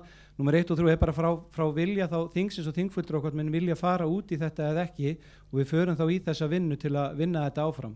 Því það var líka alveg verið bara skipta skoðanir þetta bara almennt í hreyfingunum hvort það eigi að vera eitthvað svona, en eins og ég segi, við byrjum smátt, við höfum verið að gera þetta í dag varðandi þessar handbækuleikja. Inn í þetta væri kannski það mesta sem að væri nýtt inn í þessu, væri svona ákveðið eftirlit með fjármálum og annað sem að við værum að gera ásamt bara með félagin og til að hjálpa. Það er ekkert einhver leynilökuleikur eða eitthvað þannig í gangi. Þannig ég held að við mátum bara þannig að vera gott að fá þetta frá þinginu, bara fara í þessa vinnu og hoppa í það. Fleiri sem vilja spyrja, Guðrúður Gjörnsvel. Hverju bætir þetta við þar sem að fyrir hverju breytir þetta akkurat bara öll? Draumurinn hjá okkur er sá að bæði varandi sjónvarpstekjur og bettingtekjur séu að fara að fá meiri pening svona á næsta árinu og þá til þessara félaga og þá er það líka allt því að það er ákveðna kröfur til dæmis bara framkvæmd leiki og annað sem ofta er ekkert endilega farið eftir en það er í dag. Það verður þá verið að meitla það meira inn í steina því við erum að vonast eftir því að meiri tekjur líka komi inn í nánustu framtíð til félagana. Þá er þetta að hafa það líka betur niður njörfað inn í kerfinu hvernig félagin fá peninga þá út úr þessu. í þessum efstu deildum karla og kvenna? Já, fleiri sem vilja spyrjast nánar út í þetta. Ef svo er ekki, þá berum við til atkvæða að við gefum stjórn KKÍ leyfi til að hefja vinnu á leyfiskerfi fyrir úrvalsdeild karla og úrvalsdeild kvenna. Og þá verði kynnt drög á formannafundi í janúar 24 með það fyrir augum að leyfiskerfið taki gildi keppnistímabili 2024 til 2025. Þeir sem eru sammála þessu leyfi, rétt upp hönd. Þeir sem eru á móti, þá skoðast það samþykkt að stjórn KKÍ hefji vinnu á leyfiskerfi fyrir fyrir efstu deild karla og kvenna. Þá ætlum við aðeins að fara tilbaka og við ætlum að horfa í þingskjal númer 20. Aðeins að bíða með heitamálið og það er afreksstefna KKÍ. Og þetta skjal er frekar ítarlegt, það er farið við hlutverk KKÍ, ég ætla ekki að lesa þetta allt saman. Afreksnefndina, fyrirgefðu. Já, Kristinn? Báðum megin? Já, augnablik bara. Þetta er númer skjal númer 20. Þannig að það er farið yfir afreksnefndina, hún er ráðgjafandi til stjórnar og tekur þátt í öllum afreksmálum sambandsins. Ég ætla svona að drepa aðeins á hvað er í hverjum. Það verið að tala undirbúningsferil og úrvalsbúðir 11 til 13 ára. Það verið að tíunda hvernig afreksstarfið er. Það er í öllum aldurshópum úlinga. A-landslið karla og kvenna, síðan kemur hérna þjálfaramál og ég ætla að lesa þetta. Þjálfarar á vegum landsliða KKÍ þurfa að búi við menntun frá menntakerfi KKÍ til að geta starfa á vegum KKÍ. Mikla kröfur eru gerðar til þeirra þjálfara sem veljast til að starfa fyrir KKÍ enda fylgir því mikil ábyrgð að vinna með ungu og efnilegu afreksfólki. Mér langar aðeins að staldra við þarna hvort að þið viljið eitthvað ræða þennan þátt. Ef ekki þið, þá langar mig aðeins að drepa á hér vegna þess að ég held að KKÍ menntun, þó að hún sé góð og gild, þá verðum við að horfa í alþjóðasamfélagið varðandi körfubolta menntun og við erum með góða þjálfara á landinu, meðal annars landsliðsþjálfari karla. Ég efast að hann sé búið með öll menntunastig KKÍ. Þannig að samkvæmt þessu þá ætti hann ekki að geta þjálfað hjá sambandinu. Jú, ég er að segja að það vantar inn í þessa klausu að meta. Það er svo margt sem að kannski er gert, en kannski er allt í lagi að hafa það. Þannig að mér datt í huga að þetta gæti þá hljóðað að þjálfarar á vegum landsliða KKÍ þurfa að búi við menntun frá menntakerfi KKÍ eða að hafa menntun sem nýtist í körfuboltaþjálfun og er metin til að geta starfað á vegum KKÍ. Þetta sem ég veit og ég efast ekki að það sé gert, en allt í lagi svo sem að hnykkja á því. Eða hvað finnst ykkur? Einhverju sem vilja tjá sig þetta? Já. Nei, þú talar hátt, þú mátt vera þarna. Alþjóðleg menntun hefur náttúrulega verið metin inn í þetta. Það sem við höfum reynt undanfarin ár er að fá okkar þjálfara í öllum deildum til að sækja sér menntun og okkur finnst það ansi skrítið ef við erum að setja kröfur á þjálfara í félögunum, þeir séu menntaðir. En við höfum fríspil að ráða hvert sem er sem þjálfara. Þannig að við höfum sett okkur þær reglur í afreksnefnd að þeir þjálfara sem eru í þjálfara menntun KKÍ að þeir geti starfa fyrir okkur. Það er punkturinn. Ef að við fáum aðila sem er menntaður annars staðar, já, þá er tekið tillit til þessu. En þetta er alveg góður punktur, hvort það ætti einhvern veginn að líka á því. Já, hvað segir þið? Já. Að þessi stig á þjálfun hjá KKÍ, hvað er komið langt? Hvað er komið mörg stig? Þetta er 3 stig. 3 stig. Kristi, þú mútti bara kastað upp þessum, það þið hafði eyðublað hjá okkur á síðan, ég hef skoðað það. Það er því miður ekki hægt að setja þennan tengdan, þá hljóma ég víst bara út allt hús. Þetta er eitthvað tæknilegt. Þetta er bara 3 stig og inn í hverju hluta eru 3 í-stig og 3 í-stig. Þess að ljúka eru inn í hverju stig. Það má taka þetta á víxlu allavega, það er ekki taka reyndi fyrir. En sko, kannski bara pælingi mín varðandi þessu spurningu er að hæsta stig sem KKÍ býður upp og í menntun þjálfara er hvað? Lísje. Já, sem heitir þýðir í rauninni hvað? Að þú sért útskrifaðar sem úrvalsdeildarþjálfari, já? Nei, alþjóðlegur. Já, þetta er alþjóðlegt menntunarstig. Ég var bara ekki búinn að kynna mér þetta. Allt í báðu? Þetta er þess að hæsta alþjóðlega menntunarstig sem hægt er að ná. Hjá KKÍ. Hjá KKÍ. Það er því að þetta er á fyrta. Já. En einn spurning, það er engin sko, það er ekki getið á hvaða stig þú ætlar að búið með, en þá að búið með einn aðeins. Eða þá þarf það að búið með 3 sé til að vera landsliðsþjálfari. Til þess að vera aðalþjálfari, það átt að vera búið með allt dæmi. Við höfum verið að stíga okkur þessi skref áfram hægt og rólega án þess að vera útiloka menn. Þannig að við höfum sett á reglu að þú sért allavegna í menntunni á stíginu að vinna í því til þess að starfa fyrir KKÍ. Á jáfnvel á stígi 2 eða 8 eða. Þú ert að vinna þig. Þú ert að vinna þig áfram. En við höfum verið einhverja 10 ár held ég að innleiða þessa blessuðu stefnu. Við erum svo fljót að taka við okkur. Já. Já, gjör það svo vel. Ég myndi bara vilja spyrja að henda þess út í salin að er einhver þörf á því að innlima inn í þetta batteri einhvers konar námskeið eða einhverja kröfu það að þjálfarar hafi leitað sér þekkingar á viðbrögðum við kynferðislegu áreiti eða brotum í slíku, hvernig menn höndla svoleiðis mál og svoleiðis, því það hefur komið upp svona hverju gegnum tíðina. Hvort að það sé áhugavert fyrir okkur að krefjast þess að ef að þú ert að vinna fyrir stjórn KKÍ á sama hvað aldursstigi það er, að þú hafi þá allavega lokið einhvers konar námskeiði eða ég veit ekki nákvæmlega hvað, til þess að geta tekist á við slík mál ef þau komið. Myndið þú taka þetta? Þetta er áhugavert að þetta er náttúrulega atriði sem við erum kannski að kljást við núna nýlega og er alltaf vandasamt verk. Þannig að það er bara formlega hann inn, sko? Já, en sko ég held samt sko að við erum með verklagsreglur fyrir þjálfari ef eitthvað svona kemur upp.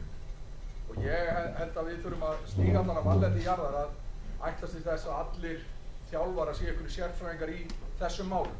Þess vegna erum við með samskiptastjóra íþróttamála sem að við leitum til. Þannig að við erum að búa til reglur að ef að hlutir koma upp að þá fer það í ákveðið ferli. Þannig að ég myndi ekki vilja, persónlega, að þjálfarar sem væri búin að fara okkar námskeið væri svo að tækla svona mál.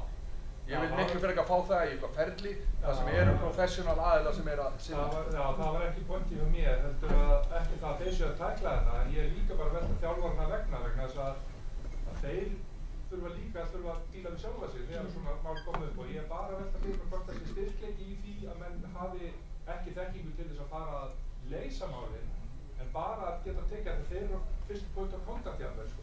Bara hvort þetta myndi styrkja þjálfarana og styrkja starfið í heim, eða ekki, ég vildi bara hætta þessi út í saman. Það er náttúrulega mjög gott fyrir hreyfinguna að vera með siðareglur og líka að það sé svona ákveðnir þættir teknir fyrir varðandi bara umgengni og virðingu við hvort annað í störfum vegna þess að auðvitað hefur ýmislegt viðgengi sem að kannski einu sinni þótti allt í lagi en er ekki í dag.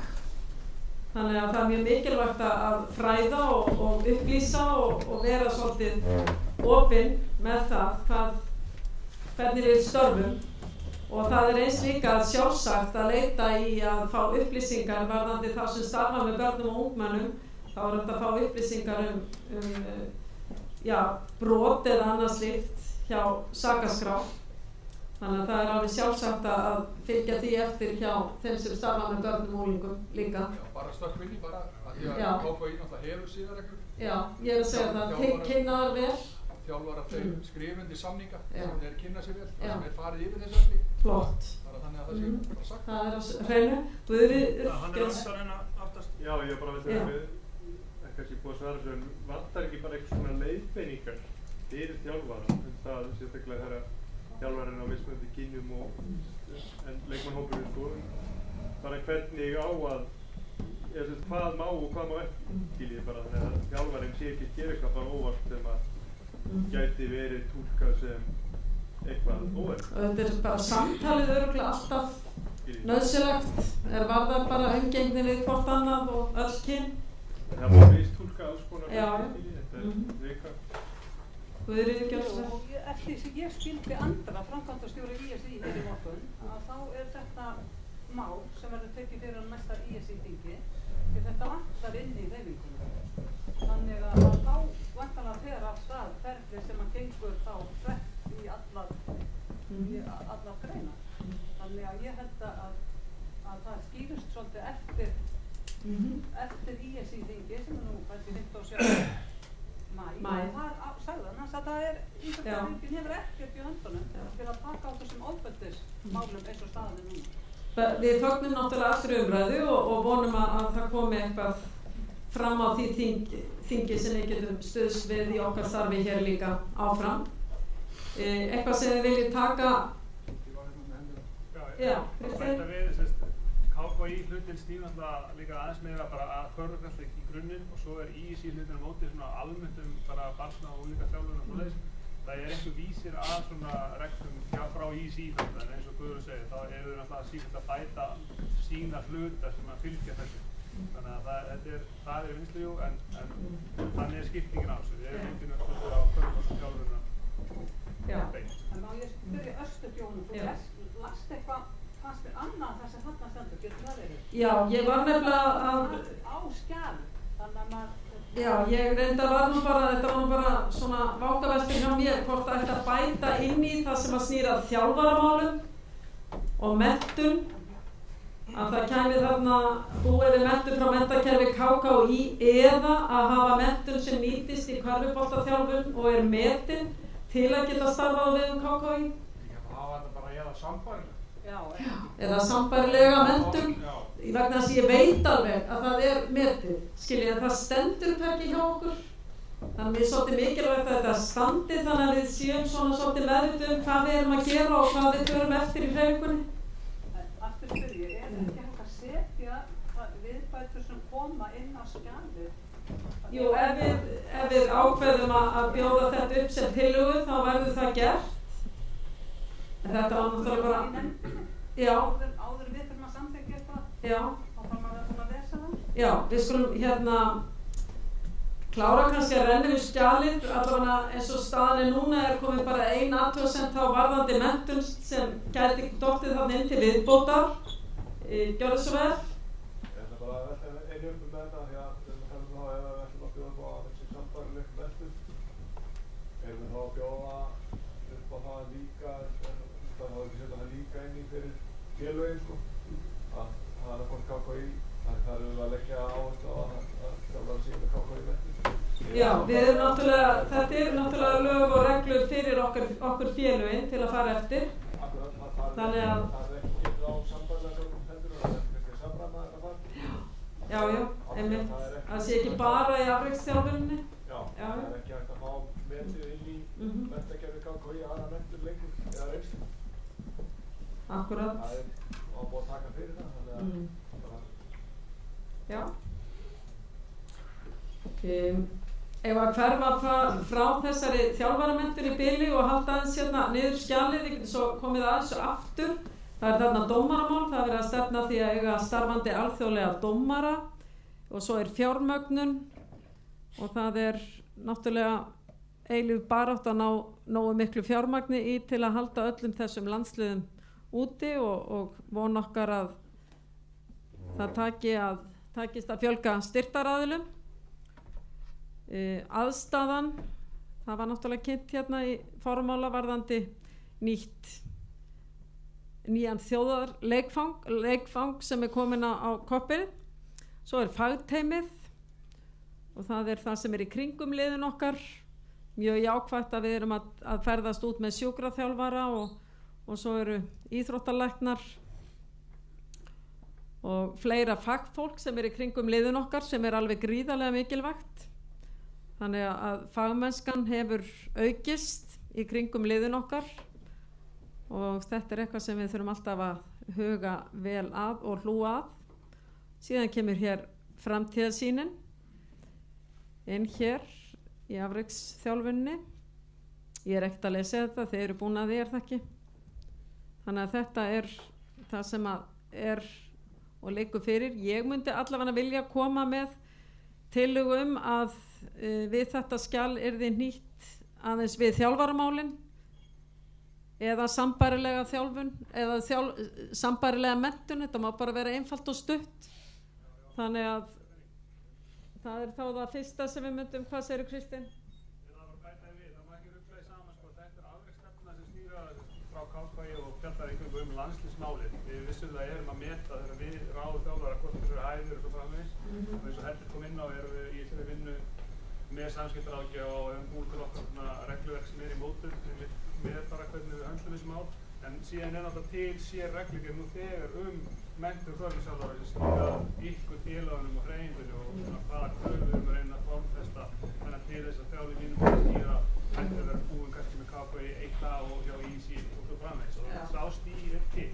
Við erum bara að ræða varðandi þjálfara á vegum körfuþjálfarsambandsins. Já, bara fyrir afreksþjálfun. Þetta ekki fyrir almenna þjálfun hjá hreyfingunum. Þetta semst afreksstefna sem við erum skylt þessu að uppfæra og fyrir ISI og það hafi áskýrslu og þeir eru þá samþykka og hún sem slík sem í heilsinni sé til þetta eða breytingum þetta sem Ég spyrja bara út í fjármögnuna. Það tala hérna að langtímastefnan að landsliðin verði hjálpað með styrkjum frá afreksjóði ISI, FIFA Europe og innlendur styrktarvæði. KFI að fá styrki núna frá FIFA og FIFA Europe? Það að vinna að því að reyna að fá styrki? Kristinn? Já, ég get svarað því. FIFA greiðir með hverju yngra landsliði lága uppæð sem stendur varla undir flugi og hótelgistingu.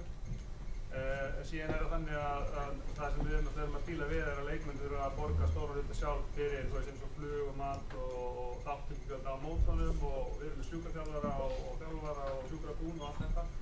Þannig að peningum til miður sem við fáum frá okkar sérsambandi eða alþjóðasambandi FIFA þýðir ekki til þess að standa til að senda lið í keppni. Þannig að það sem við erum að viljum verða vikið þetta bara eitthvað 20% þið fáðu að þetta kostnaði? Mér finnir þetta sé, þú veist, ef ég vonist ekki að ljúga en þetta held ég bara 500 krónur á liðið eitthvað alveg. Og stór hlutur í þeir bara í reksturinn á liðinu, það allt ekki. Þannig að það það sem við erum að viljum að sé skjálfesta. Þú veist, við viljum auðvitað alltaf bara eins og vorum að ræða á hana að það komi bara að sé styrkir á alla sem eru valdir landslið og þau ekki greiða kostnaðar. Hvaðan sem hann mun koma sér. Þá það komið eitthvað fleira varðandi þetta skjal. Gjörðu svo vel. Ég vilja fara að það kemur fagteimi. Ég vilja sjá þar inn í að það væri viðhaft samtal við sjúkraþjálfara viðkomandi klúbbs, viðkomandi leikmanns ástand, spilahætti og svo framvegis.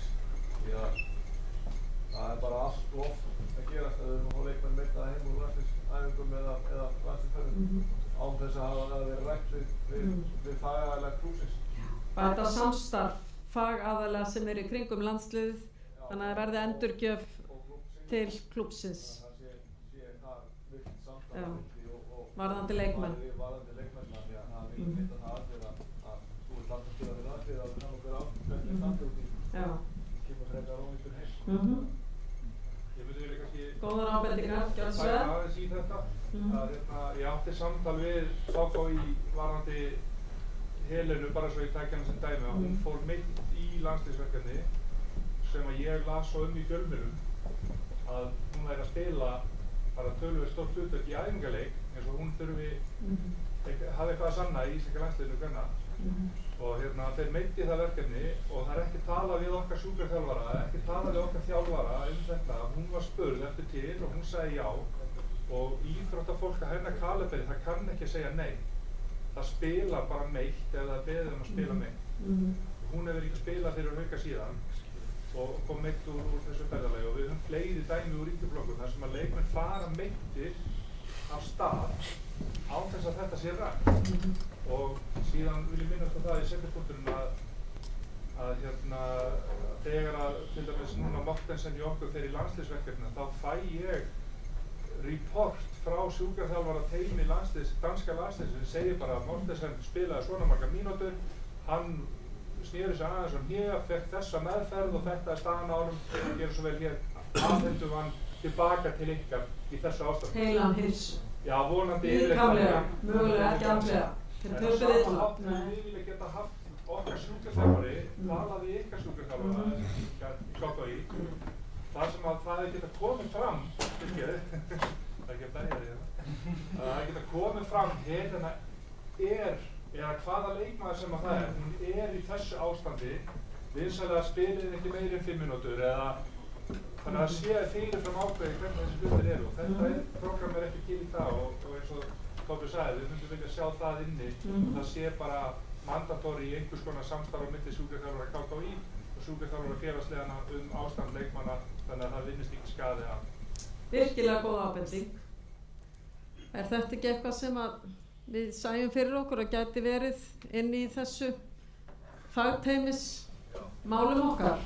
Við byrja bara á því að fagna þessu umræðu. Ég man ekki eftir að umræða hafi bara myndast yfir höfuð afreksíþróttir. En ég velti samt aðeins fyrir mig hvort við séum konið aðeins og út fyrir efnið. Við, allan sem formaður afreksnefndar myndi ég aldrei vilja velja meiddan mann og hvort sem að það konu eða kall. Og ég held að sýni frekar að því út af drifta á Helenu að það sýni mikilvæg hennar í hópnum að það hafi verið að hún hefði verið valin á þessu stígi en ég ætla ekki að tala Helenu sérstaklega hérna á þessum fundi af því að það eru mjög skipta skoðanir þessi málefni og samskiptin hafa verið þannig á milli okkar. Ég held að við séum ekki að fara að setja eitthvað svona inn í afreksstefnu eða það þannig mín skoðun að þetta ekki heimi í afreksstefnu. Í afreksstefnu aftur á móti væri frekar að segja bara við veljum bestu leikmenn á hvernig tíma og þeir spila fyrir landsliðin, punktur.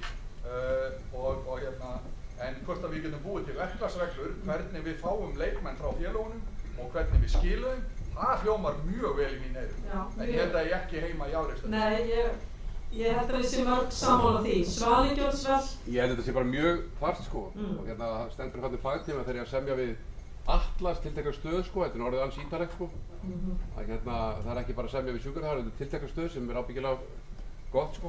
Það fleiri dæmi en Helena og þetta líka varðandi tryggingamál að þeirra leikmenn meiðast þarna, að það í ólestri.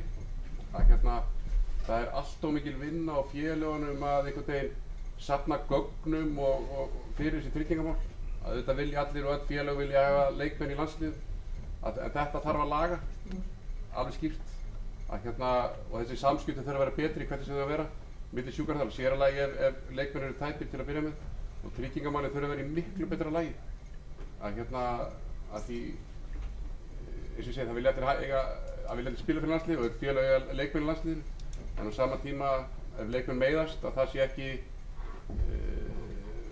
umtalsverð vinna á félaginu að vinna úr því í kjölfarið eins og staðar núna.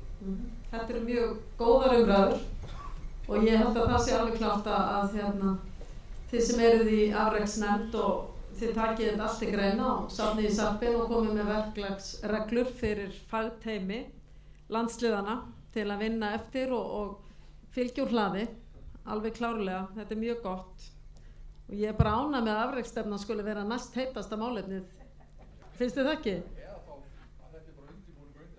Eða þetta kvíði, þetta ákvarðana kvíði, þannig að, en það styttist. Þá komið að því, eru fleiri sem vilja tjá sig, ekki að svo stöddu.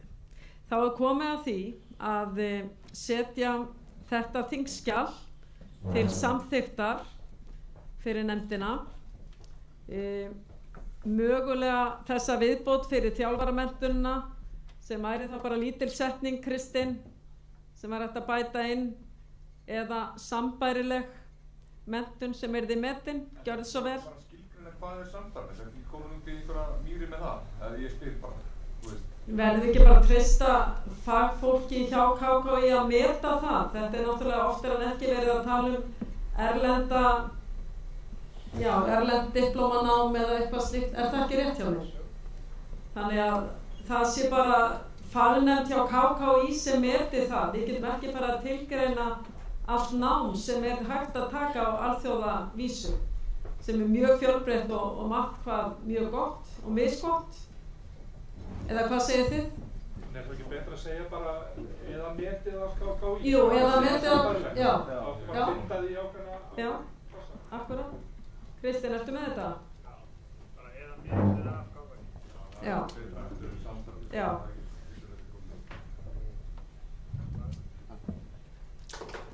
Þá komið að því að þessi litla setning fer inn í þjálfaramál. Annað sem að koma í umræðu varðandi fagteymi fer inn í verklagsreglur og annars er þingskjalið afreksstefnu KKÍ 2023 til 2027 borið til atkvæða hér. Hver eru samþykkir skjalinu með áorðnum litlum breytingum þjálfaramál? Rétt upp hönd. Takk, einhverju á móti? Þá skoðast afreksstefna KKÍ þingskjal númer 20 samþykkt. Þá er að styttast í mál málanna. Er þið viðbúin? Ég vil reyndar fagna þeirri umræðu sem hefur átt sér stað síðastliðið ár. Og ég held að COVID gerði hreyfingunum mjög gott. Við formenn urðum mun nánari. Við áttum mjög góð samtöl og góð samtöl geta oft skapað svona ákveðna sátt í hreyfingunni. Ég vil líka þakka vinnunefnd KKÍ fyrir hennar störð varðandi skoðun á reglugerðum og varðandi erlenda leikmenn. Ég vil líka lasta frumhlaup síðasta vors varðandi erlenda leikmenn sem ég fannst hreyfingunni til skammar. En þá var það næsta þingskjal. Þetta var bara svona auka. Má maður ekki vera með svona kynningu? Komið sitt álit? Nei. Mér langar að taka þá fyrir, er ég ekki að fara að taka fyrir Ingibergur þingskjal númer 7. Reglugerð körfuknattleiksmót, erlendir leikmenn, þetta er tillaga frá Hetti og ábyrgðamaður er Viðar Örn Hafsteinsson. Og er þið búin að senda message til allra sem eru annars staðar sem þurfa að vera hérna? Það er engin fjölgun í salnum, ég held að það er skriða inn. Það er verið að fjalla 15. grein, reglugerð körfuknattleiksmót, að núverandi grein falli á brott og í staðinn komi eftirfarandi texti sem ég ætla að lesa hér upp. Í öllum deildum meistaraflokka karla og kvenna gildir að á leikvelli hverju sinni má mest vera einn leikmaður í hvoru liði sem ekki er ríkisborgari EES-ríkis. Í bikarkeppni og meistarakeppni KKÍ gilda sömu reglur og í öllum deildum. Og þannig farið hans nánar yfir hvað erlendur ríkisborgari utan EES-ríkis. Nei, þannig verið að taka svo á 3 ára reglunni á. Erlendur ríkisborgari utan EES-ríkis sem hefur búið á Íslandi samfellt í 3 ár eða meira telst ekki sem erlendur leikmaður í reglugerð þessari og skal hann framvísa nauðsynlegum gögnum til skrifstofu þar KKÍ þarf til þess að leikmaður teljist með íslenskum EES ríkisborgurum. Sá sem hefur leiktíðina sem erlendur leikmaður utan EES ríkis telst sem slíkur út leiktíðina og skal miða við fyrsta leik í móti á vegum KKÍ. Og svo kemur brjóti félag gegn grein þessari telst félag hafa notað ólöglegan leikmann og skal sæta viðurlögum samkvæmt 8. grein reglugerðar körfuknattleiksmót. Og svo hérna meðfylgjandi greinargerð. Það verður að horfa í fjölmenningarsamfélagið og opna Osman A. Það er ákveðin einföldun. 3 ára reglan fyrst og fremst og síðanst fyrir erlenda ríkisborgara utan EES-ríkis og dæmi þess efnis að leikmenn eins og þessi sem eftir eru taldnir hafa búið hér á landi lengri tíma.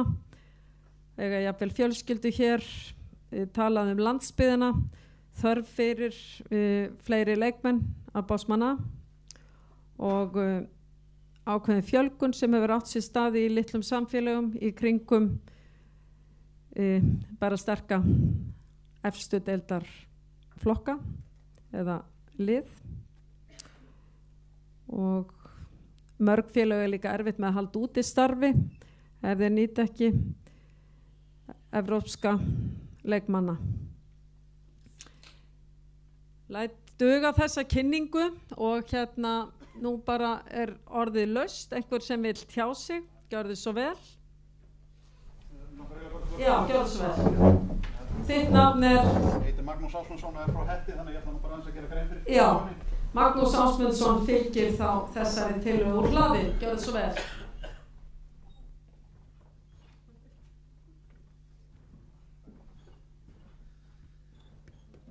Já, komið sæl eins og ég sagði, ég heiti Magnús Ásmundsson og kem frá Hetti, að vísu uppalinn á Hlíðarenda og búsettur í Garðabæ, en kem frá Hetti, sem sagt. Ég ætla nú bara að gera stuttlega grein fyrir þessari tillögu. Ég hygg að það verði meiri umræða seinni tillöguna, ef svo má segja, þannig að ég hef þetta svona í styttra lagi, en bara eins og Jóhanna kom hérna inn á í greinagerðinni, við búum í fjölmenningarsamfélagi, opnun á Bosman A yrði ákveðin einföldun, en 3 ára reglan yrði þá fyrst og fremst fyrir erlenda ríkisborgara utan EES, dæmum slíka leikmenn höfu við sem eru við keppni á mótunum núna, eins og Everett Richardson, Cedric Bowen, Shanna Dakane, Isaiah Cotton og Nemansak Nesevits. Þetta er allt saman fólk sem hefur búið hérna í langan tíma og jafnvel íslenska maka og börn. Við hyggjum að félög á landsbyggðinni þau ættu mjög erfitt með að manna lið án þessara leikmanna. Við getum nefnt sem dæmi að Sindri hefur verið með topplið í fyrstu deild undanfarin ár og það hefur skilað þeim öflugu barna- og unglingastarfi. Höttur hefur fjölgað iðkendum úr 100 í 170 semst í yngri flokkum á 2 árum og eins og framkemur í greinagerðinni að þá var það 40% aukning, en ég bendi á að Viðar er íþróttakennari en ekki stærðfræðikennari, þannig að þetta er nú kannski ekki þetta er svona kerskála stærðfræði eins og ég þetta er nú umtalsvert meira heldur en það, en við teljum semst að árangur meistaraflokks hafi haft sitt að segja. Snæfell kvenna er með 4 erlenda leikmenn, félög á landsbyggðinni sem að halda út í meistaraflokki kvenna myndu eiga mjög erfitt uppdráttar án Bosman leikmanna. Þetta er bara tillaga sem að við teljum að komist næst því að uppfylla lög og bara smá ádreipa það að EES-samningurinn er lög á Íslandi og þar segir mjög skýrt hvers konar mismunun á grundvelli ríkisfangs er bönnuð á gildissviði samningsins. Það munu eflaust einhverjir halda því fram að þetta eigi ekki við íþróttir eða íþróttir heyri ekki undir samningin, en það þarf ekki annað heldur en að skoða ársreikninga félagana til þess að fullvissa sig að þarna er atvinnustarf sem að ræða og ekki hobby, þetta er ekki tómstundastarf.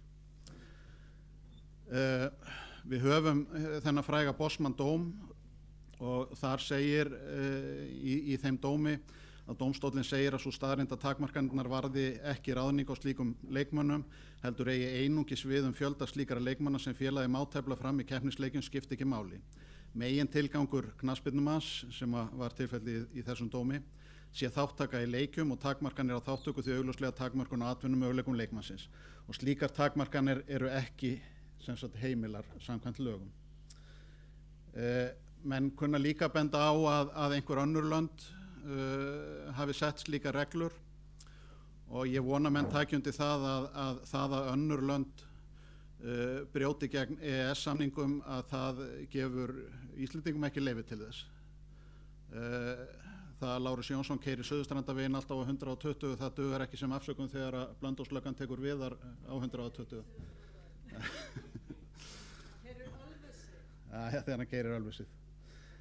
En ég ætla ekki að hafa þetta lengra, þetta er bara okkar tillaga og svo tillaga sem við teljum að uppfelli lög og reglugerðir sem að gilda á Íslandi. Takk.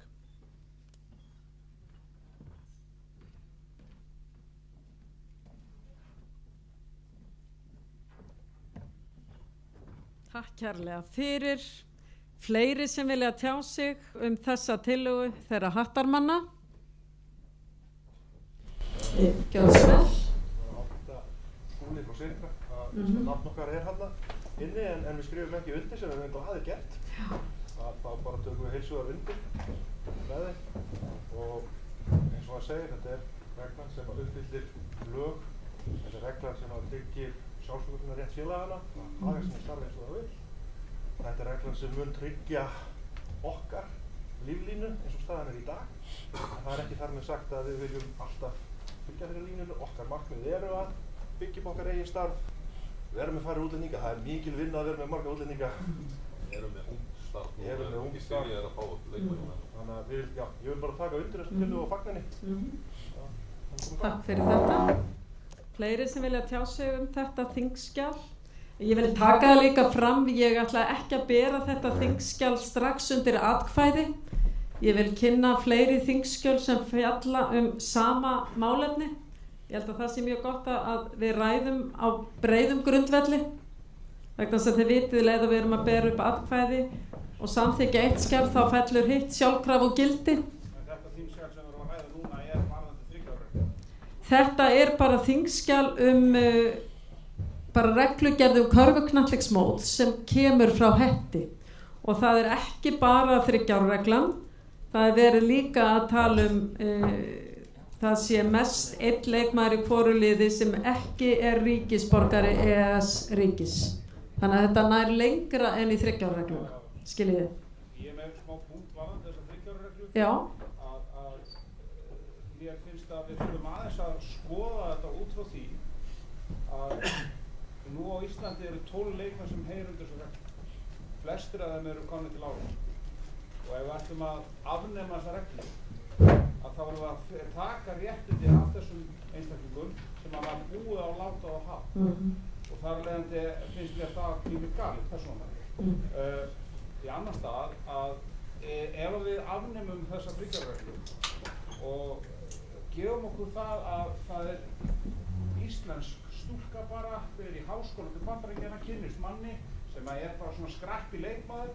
Hann kemur til Íslands, þau geta sig, hann má ekki spila körfubolta eða hann má það. Hann fær hvergi að spila út af því að hann Bandaríkjamann.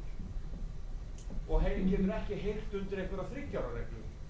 Skiljið, þetta mér finnst þetta svo sátt eitthvað að bara að þurrkit eitthvað út á einhverju svona næðist. Ég skil ekki hvað í það. Þið getur verið svo súrt. Svali bað næstum, já, fyrirgefðu, þú mátt koma upp, gjörðu svo vel. Málana. Já, ég ætla að blandast inn í reglunum sem verður tekið fyrir og eftir en ég ætla aðeins að fá að svara Jóna með 3 ára regluna því að mér fannst að ég tók þessi samtöl við liðin og það mér langar einhvern veginn að reyna að eyða þessu misskilningi að við séum að taka réttindi af mönnum. Menn fengu ekki réttindi vegna þess að hverju ári gefin út leikheimild fyrir þessa leikmenn og það bara að vera að taka þetta út reglunni og þar af leiðandi verður ekki gefin út leikheimild fyrir þessa leikmenn. Þeir fengu ekki passa sem stóð á þú ert orðin íslensku leikmaður í efstu deild í körfubolta. Nema bara í 1 tímabil í einu. Og þar leiðandi, við langar með að eyða umræðin það að við séum að taka réttindi af mönnum. Það eitthvað sem við myndum ekki gera en við erum að breyta reglugerðinni og ef þetta stendur ekki inn í reglugerðinni að þá náttúrulega þetta ekki.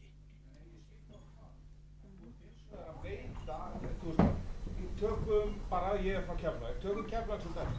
Ég ekkert viss að Keflavík hafi ráðið til dæmis leikmann inn í liðið sinni, skilurðu, nema út af þessu og þetta inn í reglum sambandsins í dag. En þeir fengu leikheimild til 1 árs fyrir leikmann. Ekki forever. Nei, ég næði alveg. Það er bara lélegur samningur í hináttin. Og verið ekki með fyrirvar það ef þú mátt ekki spila fyrir samkvæmt reglum félagsins, þá þetta samningur. Já, reglurnar eru í dag þannig. Til 1 árs. Til 1 árs. Við skulum hleypa fleirum af. Jón, þið færið ykkur hann í hliðarherbyggju og klárið þessa umræðu. Við bara koma fleirum af þess að það eru margir sem bíða. Svali var næstur. Þetta var sama atriði. Einar Árni, gjörðu svo vel. Ég verð að fá að svara Einari Karli. Hann talar að þetta sé heimild til 1 árs í senn. Það bara borgunin sem að erlendir leikmenn þurfa að greiða á hverju ári. Það skýtur skökk við hann svolítið svaraði svona því að við þurfum að sækja 3 ára regluna fyrir David Guardia Ramos og Mate Karlovic en ekki nema hann Knesvits. Það hefði verið á 3 ára reglunni hjá Vestra á Íslandi. Þannig að þetta ekki alveg eitthvað lofið þarna. Mikið einföldun að segja að leikkomendin sé ári senn og að tala það að það sé skjóta Keflavík að semja án fyrirvara. Það reiknar ekki með því að hann geti ekki skipað sig fram í tíma. Það orðið þarf á því hreyfinguna að fá að skipuleggja sig lengur en 1-2 ár í senn. Það alveg ljós. Við sömdum sem dæmi við nefnum Knesvits til 3 ára sem leikmann á 3 ára reglu sem við þurfum ekki að sækja. Þannig að fengi hana hjá Vestra. En jú, við vissum að við þurfum að borga hann pening fyrir leikjumduna á. Gjörðu svo vel. Já, nú það þannig að nú spyr ég bara að ég veit ekki. Er verið að bæta við 3 ára reglu fyrir einhvern sem við fyrir utan ES? En 3 ára reglan svona núna, á hún bara við leikmenn sem á ES-svæðinu, ekki Patrik. Hún á við bæði. Hún á við bæði, núna í dag. Hún á við bæði 3 ára reglu. Já. Ég bara velta hún heimsregla. Hverju þetta þá að bæta við? Það í raun verið áskæftir að tryggja. Það náttúrulega, það kemur fram í þingskjalinu sem var unnið út frá vinnu KKÍ eða vinnuhóps KKÍ varðar leikreglur eða umgjörðum körfuknattleiksmót varðandi fjölda íslenskra leikmanna inn á velli eða EES leikmanna. Þannig að þetta svona viðbótar umræða við þá reglu. Þannig að það eitthvað sem að við getum fjallað fljótlega. Viljið þið taka meiri umræðu 3 ára regluna áður við skoðum hina? Gjörðu svo vel. Ég með þessa 3 ára reglu, ég svona bara með mína skoðun á sig bara það bara vera, við hefum að einfalda þetta. Þetta alltaf svo leiðileg umræða sem komur mál bara eins og með Þorlákshöfn fyrir að við erum að bjóða bara upp og svona kjafta í fjölmiðlum þessa frekar vildi það bara leyfa ótakmarka útninga ef við ætlum að 3 ára reglu. Til hvað segir hún, Hvað hjálpar hún? Að því að núna bara sömulega ég með samning með þessa leikmenn skiluru. Ég vil bara sé það bara 3 leikmenn eða bara ótakmarkaðir ef við ætlum að hafa 3 ára reglu. Þú frekar að sé bara ótakmarka útningar en allir setja saman borð. Einar Árni? Fá að bæta við að því að hugsaðum hjá okkur við nefndum nöfn á leikmennum sem á 3 ára reglunni. Okkur fannst þetta að vera sanngirni sjónarmið líka gagnvart og við bara að leyfa mér að nafngreina leikmann eins og Cedric Bauer sem með öll sömu réttindi og við á langtíma atvinnu og dvalarleyfi á Íslandi búinn að vera hér í allavega 3 ár plús að spila með sama liðinu á íslenska konu og íslensk börn og svo erum við bara að dæma það hann kannski ekki líklegur til að fá starf í úrvalsdeild hefur alltaf ekki hingað til fengið starf í úrvalsdeild sem Bandaríkjamaður og okkur finnst það sanngirni sjónarmið hann getur spilað á Íslandi eins og hver annar sem hefur öll önnur réttindi til þess að vinna á þess að vera í Bandaríkjum. Nú langar við aðeins að kasta þér bara út bara vangaveltum. Erfitt að verða íslensku ríkisborgari þegar þú ert orðið konu og börn á Íslandi? Þekkið þið það? Það tekur 6 ár. Það tekur 6 ár, þá verður að vera búsettur á Íslandi í 6 ár. Alveg sama þó þú sért giftur og 8 börn og allan pakkan. Reglum var breytt fyrir einhverju síðan. Já. Þetta voru 3 ár. Ég er svona meðal. Nei, akkurat. Já. Já, ok. Bara bæta við. Já. Það náttúrulega þannig með marga að við bara veitum svo þau bara fyrir Litháa. Ef þeir alltaf gera íslenskir ríkisborgarar, þá þurfa þau að skila litháíska passinu. Það ekki allir tilbúin að fara þá máli, vitandi það að þeir hafi réttindi til að vinna í Evrópu. En þarna er náttúrulega bara hér máli hérna. Gjörðu svo vel. En af hverju þá bara að útlendingur sé bara útlendingur? Hvort það sé Bandaríkjamaður eða komið frá EES þá er þessi mál líka bara út í sögum. Þá getur við mikið tala hvort það sé þá kannski ekki á fórnum sem kala ígildi sem er alltaf dýrasta ígildi, skilur, að við getum tekið í kala eins og Jóni var að tala í lögum 3 kala og svona 3 kala. Þetta eru bara mjög góðar umræður. Svo er líka ég er svona jafnaðarkona. Svo er spurning, dugar okkur að láta 3 ára regluna fjara út í einhvern x tíma og hún sé boðið fyrir 35 ára og eldri? Nei, bara kasta bara svona. Hvað eru þeir gamlir þessir kallar? Ingibergur, gjörðu svo vel.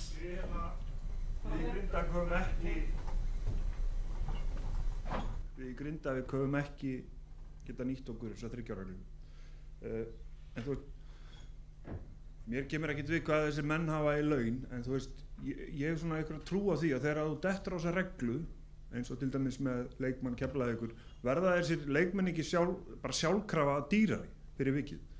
Þú veist, við erum með stelpu sem hefur borgað skatt í 7 ára á Íslandi, fær frábært tækifæri til þess að fara út og ná sér í reynslu sem hún gat ekki sagt nei við. Hún fer út, kemur aftur, hún á þess sér ekki kost að geta dottið okkar svona reglu og er þá kana ígildið okkar.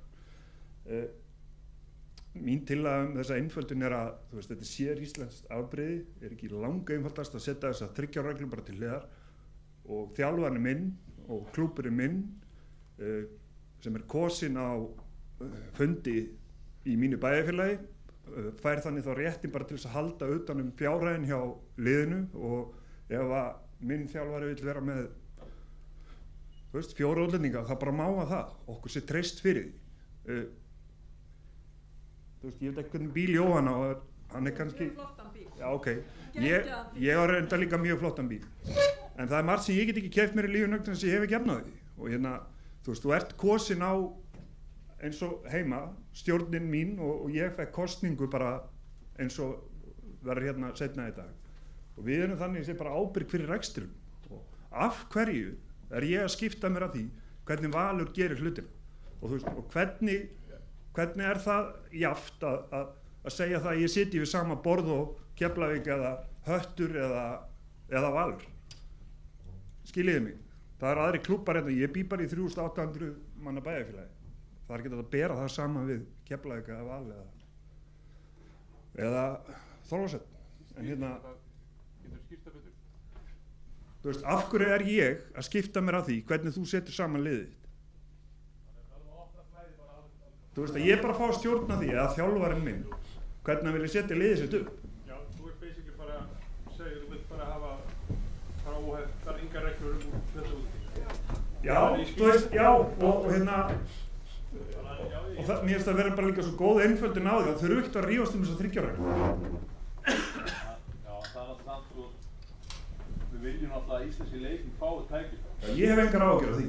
Það hefur samt, reynslan hefur sýnt sig bara þetta hefur ótakmarkað og við verum með lið með 5-6 útlendinga og líka bara fyrir okkur að selja íþróttina þú þarf að gera eitthvað spá fyrir tímabilið og þú veist ekki hverju vera bestir þú má 5 nýjir leikmenn í liði sem að þú veist ekki hvernig öll að þú getur ekkert reikna með en það hlýtur þá bara að vera ábyrgð. Ég bara að segja fyrir okkur að selja íþróttina bara þá verður þetta held ég ógeðslega erfitt ef við höfum ekki einhverja hömlur á þessu. Við höfum náttúrulega reynt þetta. Má ég koma inn á þetta sem hann er að segja bara komið smá kveldu hvað alltaf séu margir leikmenn íslenskir þá tala ég kalla megin sem hafa farið til Evrópu að spila sem aðfram ef við tökum bara heildar fjölda frá því að Heppi fór til Belgíu og svona tíma hvað alltaf séu margir? 20? Eitthvað svoleiðis? Mikið meira? Ekki mikið meira. Nei, ekki mikið meira. Bara núna undanfarna daga er verið að tala um að þessu 4 íslenskir ungir strákar sem hugsa með á leiðinni í atvinnumennsku. Og við erum nánast með frjálst flæði herrnendra leikmanna, eða skiljið, þú veist, við erum með takmarkanir inn á vellinum, en þú mátt vera með eins margt og erlenda leikmann og við.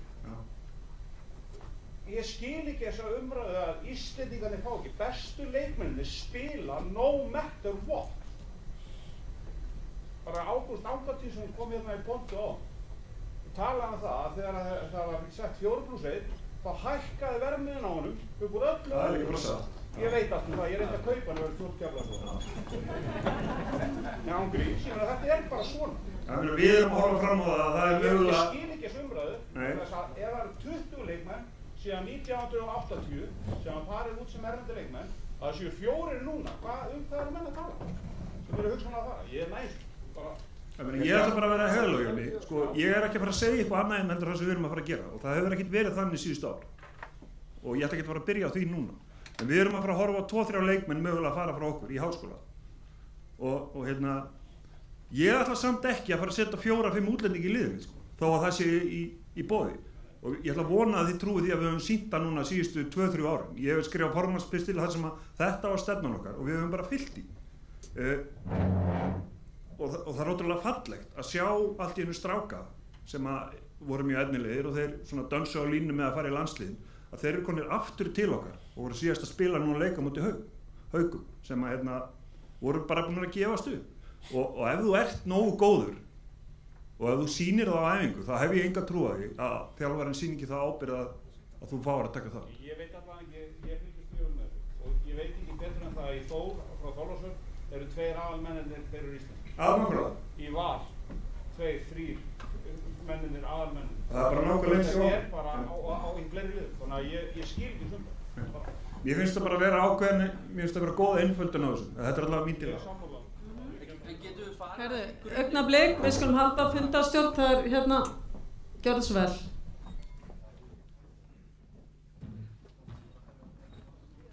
Bara þetta er síðasta þingi mitt á allir eiga svið. Nei, ég veit þetta er kannski að blandast inn í regluna sem við erum að ræða eftir og kannski eigum við bara að grauta þessu saman og ræða útlendingamál. Við verðum að grauta þessu saman. Ég ætla bara að taka mjög stutt. Ég tók að mér þetta verkefni og það var bara hlegið að mér. Ætla þú að fara að reyna að breyta heiminum með að ræða útlendingamál við liðin. Ég hugsaði bara, þetta er síðasta sem ég geri og ég ætla bara að gera það. Það var rosa gaman að tala við liðin, allir fundirnir bara nokkuð góður og skemmtilegir. Síðan heldum við formannafund hérna fyrir eitthvað, mánuði síðan. Þá ákváðum við að kynna fyrir ykkur, ef við myndum fara eftir ströngustu ályktunum liðana, að þá settum við það upp á töflu. Og það er í raun og veru ekki alveg endalega tillagan, vegna þess, hvað gerðist þegar við settum upp ströngustu tillöguna upp á blað og liðin þurfti að fara að hugsa, já býtu, sagði ég þetta, það þýðir þá að þetta gerist og svo, já ef reglan fyrir út þá gerist þetta, ok? Síminn minn byrja ekki að glóa fyrir en eftir formannafundin, þegar menn áttuðu sig á því að þessi ströngustu skilyrði væri mögulega að fara að gerast.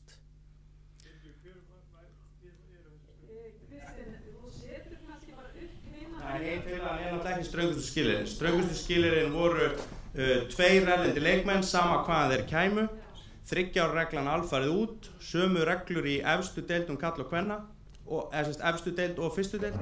Þetta var svona samhljómurinn þegar við sem vorum í nefndinni, töluðum við liðin, settum punkta á blað og þetta voru ströngustu skilyrðin. Eftir það logar síminn og þá myndast 3 fylkingar. Fylking 3 ára reglunar, hún verður að vera. Fylking þess að það séu 3 erlendi leikmenn og fylking þess að það veri 2 erlendi leikmenn. Þetta endurspeglar nákvæmlega hreyfinguna í útlendingamálum síðustu 150 árum. Þannig að og síðan, núna byrjum við hér að vinna og þá fara menn sem gerðu rosalega, og nú er ég ekki að tala um neitt ákveðin aðeila sem er búin að koma inn upp, svo ég tæki það bara skýrt fram. Eftir síðasta formannafund, þá settu allir upp sína húu.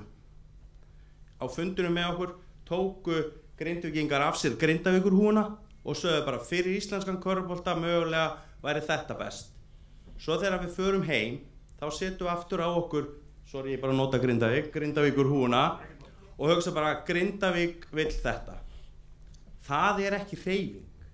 Hreyfingin þarf að koma sér upp hvað hún vill gera Þannig að sumir nefndu, þetta snýst allt peninga, það allt og dýrt að vera með svona marga útlendinga, eitt sjónarmið. Aðrir segja, við verðum að fá meiri spilatíma fyrir íslenska leikmenn, það annað sjónarmið. Og hinir segja bara, ef að þessi regla fyrir gegn, þá bara hættir körfubolti hjá mér. Þannig að þetta það sá söngur sem í gangi, ekkert að þessu. Og athugið það að við teka skýrt fram í öllu þessu ferli og í tillögu nefndarinnar ekki mín skoðun. Ég var fengið til að vinna verkefni til að hlusta á ykkur og reyna að ramma þeim þannig að þessi dagur yrði ekki til 8 í kvöld að ræða það. Það tókst ekki, en tillagan sem við leggjum fram það sem að við tókum samhljóm út úr meirihlutunum. Af hverju breyttist reglan frá formannafundunum í 3 útlendinga versus 2 var basically vegna þess að eftir fundin hringdi síminn minn non-stop í marga daga þegar menn áttuðu sig á því að við erum bæði að taka út 3 regluna og þrengja útlendinga.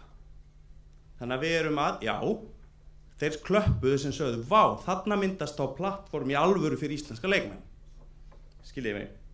Þannig að þess vegna ákváðum við að setja ströngustu skilyrðin upp þannig að menn gerðu sig grein fyrir því hvað var sagt. Það umræðan sem við eigum að vera að taka. Viljum við meiri spilatíma fyrir Íslinga? Viljum við spara peninga? Spörum við peninga? Viljum við 2 útlendinga, viljum við 3 útlendinga? Þetta það sem við erum svolítið að grautast með. Ég skil, ef ég fyrir bara að taka part, ég skil Hött, ég skil Sindra. Ég skil þetta mjög vel.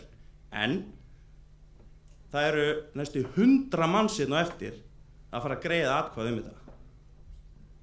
Þannig að ef við hér núna ætlum að koma okkur saman eitthvað, já, heyrðu, þetta best fyrir körfuboltann, þá tækifæri núna.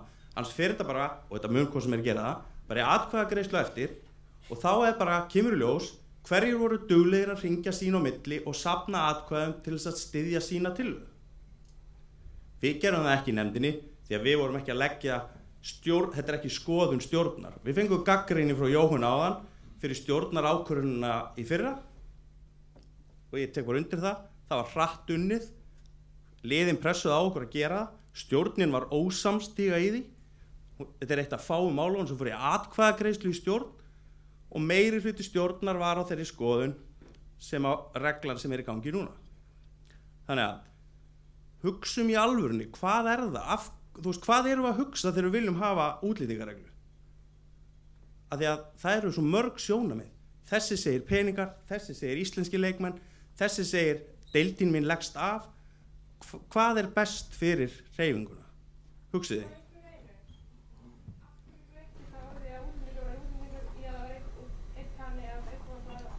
Það var eiginlega bara í umræðinu þannig að ef að þeirra lið sögðu ef það verða 3 útlendingar þá viljum við að það sé max 1 bandaríkjamaður. En ef þið breytið í 2 útlendinga þá viljum við hafa það bara frjálst. Má ég spyrja þennan, ef ég skildi þetta var nefndin að leggja fram þessa tillögu en ekki stjórn KKÍ. Já, þetta þess nefnd sem var skipuð af stjórn KKÍ og nefndin leggur fram þessa tillögu. Akkur ekki stjórn KKÍ sem leggur þessa tillögu fram? Þetta var bara ekki farið í atkvæðagreiðslu með þetta í stjórn. Þetta við bara unnum þessa tillögu og við leggjum hana fram. En stendur ekki stjórnin bak við þessa nefndi það? Jú, hún kaus okkur. En hún þarf ekki að vera sammála því sem við lögum fram. Nei, það þannig, en það kemur satt óvart að stjórn KKÍ leggir þetta ekki fram?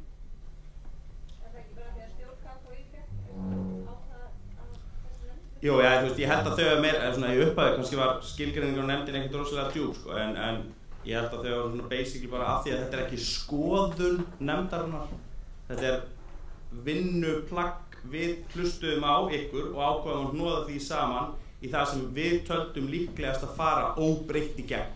Gerðum okkur alveg grein fyrir að kemur móttillögur og breytingatillögur og eitthvað svoleiðis, en þetta það sem við lesum salinn eftir það sem ég sagði, eftir formannafund, eftir símtölu eftir formannafund, eftir viðtölu öll félögin, að þetta með því að leggja fram eina tillögu væri líklegasta tillögan til þess að fara í.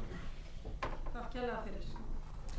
Sko það alveg ljóst að við verðum aldrei öll sammála og þetta ekkert nýtt að hver hugsar rassinn á sjálfum sér. Og það mun alltaf verða þannig í þessari hreyfingu. En ég held að það sé mjög mikilvægt og ég veit ekki hvernig það hægt að gera það að hreyfingin sammælist eitthvað ákveðið sem verður unnið eftir ekki bara í 2 ár.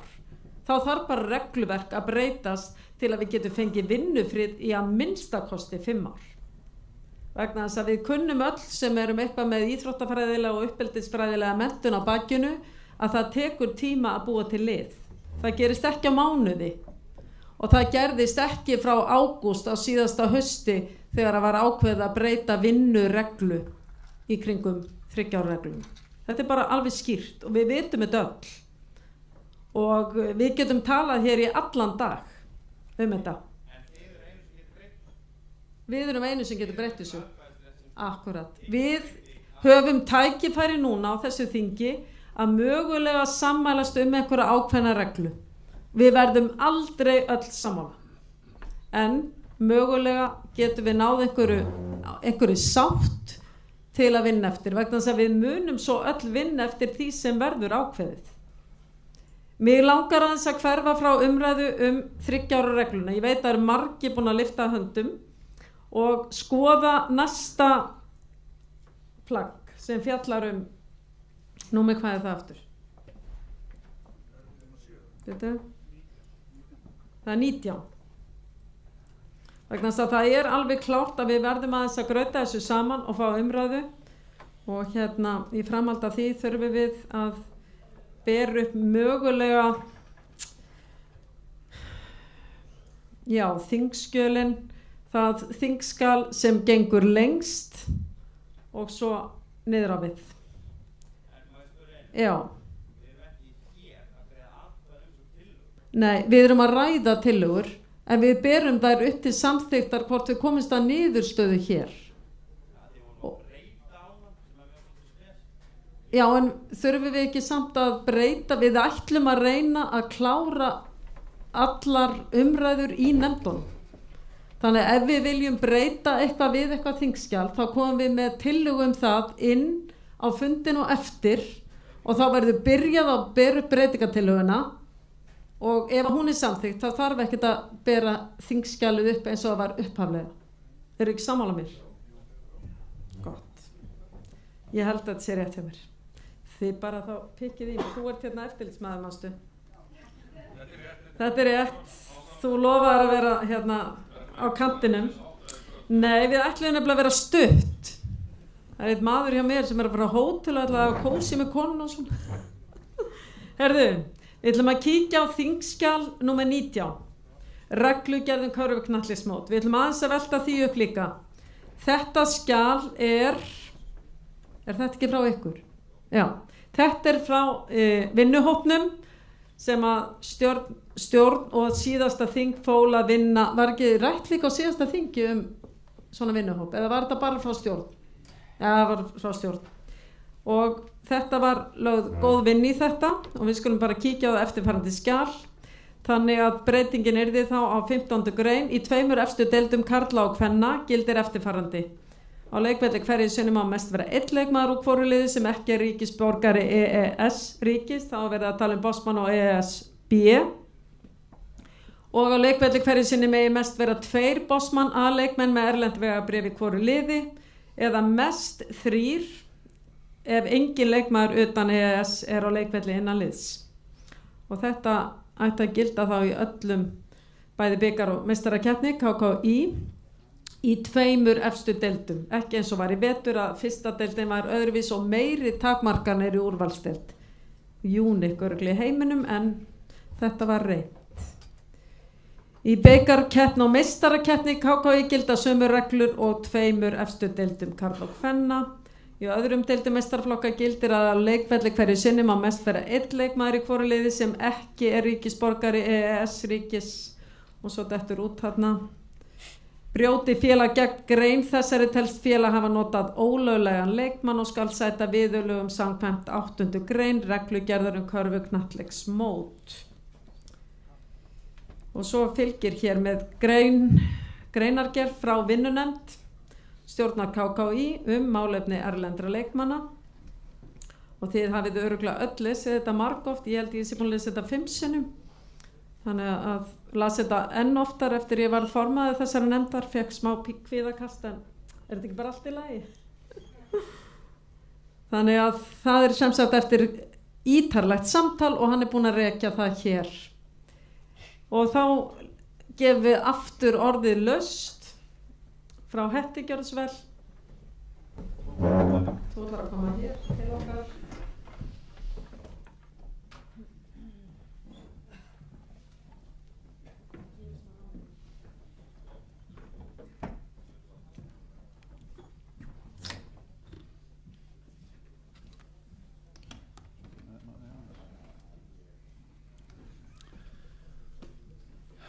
Já, sæl aftur. Sko ég trúi því að allar tillögur séu settar fram í góðum ásetningi fyrir körfuboltahreyfinguna og þannig auðvitað verðum við að haga umræðunni. En við erum ósammála, þannig það bara og mér finnst mjög mikilvægt að koma sjónarmiðum okkar á framfæri sem að ég tel að svona spegli svolítið sjónarmið landsbyggðarliðana.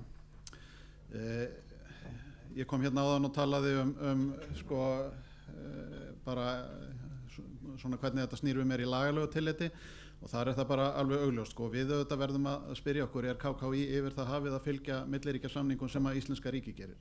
Það eru þetta svona mjög, já, það er svolítið sérstakt. Það þyrfti ekki nema kvörtun einhverja til ESA til þess að í raun og veru hnekkja þeirri reglu sem að er lögð fram hérna í 19. þingskjali.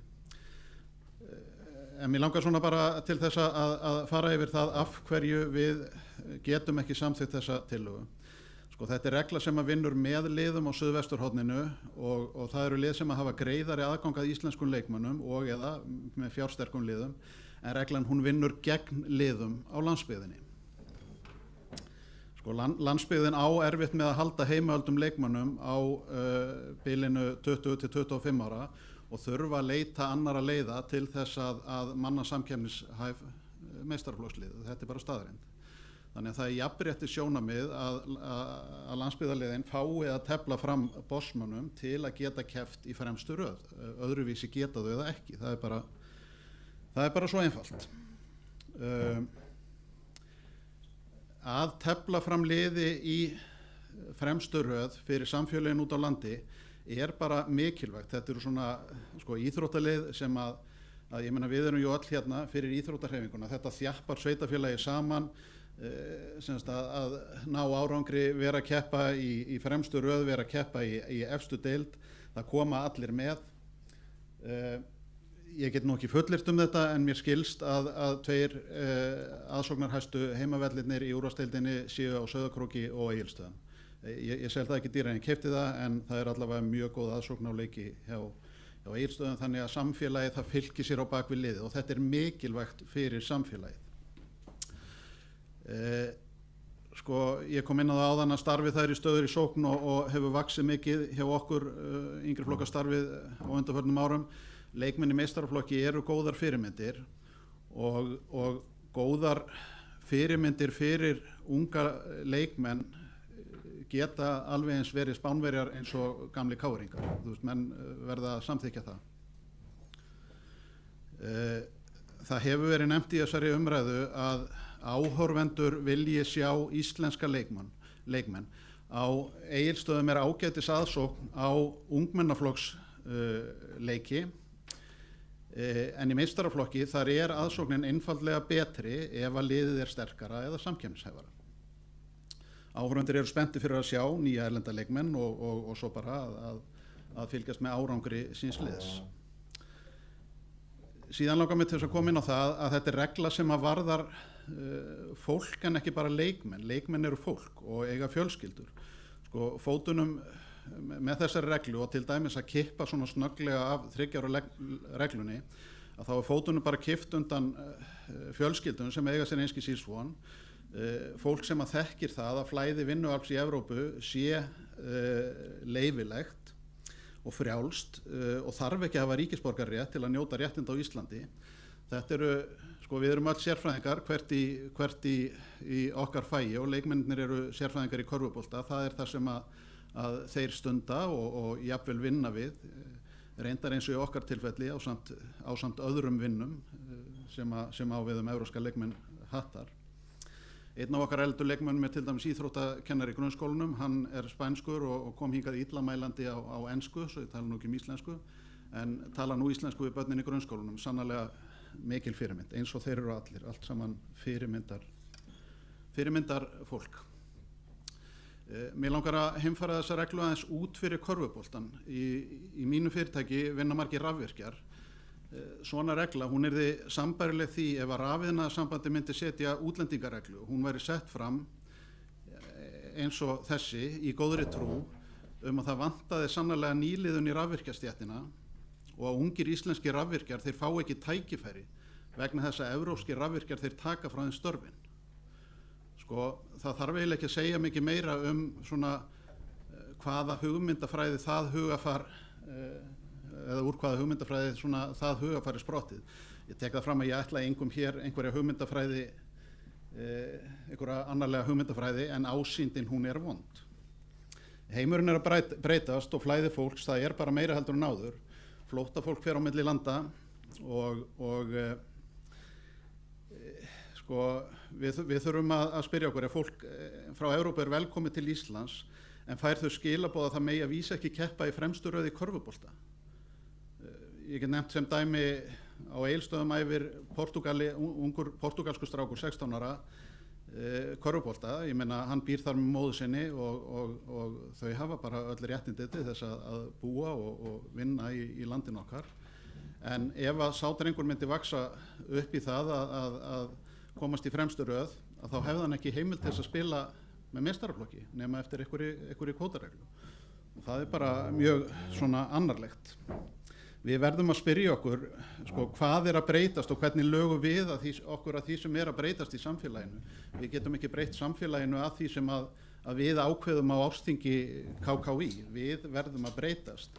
Og við eigum ekki að reisa varnarmúra sem eru sprottnir að hræðslu að því að strákarnir okkar fá ekki tækifæri. Svo eins og kom hérna fram áðan að þá breytist hugafæri þegar íslenskir leikmenn verða svo góðir að þeir geta fengið tækifæri annar stað. Við viljum að reglan gildi semst í aðra áttina en ekki hinna. Ég endurtek líka það sem að formaður MFÍ sagði hérna í dag að við viljum tryggja að allir sem vilja vera með fái að vera með meðal annars óháð uppruna. Ég endurtek síðan að ég ætla mönnum ekki annarlega hugmyndafræði en við þurfum bara að átta okkur á því að birtingamyndin á framkvæmd á svona stefnu er nánast þjóðernishyggja. Íslensku körfubolti fyrir Íslendinga, ekki fyrir útlendinga sem er að taka tækifæri af okkar krökkum. Og reglan hún mun gera það verkum að lið á landsbyggðinni sem hafa takmarkaði fjármuni munu ekki eiga þess kost að geta nokkuð tíma verið samkeppnishæf úrvalsdeild, fyrirmyndin að fara og yngri flokkastarfið mun dala.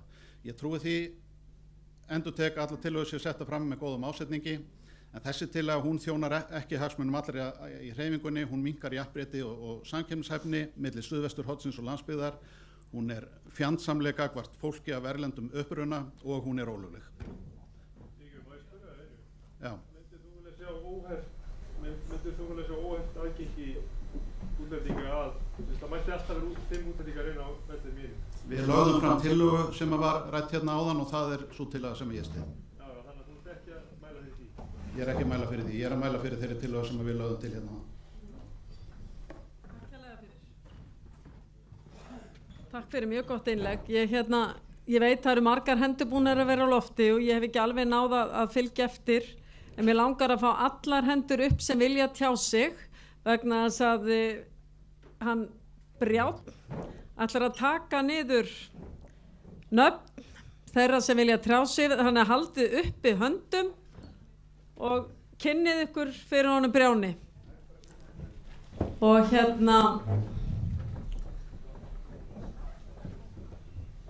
oft erum við að tala að við sjálf þurfum að treysta gjörðum okkar og bera ábyrgð á okkar félögum og við þurfum að reka félögum okkar þannig að umgjörðin sé ekki að fara úr efnum fram, heldur þurfum við að búa til nýja góða íslenska leikmenn og við þurfum erlenda leikmenn til að styðja okkur í að búa til fleiri góða íslenska leikmenn vegna þess að eins og við talaðum. Við þurfum að opna glugga á erlendar slóðir til að fá enn betri tækifæri og landsliðið okkar er í dag á frábærum stað vegna þess að við höfum haft stuðning þessara erlendu leikmanna til að gera okkur betri og leið haft opin glugga til Evrópu. til að verða betri. Við erum alveg föst í girðingum í þessari umræðu, það er alveg staðreynd og kannski er lykillinn í því að það eru bara einhverjir sem að treysta ekki hreyfingunni til þess að passa að íslenski leikmenn fái tækifæri. Þannig að eða ekki frekar en við séum á afmarga menn í iðngreinum á Íslandi. Ertu búin að ná þessu öllu niðurbrjóð?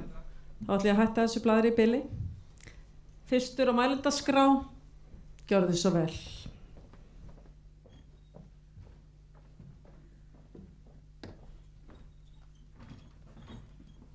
Komið sæl, Rúnar heit ég fulltrúi Ungmennasambands Eyjafjarðar í dag, en líklega betur þekktur sem bara eftirlitsmaður og fyrrverandi dómari og stjórnarmaður ýmislegt annað í körfuboltahreyfingunni.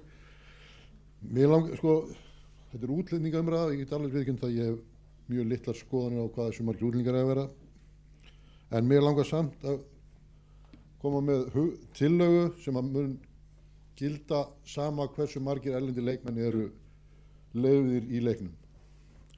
Þannig að koma upp máli í vetur þar sem að tengist þessum mínu félagi sem er ekki þessi.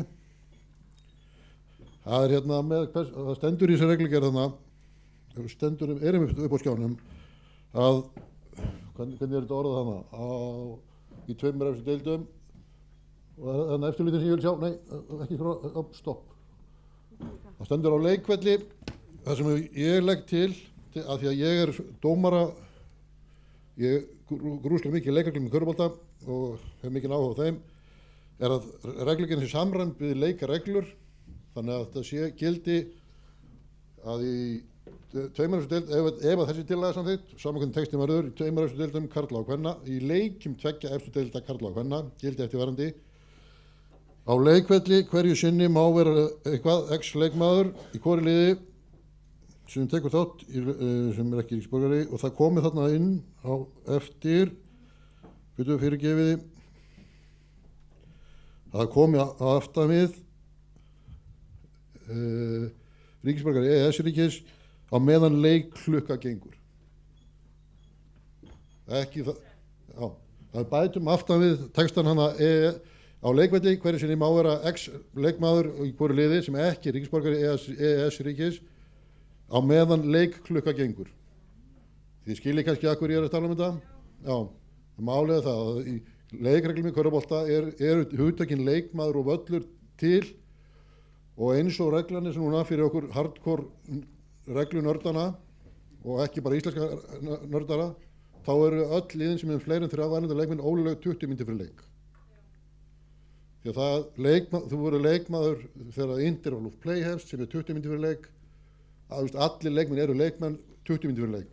Þannig að þetta er rauninni bara til, og ég trúi því líka að það sé hugmyndir með þessar reglu upphaflega að sé þegar leikklukkan gengur. Leikmaður, einhver mistök sem verða, ekki það að þau urðu allt og oft hjá þessu sama liði og hafa ekki gerst annars staðar og hafa ekki gerst annars staðar í heiminum mér vitanlega, en þetta er bara til að tryggja þetta er bara svona, ég legg til að sama hvað sem margir útlendingar eru, ég ætla ekki að leggja neitt til þar, að við bætum þessu við á meðan leikklukka gengur. Það er bara það sem ég er hugsa um. Þannig að áður en að við klárum þetta, þetta verður afgreitt í dag, þá legg ég til að þetta verður haft með. En þið náttúrulega með að segja nei við því sem ég finnst. Get ég með þetta? Ég sendir þetta.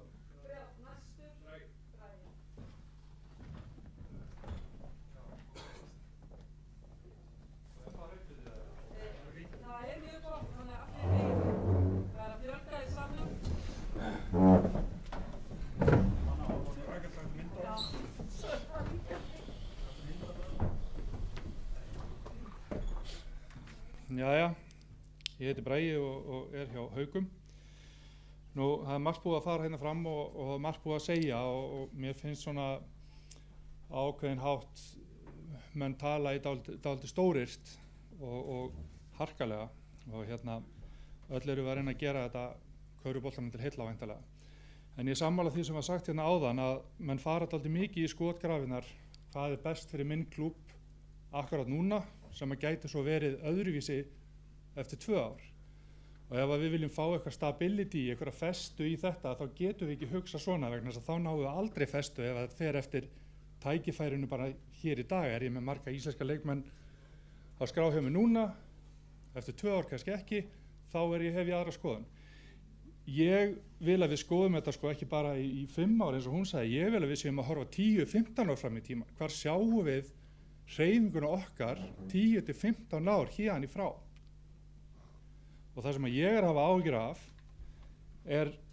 þessi fækkunarleikmanni sem ég talaði að eftir tölfræði, ég man ekki nákvæmlega hvað tölunar eru, en þar eru eitthvað þar í kringum fyrir 3-4 ára síðan að þá vorum við með 370 íslenska leikmenn í efstu deildum kalla, við horfum að kalla með núna, í fyrstu úrvasteild kalla, 370 leikmenn virkir í æfingahópum og í liðum félagana. 372. Hvað þeir margir núna? 280. Það er búið að fækka næst í 100 leikmenn sem þýðir að við erum að fækka framtíðar sjálfboðaliðum. Ef þið horfið á núna ykkar klúbba og þið skoðið hverjir að þjálfa yngri flokkana ykkar? Hverjir að þjálfa jafnvel meistaraflokkana? Í flestu tilvikum þetta gamli leikmenn.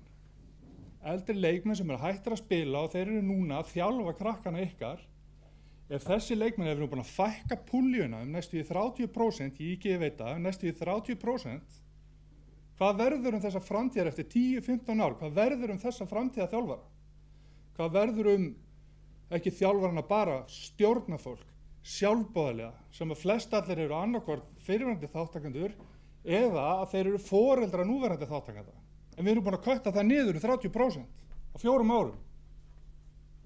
Hvað ætlaði að hafa þessa hreyfingu hérna eftir þessi ára? Mér skýt sama, þessi afsökunar á orðbræðinu, ég hef smá heitu núna, mér alveg sama hvort þetta séu Haukar eða Grindavík eða Keflavík eða Höttur eða hvað. Höttur talar að sé erfitt að fá íslenska leikmenn. En hvað ef við köttum púljuna niður 30%? Er þá eitthvað auðveldara að fá íslenska leikmenn? Nei. Þetta eru staðreyndir. Þetta eru staðreyndir sem við erum að tala um. Við erum ekki að tala um einhverja tilfinningar eða eitthvað slíkt. Þetta eru staðreyndir sem við horfum á, tölfræðilega staðreyndir sem við erum að taka saman. Og við verðum að rísa upp úr skotgröfunum og upp úr þessu klúbbahugsun og hugsa hvað er best fyrir mig núna. Og nú hljóma ég svolítið harkalega, en sko við sem hreyfing, við berum ekki ábyrgð á því hvort að einhver einstaklingur frá Bandaríkjunum sem kynnist íslenski stelpum og dæmi að tekið hann áðan, flytur til Íslands og langar að spila körfubolta. Við berum ekki ábyrgð á því að honum sé leyfilegt að spila körfubolta í þessu í einhverjum hliðarreglum við það sem er í gangi. Sem hreyfing berum við ekkert ábyrgð á þessum einstaklingi. Auðvitað gaman að vera inclusive og reyna að fá alla, og ég hef sagt það opinberlega að mér finnst 3 ára reglan ekkert slæm í eðli sínu í því formi sem hún var sett fram í upphafi. Einmitt að reyna að ná til þessar einstaklingar sem eru hér að koma með fjölskyldu, eru hérna að starfa og körfuboltinn er ekki aðalmálið. Reynum að finna leið, við þurfum ekki að gera það akkurat núna, reynum að finna leið til að fá þetta fólk inn, en þessi 3 ára regla getur ekki áttið full harnaða atvinnumenn sem eru að koma, þeir þurfa bara að koma á þeim forsendum sem eru bara eðlilegar í öllum körfuboltadeildum í Evrópu. Ekki á einhverju hliðarreglum. Nú, ég ætla að reyna að vera fljótur og við erum að tala um hérna stability og við viljum vera með einhverja festu í þessu. Ein leiðin til að gera það, og ég veit að við tökum ekki ákvörðun um það núna, en ein leiðin til að gera það er að vera með þing á 4 ára fresti. Þar af leiðandi erum við bara að rífast um þetta 4 ára fresti. Þess á milli þá gildir formannafundur, ég er ekki að grínast með þetta sko, við tökum ekki ákvörðun með þetta núna en ég vildi bara henda þessu fram. Þess á milli gildir formannafundur, alveg eins og gerðist núna, og mér fannst hún skjóta dálítið harkalega á þann formannafundi, að þá formannafundi sem voru nokkrir, því að það var yfirgnæfandi meirihluti, þannig að það var alveg eðlilegt að það yrði tekið tillit til þess. en ef að þingið eru á 4 ára fresti, að þá gilda þær reglur sem við setjum í þau 4 ár, nema það kom eitthvað upp á, og þá getur KKÍ kalla fram formannafund sem hefur leyfi og hefur það í dag til þess að taka ákvarðanir á milli þinga. Þetta er leið til þess að fá smá festu í pakkan. Ég er alveg að vera búinn. Einhver myndist á landslið.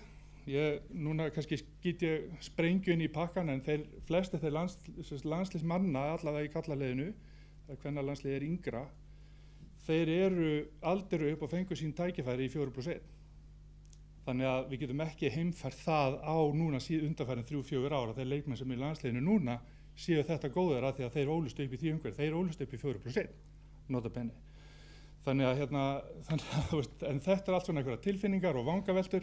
Ég vil að við kíkjum á þessar staðreyndir sem ég var að setja fram, hugsa þetta miklu lengur fram í tíman, þegar ég sé ekki fyrir mér að við höldum áfram á núverandi stað, eða núverandi svona línu, að ef við köttum niður, við erum komin í 30% eftir 4 ár, hver segir hvernig þetta verður eftir 10-15 ár, hvar verður við þá? En við verðum að líta til þess. Við verðum að taka okkur upp úr klúbbapólitíkinni og út og upp úr skotgrófunum, hugsa þetta langt fram í tíman og hvað er hreyfingunni fyrir bestu. Þannig að ef ég mætti ráða, þá myndi ég vera með 2 erlenda leikmenn. Ég er með breytingatillögu á borðinu mínu tilbúna fyrir því. Ég veit að hún fær ekki hljóngun og mun ekki vera kosin.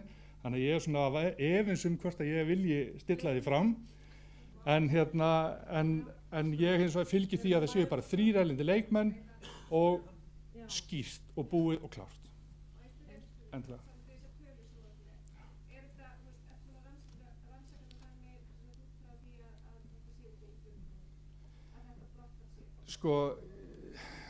Sko, tölunar, já, við erum með nýja tölur, er það ekki með við 26, var ekki Grímur komið með nýja tölur, veist að því að,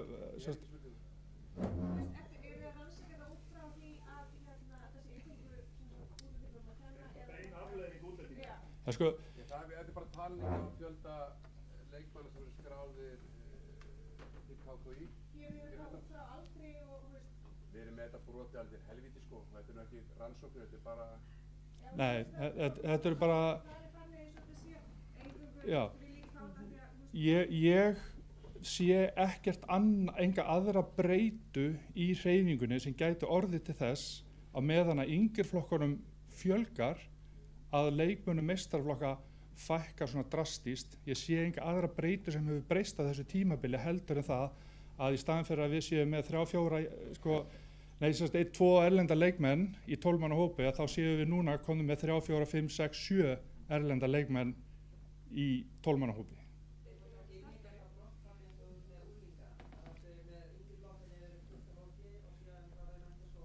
Já, það er...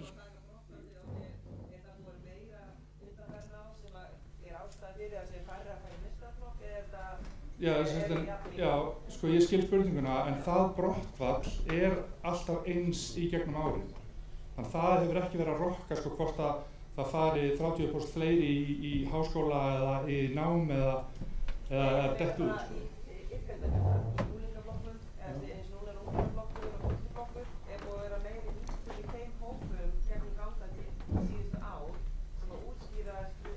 Já, ég er ekki með eitthvað nákvæmlega niðurinn eftir það, en eins og segi, bara þessar tölur þær hræða mig fyrir framtíð hreyfingarinnar og ég er að vonast þess að við getum sagt, mér er samvist í 2 leikmenn eða 3 leikmenn, við þurfum bara að setja eitthvað miðlínu á hana og við þurfum aðeins að halda okkur við hana en ekki vera að vinna alltaf í öfgólum, 4+1 og upp í ótakmarka, við getum ekki verið í þessu, þá verðum við alltaf hér að rífast.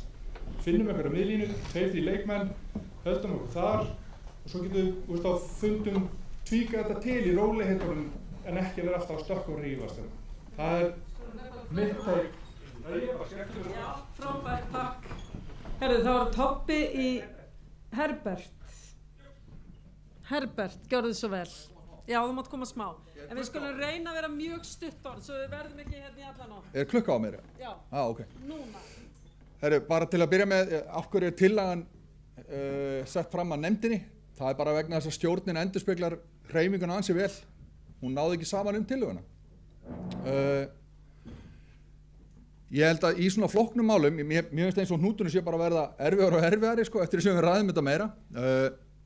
Þannig að það er oft gott í svona erfiðum málum, það er að reyna að finna það sem við erum sammála og maður virðast ansi margir vera sammála það að útlendingar ætti að vera 2 til 3, væri svona eitthvað svona meðalhóf.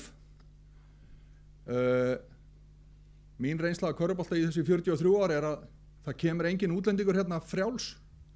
Hann er náð í hann.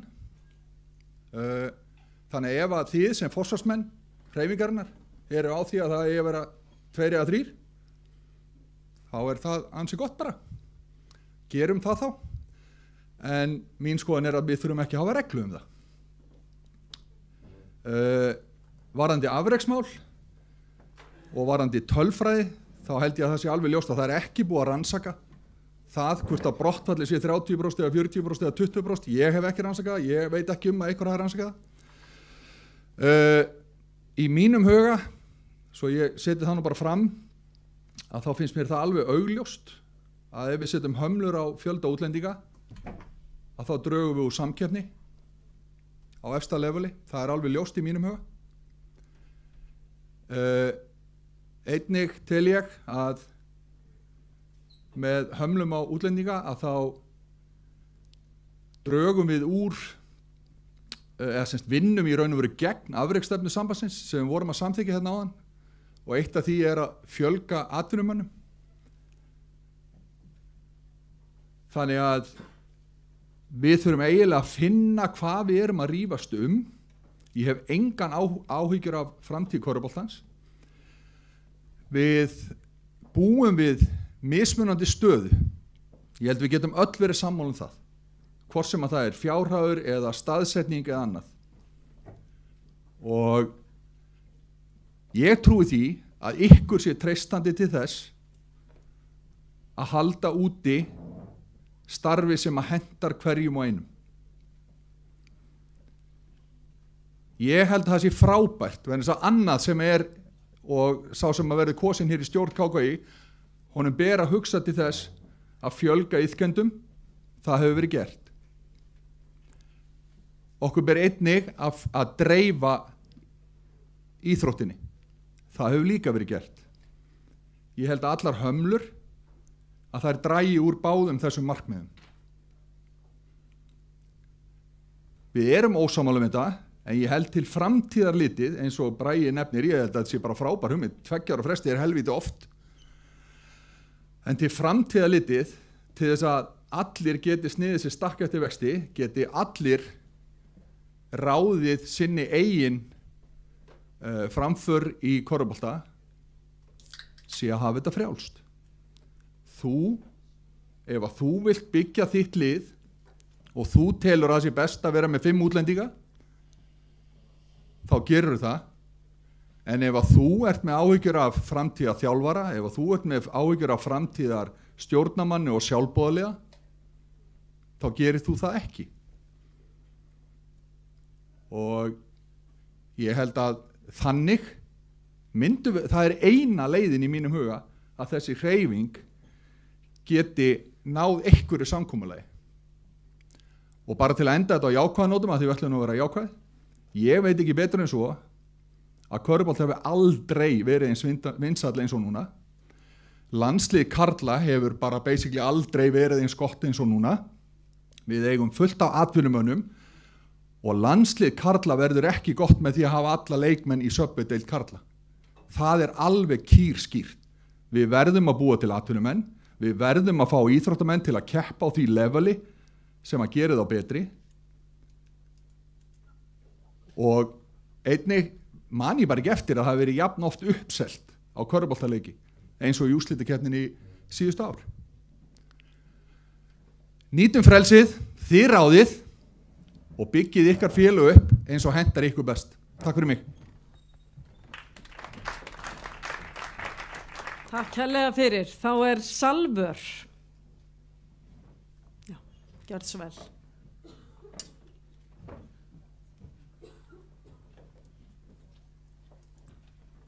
Ég heiti Salvör og ég nýkjörinn formaður hjá Fjölni og í fyrsta sinn í stjórn í félagi.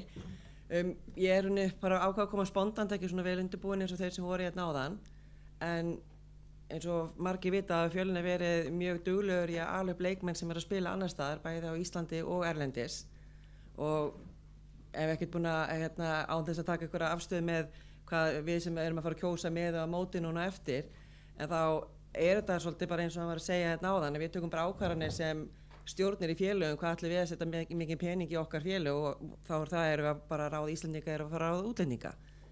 Tveir erlendi leikmenn þýðir það vantar að fylla 3 Íslendinga og mögulega fleiri og þá við lendum alltaf í sömu stöðu, það alltaf verið að fara að borga Íslendingun þá fyrir að skipta lið.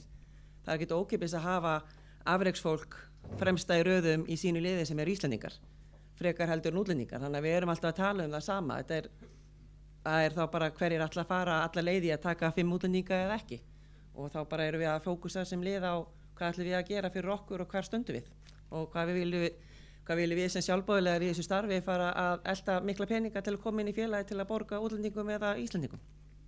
En þetta var nú bara það sem að koma skortur það því að tölum 3 ára regluna þá myndi vera fáir einstaklingar sem eru verðmætir. Það gerist bara sama þegar færi útlendingar, hvort það var 4 Íslendingar, 1 útlendingur eða hvað, þá verður Íslendingarnir verðmætari og dýrari á móti.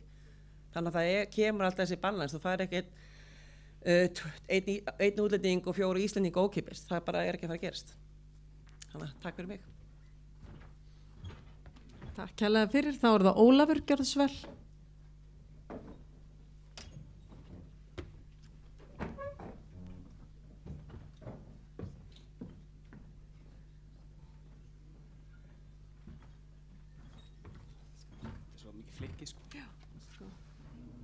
Takk. Sæl, Ólafur heiti ég, í stjórn í Njarðvík.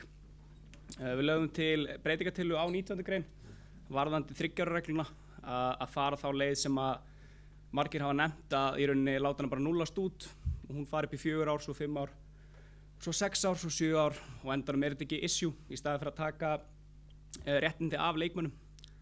Hún þarna undir Körfuboltaþing, hvernig ykkur til að skoða hana. Já, á svo sem ekki meira. Takk.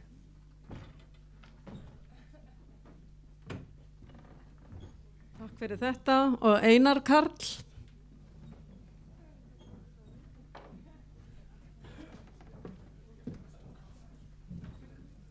Herri, það er búið að segja svo margt eftir að ég baði orðið, en það er frábært að stjórnarmenn eru farin að lýsa skoðunum sinni við það, þannig að kannski mögulega gerir ég það líka bara eftir. En eins og kannski Heppi líka réttlega benti á, eins og við sjáum bara hvað er að gerast hérna, við getum örugglega haldið áfram að tala bara endalaust vegna þess að við það eru fáir held ég inn að fara að skipta skoðun. Við erum öll með eitthvað skoðun og við erum svolítið bara að bíða eftir hvað verður greitt atkvæði og svo kemur eitthvað niðurstaða. Því að þú veist, það er enginn að fara að fá allt sitt fram hérna. Það er ástæðan fyrir að tillagan sem að vinnunefndin lagði fram svona. Hún í raun og veru það sem við og ég eiginlega geta ennþá tjekka alltaf hver sem kemur upp, ég geta ennþá tjekka því að þetta kannski bara málamiðlunar tillagan yfir því sem við erum núna að karpa Það nema menn vilji bara gefa þetta alveg óbreytt og bara fella út allt þetta eins og Heppi kannski svona að stinga upp á. Þannig að við erum búin að vera að ræða, það svona hvort menn vilja 2 eða 3, menn vilja stór hluti inni greinlega vill hömlur á útlendinga. Það kannski einhvað að fjölga í hópnum sem vill engar hömlur eftir eldræðuna að seppa. Þar leiðandi snýst þetta eins og hann sagði líka 2 eða 3. Þannig að við þurfum svolítið að fara að þrengja vandamáli, ekki bara endalaust ræða þetta. Það önnur tillaga bæði breytingu okkar tillögu að hafa 3 ára regluna inni. Þannig að vilja menn 3 ára regluna inni eða úti, vilja menn 2 eða 3 útlendinga, kannski svona á þess að gera lítið úr neinum öðrum tillögum hérna, kannski stæðsta umræðefni sem við þurfum að fara að þrengja hérna niður. Því að ég held að við munum annars vera hérna bara til 5 sko, sem fínt sko, ég hef nóg tíma. Það atvinnulegs. Takk hérlega. Það einn eftir á mælendaskrá sem hefur óskað eftir að tjá sig. Það Svali. Stutt og laggott.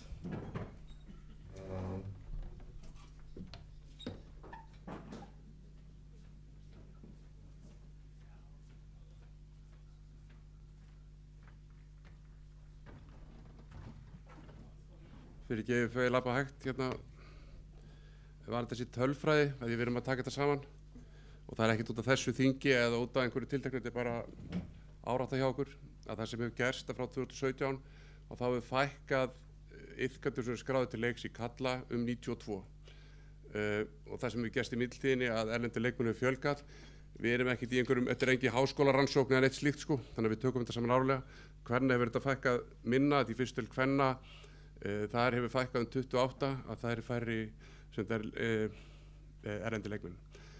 Og við erum að skoða alls breytur og við þekkjum það sem gerist að ef þú fær erlenda leikmann, ef hann er einn, þá spila viðkomandi svona 80,4–80,5% af spilatíma fyrir sig, sem réttum 20 mínútur, og svo fækkar cirka 15%. Það verður aldrei verið fleiri mínútur í erlendu leikmannum heldur en í vetur. Og mér finnst, þú veist, burtséð frá minni skoðun, mér finnst grundvallarspurning, hvað viljum við fá út úr þessu, sko? Spurningin svo að, og við förum oft í auka, Heppa segir, við viljum ekki hafa alla landsliðsmenn í subveideildinni. Það er enginn að tala um það. Það er enginn að segja við ætlum að fá alla landsliðsmenn heim. Þannig að við skulum ekki fara í einhverja blekkjandi umræðu. En ef punkturinn er sá, og ég hef kallað þetta homegrown sem mjög gott hugtak vegna þess að það sé einhver tenging milli yngreflokkastarfs og afreksstarfsins, sko. Að ef við segjum að yngreflokkastarfi sé lykill að starfi, að hugmyndir þá á það að vera einhver spilatími fyrir homegrown leikmenn. Mín skoðun og alls er svo að það að vera. Og það hefur minnkað mikið á það að vera 20, 30, 40, 50% og við höfum líka séð það, og reynslan við kennt okkur, að við höfum fyllt upp í þann kvóta. Þannig að þegar það var 4+1 regla, sem er eina regla sem hefur verið í 5 eða 6 ár, að þá fengu allir sér erlenda leikmenn. Þegar eru 2, þá fengu sér náttúrulega allir 2 og 3 og 4 og þjálfar að þekkja það að við förum upp í þann kvóta. Það sem við óttumst, að ef við opnum þetta alveg, er þetta sjómargir erlenda leikmenn sem spila til minnkar. Og reynslan við kennt okkur það. Og við tölum mikið kallaboltan, ég er ennþá hræddur þetta kvennamegin, að það muni skemma. Þannig að hvatinn til að vera með gott yngfélagsstarf til þess að afreksstarf minnkar. Ég skil að ég held Sindra og ég skil frændu mína á Egilsstöðum, en við sjáum líka að það eru hættur í Reykjavík, sko. Að körfubolti í Reykjavík er því miður alltof veikur. Og burtséð frá að nú eru 2 kallalið, að það eru stórsvæði Reykjavík sem er ekki stundaði körfubolta. Þannig að það er víðar erfið að reka körfubolta heldur en sko í Reykjavík eða á landsbyggðinni. Og umgjörn er svo, og ég held að kostnaðir, við erum að tala um dómara, við getum ekki samið við dómara, kostnaðir skiptir vissulega máli. Þannig að við þurfum að passa að búa ekki til umhverfi sem er á dýrt fyrir okkur, sko. En auðvitað ræðu hvernig gerir þetta, en það er allir að keppa til að vera í einhverju í efstu sætunum. Í dag er umhverfi á dýrt og við sjáum þá bara rekstri félagana. Það eru ómörg lið í fjárhagslegum vandræðum vegna þess að við erum að spenna bóan saman of langt vegna þess að við erum með umhverfi sem er á dýrt fyrir okkur. Þannig að hvort sem þetta 2 eða 3 leikmenn held ég að sé gott til að ná því að sé samfella milli yngirflokkarstarfs og meistaraflokkarstarfs. Því annars rofnar það og þetta sem Bragi sagði áðan, allavega í Reykjavík og þeim klúbum sem ég kem nálagt, að þá er þetta bara stórkostlegt vandræði að fá sjálfbólið og endurnýjun þetta. Í körnum sem ég ger upp í háskóla, þá eru 85% starf í íþróttahreyfingu en ekki bara í körfubolta sem koma annarkvort yngirflokkarstarfi eða foreldrar þeirra. Þannig að við þurfum að passa að rjúfa ekki þessi rannsóknir, við getum sendt ykkur öll gögn eða viljið, en þetta er bara fyrir okkur gert sem nörda í þessum pælingum.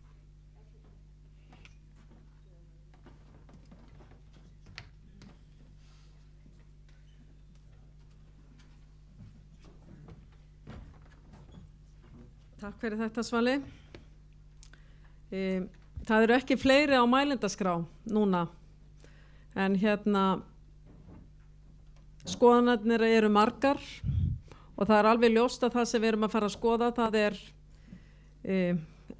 það 2 útlendingar enn á vellinum, þeir 3, er 3 ára regla, sem mögulega fjarar út, eða er frjálst flæði og hvert lið stjórnar sínu liði, bæði fjárhagslegum skuldbindingum og umgjörð utan íslenska leikmenn og treystum við þeim liðum til að halda utan sína leikmenn og gera þeim eins gott umhverfi og mögulegt er. Það snýst þetta flókna dæmi og það verður alveg töff að fara að afgreiða eitthvað eitt, en við þurfum að taka ákvörðun. Og eins og ég sagði áðan, að minnstakosti til 5 ára, hárrétt, það væri frábært ef við næðum til 15 ára. En þetta er það sem þetta snýst um. Ég veit ekki hvernig við eigum að kjósa. Er einhver með tillögu? Ég eiginlega stend á gati. Eða hvort við eigum að vera að kjósa eitthvað hér, eða við vildum helst reyna að afgreiða allt hér.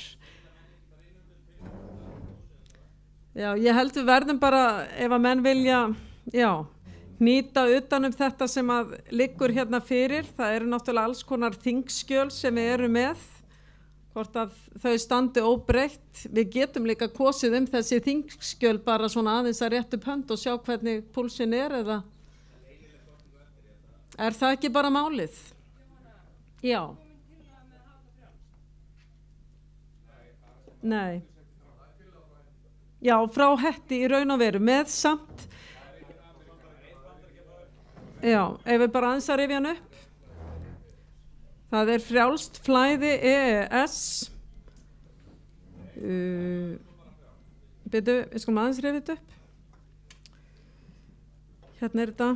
Kristján, ertu komið með þetta upp? Já. Nú þurfum við aðstoð, sko. Það er bara rosalega margt. Getur ekki bara sagt okkur hvernig við eigum að gera þetta? Nei. Hvað viltu? Sko, við erum náttúrulega með, sko, það er ekkert víst að við eigum að vera að bera upp eitthvað eitt hér. Við erum náttúrulega með þessi þingskjöl. Nei, það er spurning bara ef að engin mótmælir því að þetta fari frá nefndinni til þingsins. Já. Og þá er það bara allt í fína. Já. Þannig að, sko, það er náttúrulega ef að við erum að leggja til þessi þingskjöl að þau fari bara óbreytt til atkvæðagreiðslu á eftir. Og þá er það þingskjal númer 7, væntanlega borið upp fyrst, og það er það sem að gengur lengst. Ef að það er samþykkt, þá þarf ekki að bera upp önnur. Erum við ekki sammála? Hvað segir þið?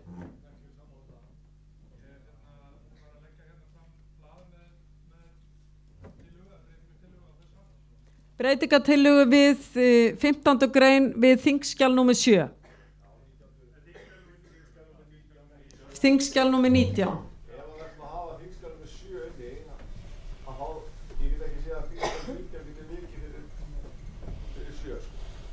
Þú hefur ekki bæði. Nei, það er ekki hægt að hafa bæði í þingskjölinu. Það er ekki samþykkt hvort það þá að kjósa á milli þess að tvekja tillaga. Já. Það er bara kosin fyrst svo tillaga sem að gengur lengst. Já, ég segi við verðum bara að kjósa, við getum ekki sett allt inn í Nei, ef að svo tillaga er samþykkt, þá þarf ekki að kjósa hérna. Ef að svo tillaga er felld, þá er kosið næstu. Það er bara, reglur fundasköp eru þannig.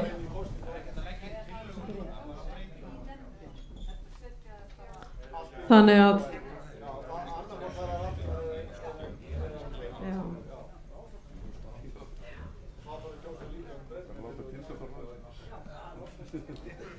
þá er það breytingatillögur við þingskjöl sem þarf að skoða.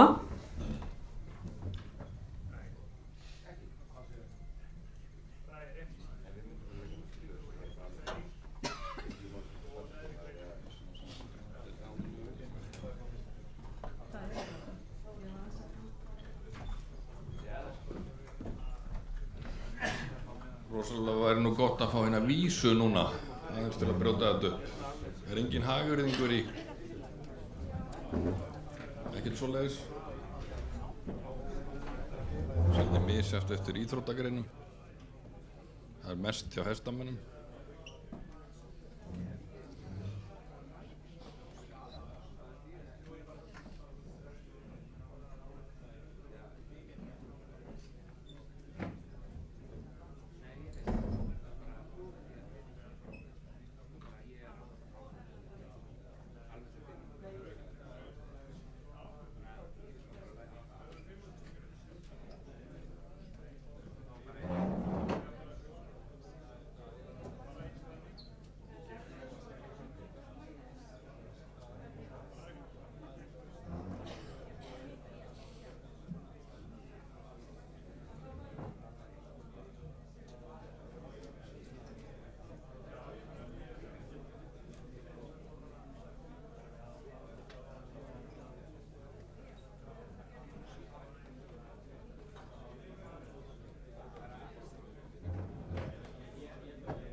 Við ætlum að gera núna smá hlé á umræðu erlenda leikmenn og setjast aðeins niður og skoða þær breytingatillögur sem hafa komið fram og þá að fara aðeins betur yfir þetta, en við höfum eftir að skoða eitt þingskjal sem er númer 10. Það er reglugerð um körfuknattleiksmót, kostnaðarskipting í bikarkeppni. Þetta er tillaga frá Hetti, Viðar Örn Hafsteinsson er flutningsmaður og hann Kristinn setur þessa tillögu upp á skjá fyrir okkur og þannig verið að tala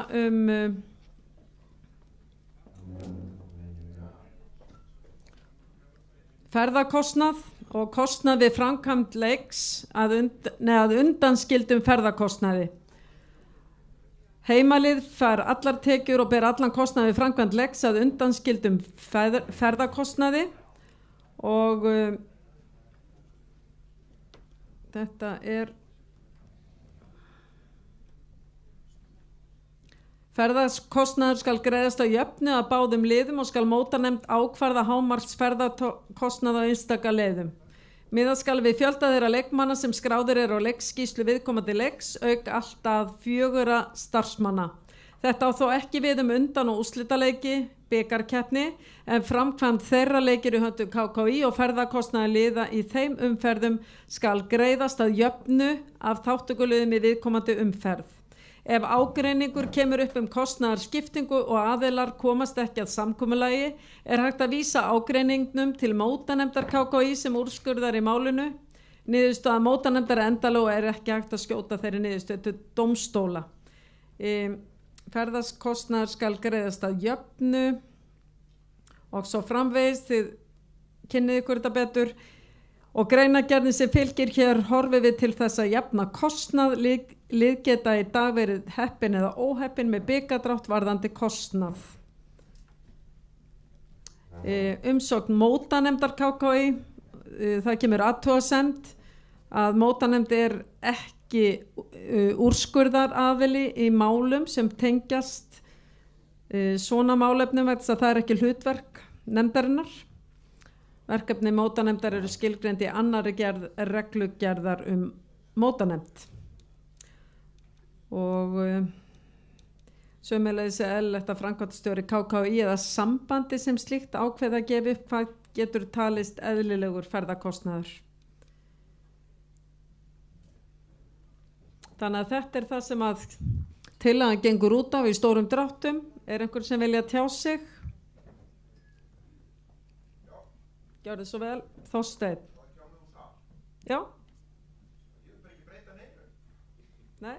Þetta er bara fínt eins og þetta hefur verið. Í áratugur eða 2 síðan þessu var breytt. Ok. Ég skal rásta Þorsteinn sé á móti. Nei, ég vil bara ekki breyta neinu. Fleiri sem vilja tjá sig þetta? Þá leggjum við þetta þingskjal númer 10 til samþykktar hér. Hver eru sammála þessu skjali? Hver eru á móti? Herri, ég verð að telja aftur, vel upp með hönd, þeir sem eru sammála hingað. Þið teljið. Ingibergur, þú telur.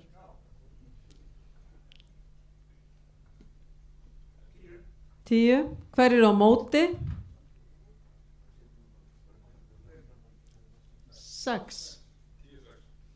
10-6 og þá er þetta þingskjal samþykkt hér í nefndinni, þannig að svo verður náttúrulega bara atkvæðagreiðsla aftur á eftir, en við fylgjum því úr hlaði að þetta þingskjal sé samþykkt hér.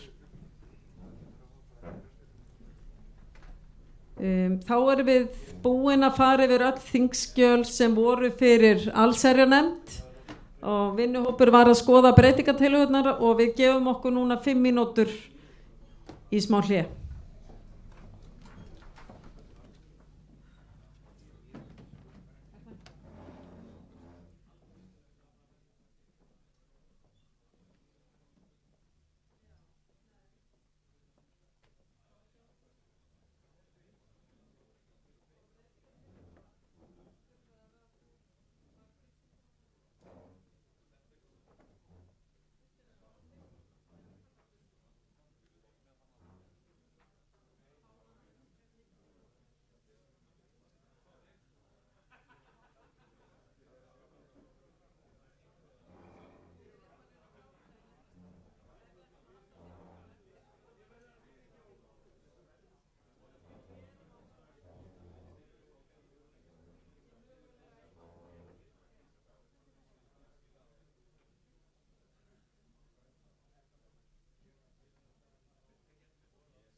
kæru fundamenn.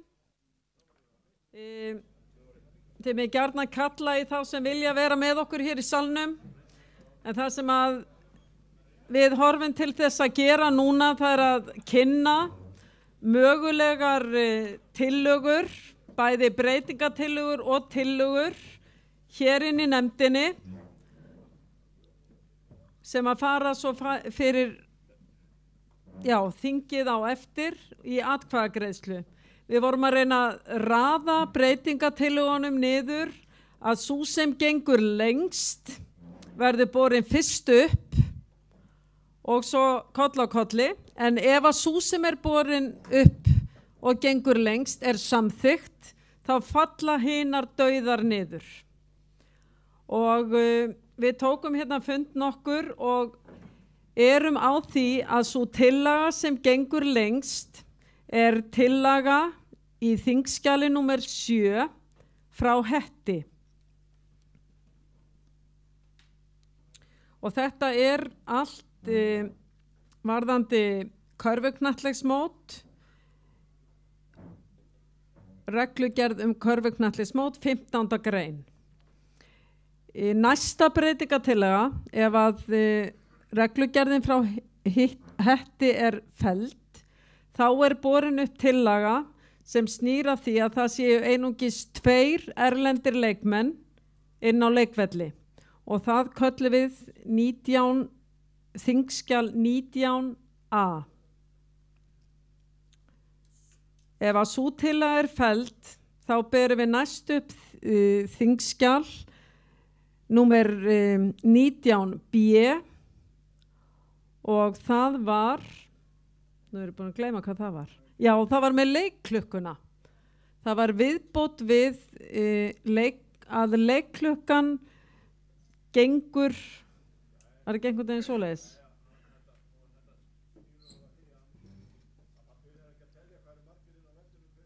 Já, fyrir að leikklukkan fyrir í gang. Já. Ef að það er samþykkt, þá þarf ekki að bera upp tillögu 19, en ef að það er ekki samþykkt er borin upp tillaga 19. Nei, býtu. 19b var með leikklukkuna, en Njarðvík verður að koma inn sem 19c varðandi 3 ára regluna, að hún feitast út.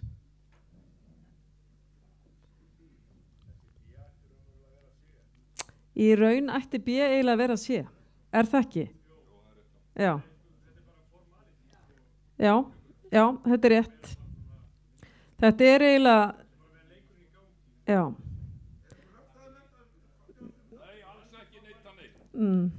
Þannig að 19b verður þá tillaga Njarðvíkur 3 ára regluna sem ætti þá að feitast út og svo tillaga 19c er þá leikklukkan.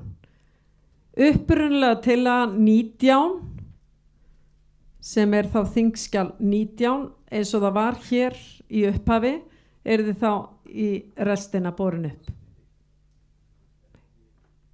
Eru þið sammála þessu? Náðu þessu? Já. Eru þið sammála þessu að þetta fari svona úr nefndinni? Já, ég skal fara yfir þetta einu sinni enn. Já, ég líka. Fyrst berum við upp tillögu Hattar. Næst berum við upp tillögu Hauka og Stjörnunar varðandi 2 erlenda leikmann inni á vellinum. Dökkharður og 1 rauðharður. Næst er það tillaga B og það er 3 ára regla sem feitar út frá Njarðvík. Svo er það tillaga 19c sem er leikklukkan og upprunalega tillagan er 19. Þið náðu þessu? Það er 19. Já.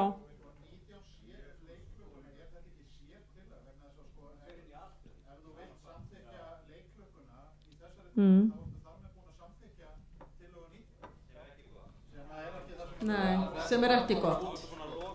Eigum við að geyma þá tillögu? Hún fara að fara bara inn í aðra. Hún þarf að fara inn í allar. Það eru ekki ósammála. Ok. Já.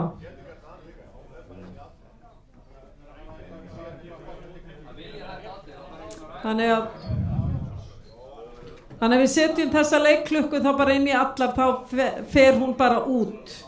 Og þá erum við að tala hattartillöguna og við erum að tala 2 erlendi leikmenn, við erum að tala 3 ára reglan og svo upprunalega 19 vinnureglan, eða frá vinnuhópnum.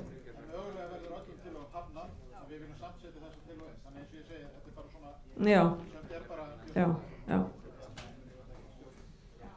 Ég veit að þetta er kannski aftanlega spurning, en sem er leikluguna, hvað segir evrópsku reglurnar?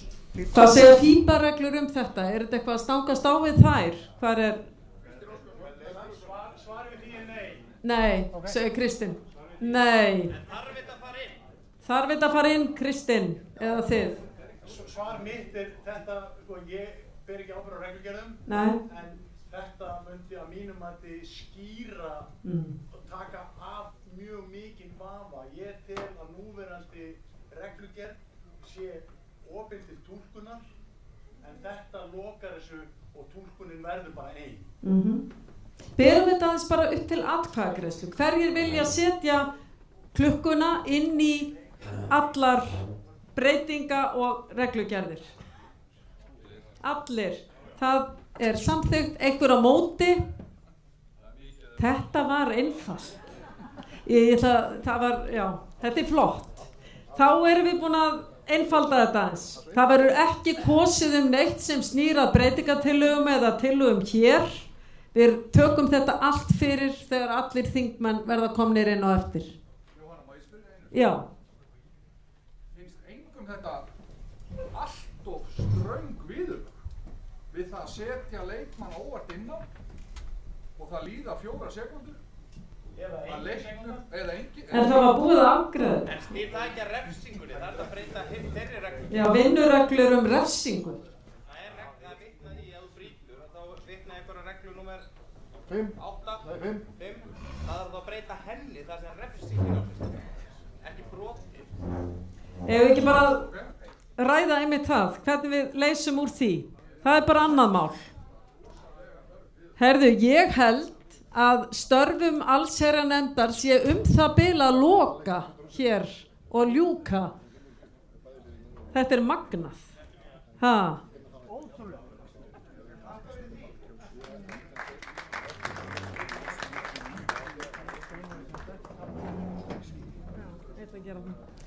Herðu, flott.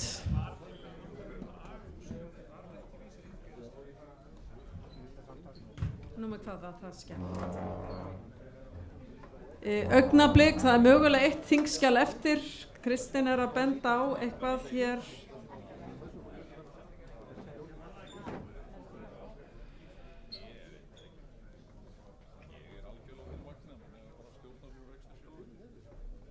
Já. Þingskjal númer 8. 18. Þingskjal númer 18. Reglugerð aga og úrskurðarnefnd.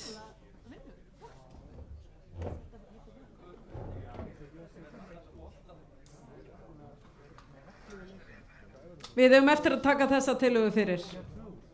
Ég held að þetta sé síðasta skjal. Viltu fylgja þessu hlaði? Nei. Já, ég ekki að kynna hana aðeins fyrst.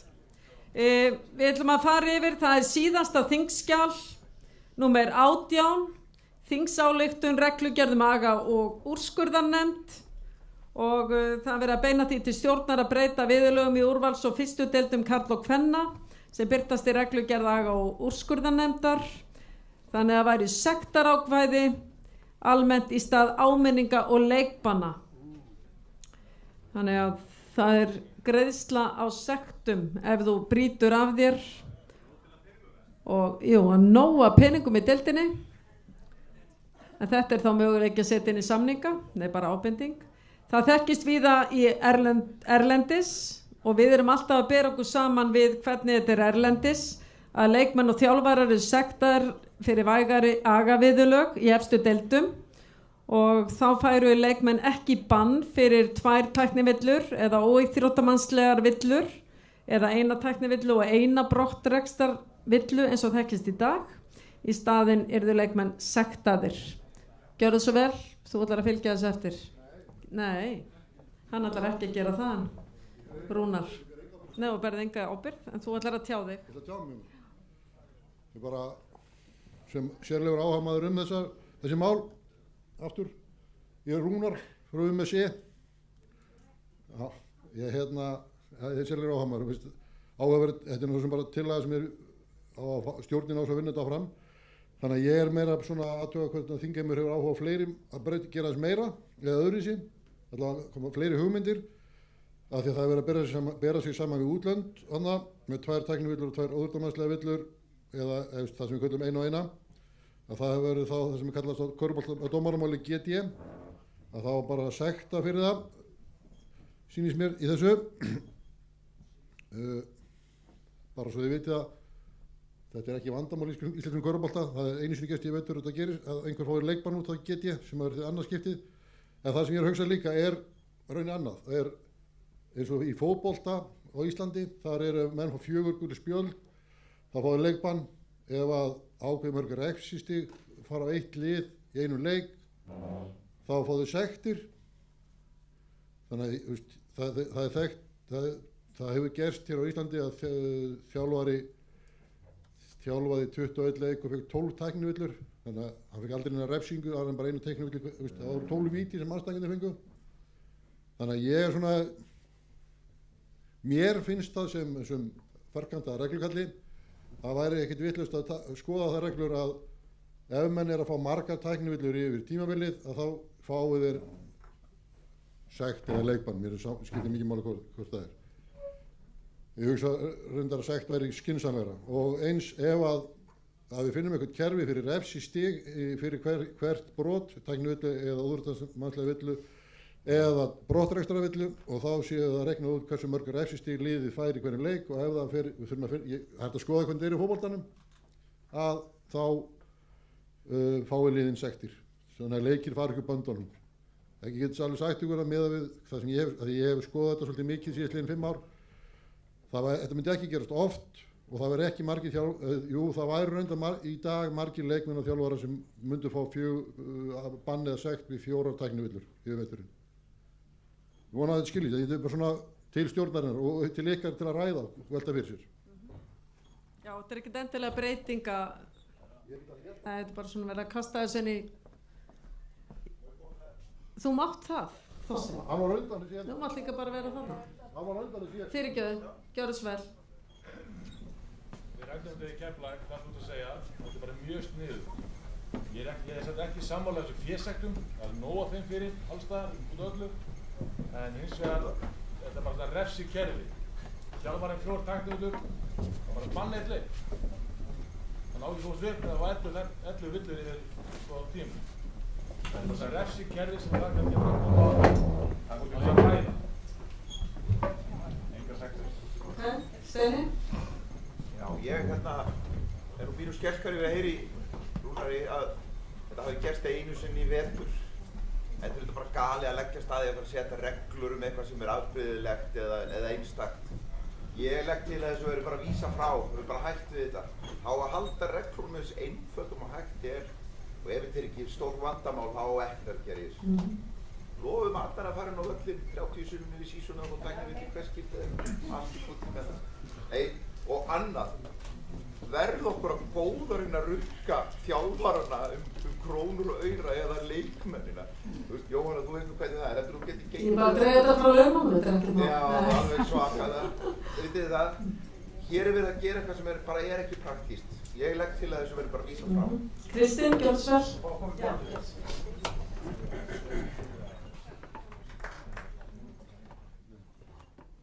Já, komið sæl, Kristinn heiti ég og er búinn að vera körfuknattleiksdómari í nokkur ár. Já, ég er búinn að vera lengur en leigubílstjórinn í Spaugstofunni allavega. Já, körbáltadómar eru almennt séð ekki uppteknir af því af leikbönnum og hvað gerist eftir að leik er lokið. Okkar hlutverk er að halda upp í lögum og reglu á meðan á leik stendur. Körfuboltahreyfingin á heimsvísu hefur skilgreint sig út frá svona íþróttamennsku og drengskap. Við drögum línuna hvað við þolum í framkomu mun stífar heldur en margar aðrar íþróttagreinar og við höfum að vera stolt af því. Við erum í alþjóðlegu samstarfi og okkur ber að reyna að gera eins og aðrir og þetta er auðvitað ákveðið agatæki sem verkfæri sem dómarar hafa að beita til dæmis tæknivillum. Þá er agaviðurlögin ef að fólk fer offæri í þessu og er ítrekkað uppvíst að því að ganga of langt með það sem við höfum ákveðið fyrirfram, að þá er eins og Rúnar segir, það getur alveg komið fyrir að einhver verði óöppin og þurfi að vikja að velli af því að hann fekk 1 U og 1 T, eitthvað svona, það gerist einu sinni, en ef að menn verða síbrotamenn þá getur menn þurft að bara bera ábyrgð á því og rétt eins og Rúnar segir þá er það bara einu sinni gerst að maður hafi komið fyrir nefndin í annað sinn. Varðandi tæknivillurnar, þá er það þannig að Rúnar heldur uppi mjög góðu safni tæknivillur dæmdar í Evrópu og ekki bara tæknivillur, allar þessar öðruvísi villur heldur en þessar klassísku fyrir að slá í hendina á næsta manni. Og þá kemur það bara í ljós að við erum að vinna eftir samræmdu kerfivandi óvörðamannslega villur og við erum bara algjörlega á pari. Við erum bara á meðaltali í Evrópu varðandi óvörðamannslega villur og þeir sem munið eftir körfuboltakvöldinu í fyrra sem ég kom og útskýrði þetta, að þá er þetta bara mjög vel skilgreint. Varðandi tæknivillur, þá er það bara þannig að við dæmum á Íslandi ekki flestar tæknivillur í Evrópu, heldur langflestar. Og þeir sem eru snillingar í tölfræði, þá vitið það að vera 1 staðalfrávik frá meðaltali, það er bara svona ekki gott. Við erum meira en 2 staðalfrávikum frá meðaltalinu, sem þýðir það að við erum bara algjörlega á rauðu og öllum mælikvörðum. Þannig að þegar við ætlum að fara að eiga við regluverki hvernig við getum haldið upp í lögum og reglum, þá eigum við ekki að fara að slaka á og gefa eftir, heldur við eigum að hjálpast að við að halda leiknum okkar svona hreinum og fallegum eins og hugmyndafræðin er og reyna að hjálpast að við að komast á sama level. Ég þarf að þjálfa dómarana þannig að þeir taki á agamálum eins og annars staðar í Evrópu og þjálfararnir sérstaklega þurfa að vera ýtt inn í boxið að bera ábyrgð á framkomu sín og hegðun þannig að þeim leyfist ekki að fá 12 tæknivillir í 21 leik. Takk.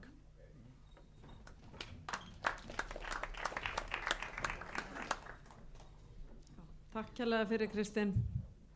Gjörðu þið svo vel.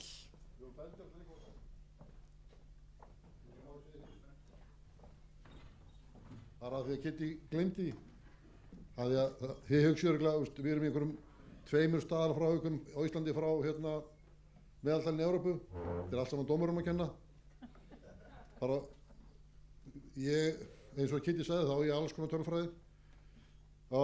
Norðurlandamót í körfubolta. Ég hef skoðað alla tæknivillur á þeim síðastliðin 15 ár. Það leiki Íslands dæma ekki íslenski dómarar. En íslenskir þjálfarar eiga 33% af öllum tæknivillum dæmdar hafa verið á Norðurlandamótinu síðastliðin 15 ár. Þannig að dómarar er kannski einhver þátt í þessu að vera 2 staðarfrávikum en ekki allan. Við skulum hafa bara það séu á hreinu. Takk. Jón, gjörðu svo vel.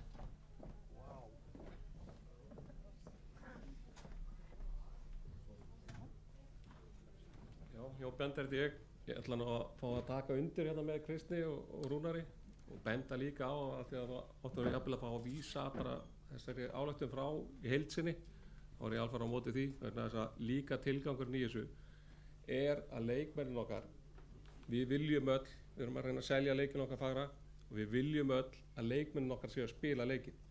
Og það að einhver hafa óvart gert eitthvað af sér í einhver leik sem er kannski bara 1 leikur í bann, að hann sé þá í leikbann í úrslitakeppninni eða 8 leik eða hvað það er ekki það sem flest okkar vilja sjá. Þannig að það er kannski betra þá að beita fjársektum heldur en leikbönnum. Þú veist, nefndin sem verður þá skipuð þarf þá væntanlega að komast að því hvað eru hæfilega sektir og hvað ekki. Það voru gert smá gís að því áðan hvort að þetta er í dreigja laununum hjá leikmönnunum eða ekki. Það er bara alveg gert hann í Evrópu. Punktur. það er bara sett í samninga leikmanna. Þannig að framkvæmdin þarf ekki að vera flókin, auðvitað er það bara eitthvað komið, viljið þið borga sektina fyrir leikmennina eða þjálfarna eða ekki, eða viljið hafa þetta inn í samningunum. Ég til dæmis kenni börnunum mínu það þegar þau fá bílpróf, ég ætla ekki að borga sektina sem þið fáið, þið verður að gera það sjálf. Þannig að ég myndi ekki að beita því sama ef ég verður að stýra liði. Takk fyrir.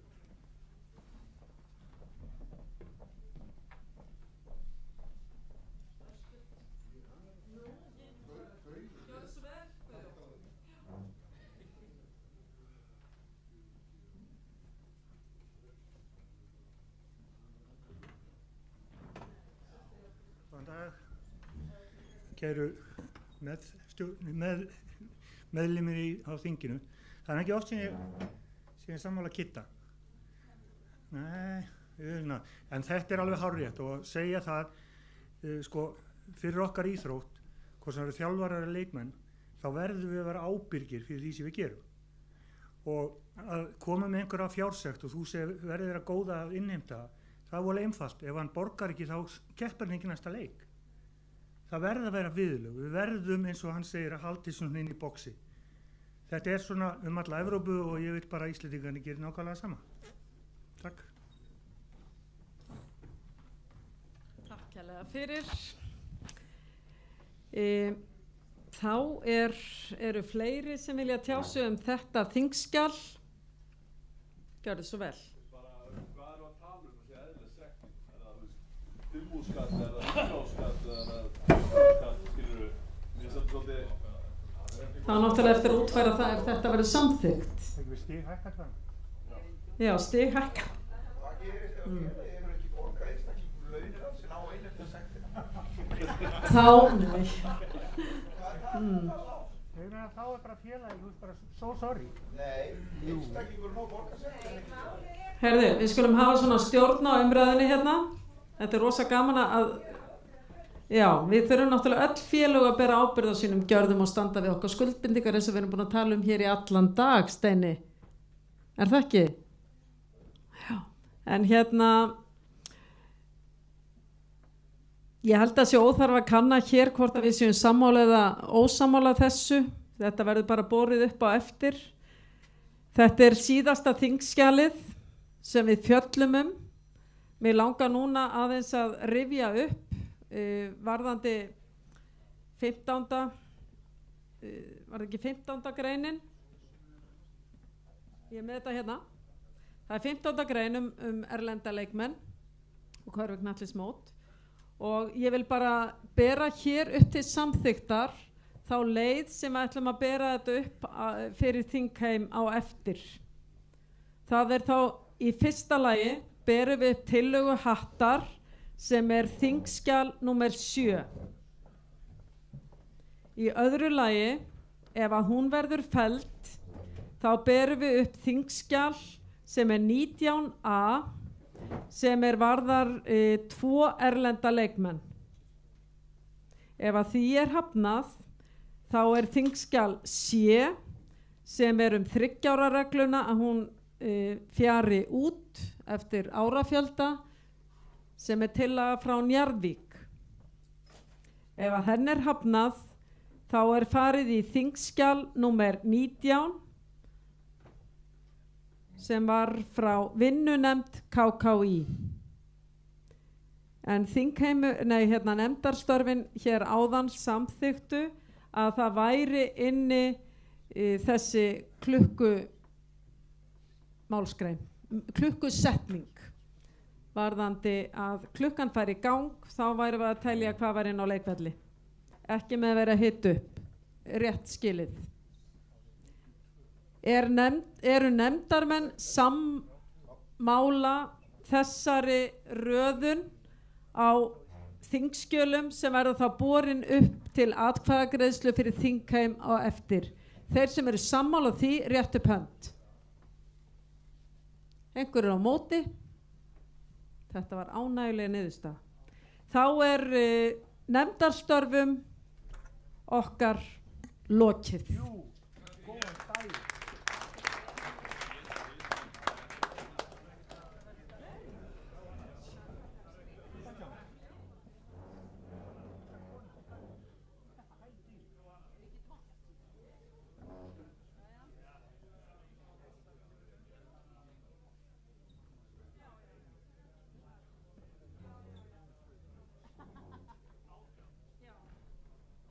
fyrirgefið, við erum ekki alveg búin.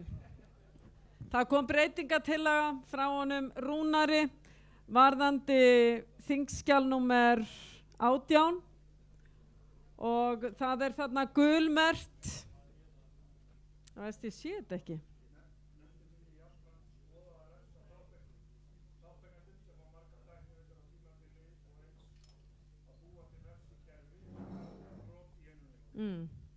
Eru nefndarmenn sammála að bera upp þessa breytingatillögu áður en þingskjalið, upprunalegt þingskjal verður borið upp? Rétt upp hönd þeir sem eru sammála því. Hugmyndin að nefndarinn að útfæra það. Þetta þá útfært í væntanlega... Já, tölfræði 7 ára fyrir tíma, við sé hvað góð tala. Nánari vinnureglur þetta ákvæði yrði þá útfærsluatriði. Hverjir eru sammála að þessi breytingatillöga verði borin upp á undan þingskjalinu númer 18 á eftir fyrir þingheim? Rétt upp hönd. Einhverjir á móti?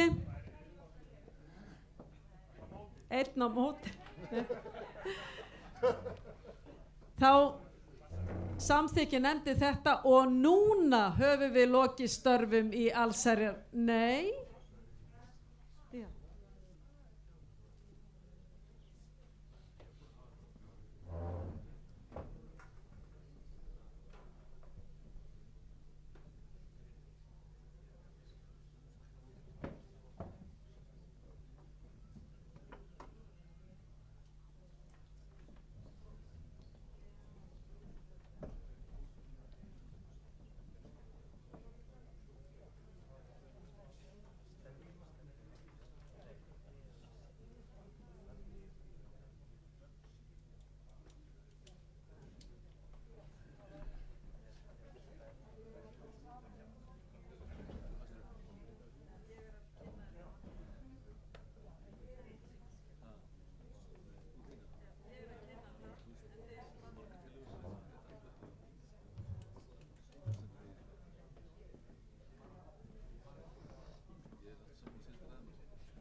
Það aðeins orðabreyting, við erum ekki alveg búin, en það bara fínt. Það aðeins orðalagsbreyting sem þau í Njarðvík vilja gera. Skilningurinn réttur hér í nefndinni, en þau að átta sig á að mögulega sé ekki alveg rétt orðalag í skjalinu sem að fjallar þessa 3 ára reglu sem á að svona smám saman að feitast út, eins og við höfum rætt hérna.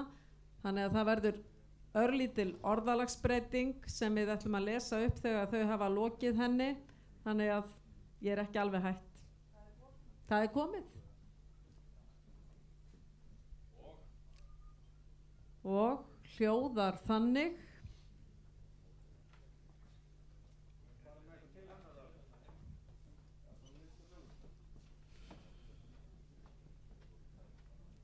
Ingebergur, kemur ekki bara með þetta til okkar?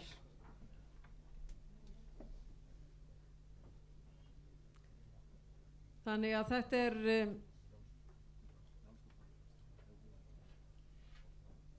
orðalagsbreyting sem að fjallar þá tillögu Njarðvíkur og verður þá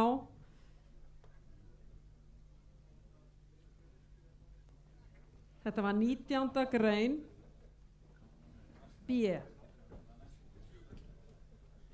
Ekki rétt hjá mig, Kristinn? 19. grein B og verður þá 19. grein B1.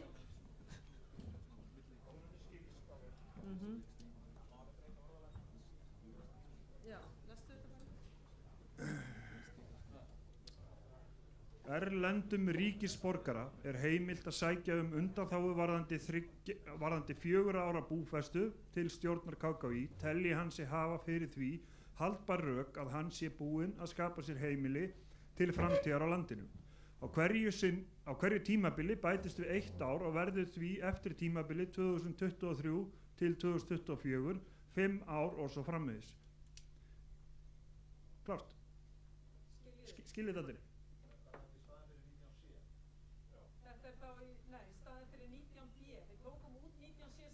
Klukkan fór inn í 8, þannig að þetta er 19B1. Þannig að hún er fyrst lesið. Við erum að koma í veg fyrir að það sé ekki verið að kjósa þetta alltaf. Já. Eða sækjum þetta áfram ári.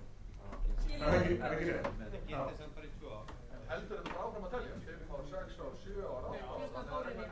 Það er pælingin. Það er pælingin, já. Og þannig feitar hún út.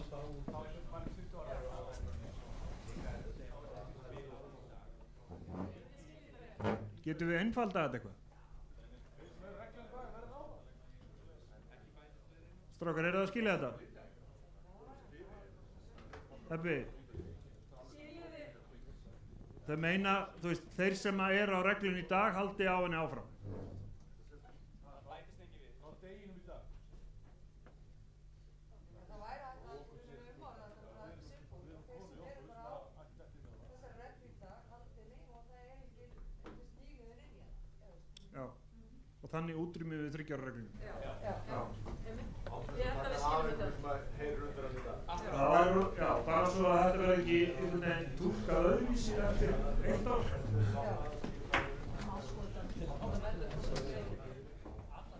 Herðu, þá er nefndarstörfum lokið í allsherjarnefnd. Nú skulum við fá okkur kaffi, rétt úr okkur og vera klári í kosningar á eftir. Takk fyrir.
Jæja.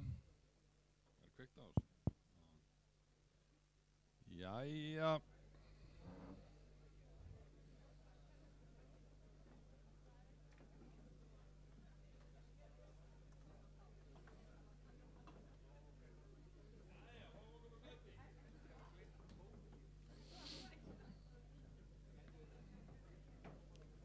Jæja, fyrir við að byrja.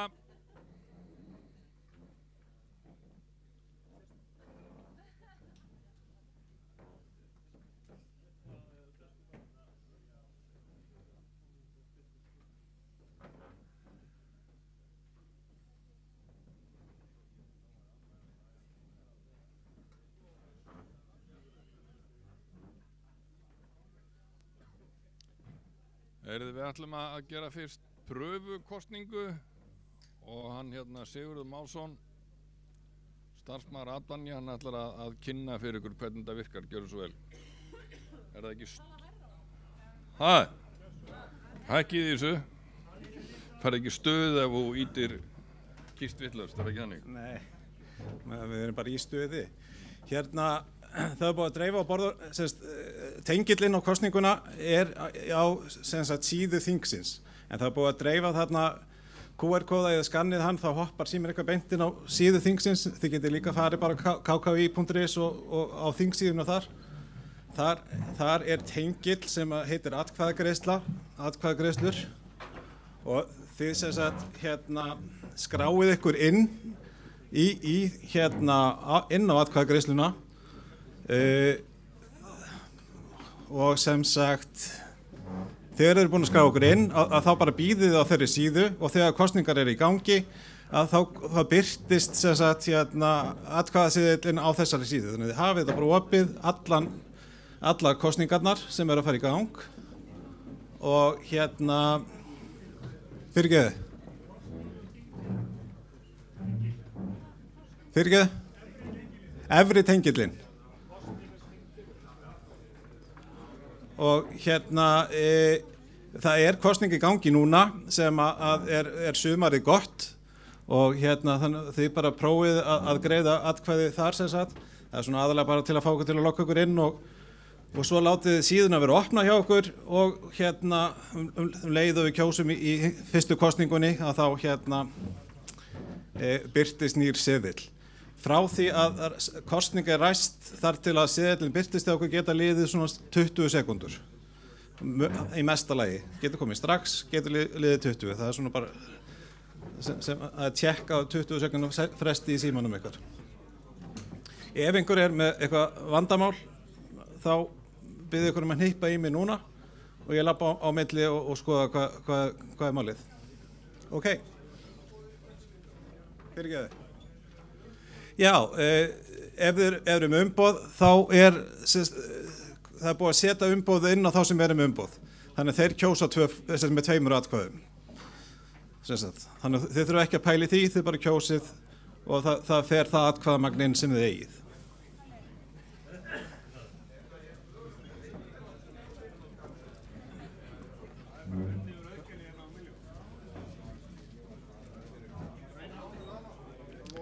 Hvað viltu fá á skjáinn?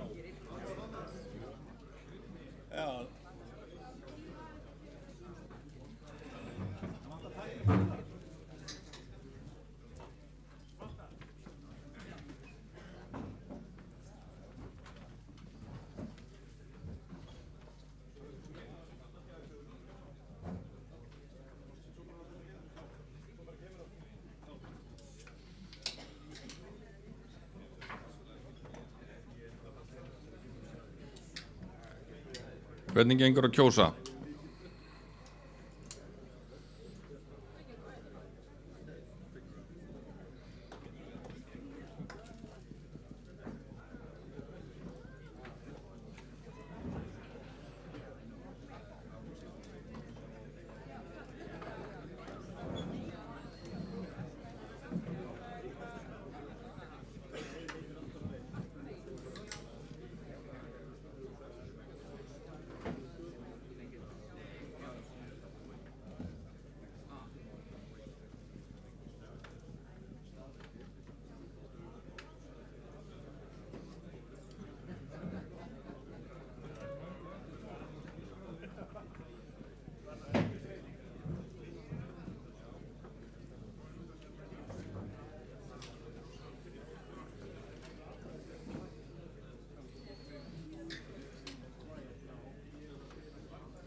Allir með kosningar á hreinu. Heyrðu, þá bara höldum við áfram. Og áður en að við förum í formlega dagskrá að þá er ég hérna með hring og mér langar að biðja Jóhann að koma inn til mín.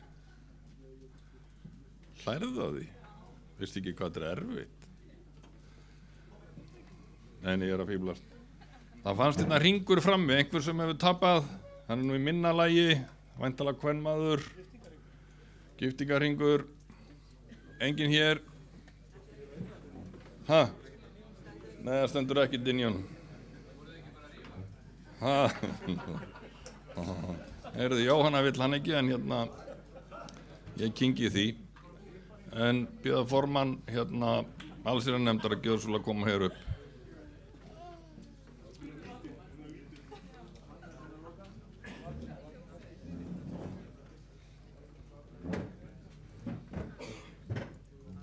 Þegar við tökum fyrst fyrir allsherjarnefnd, fá einhver þingskjöl upp á skjáinn.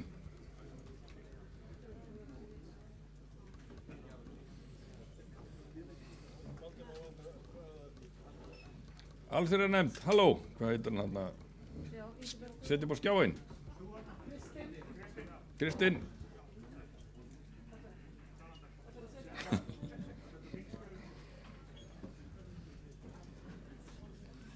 Það er ekki svo vel.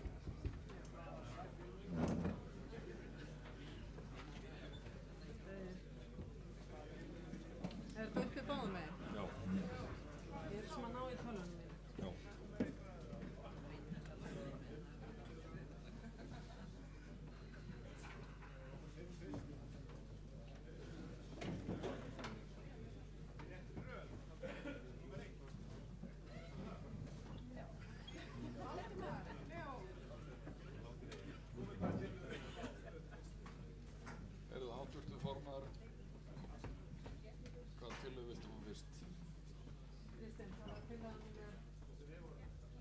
Hvernig áttu röðin að vera?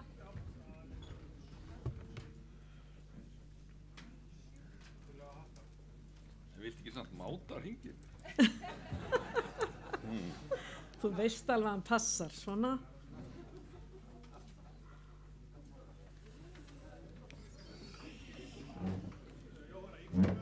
Herðu, vorum við ekki búin að ákveða röðina?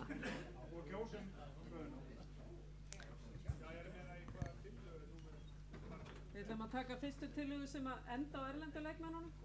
Já, nú er ég eins og komið aðstöðu, þannig að við getum ekki byrjað alveg strax. Ó. Nú. Já, við þurfum að ræða hana fyrst, sko. Já, við ræða hana. Já. Nei. Augnablik.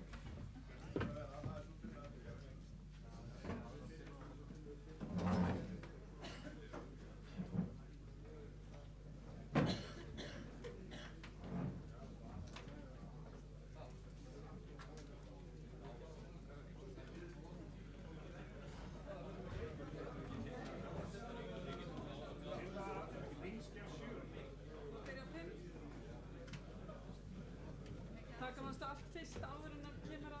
Já. Jæja. Þingskjal númer 5, það var fyrir allsherjarnefnd og það er þingsályktun og leyfiskerfi þar sem að því er beint til stjórnar KKÍ að hefja vinnu á leyfiskerfi fyrir úrvalsdeild karla og úrvalsdeild kvenna.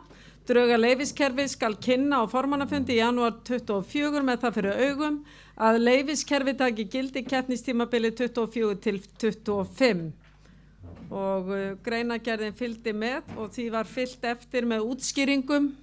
Hvað á ég að fara langt í þessu? Tekur þú svo við og... Já, þetta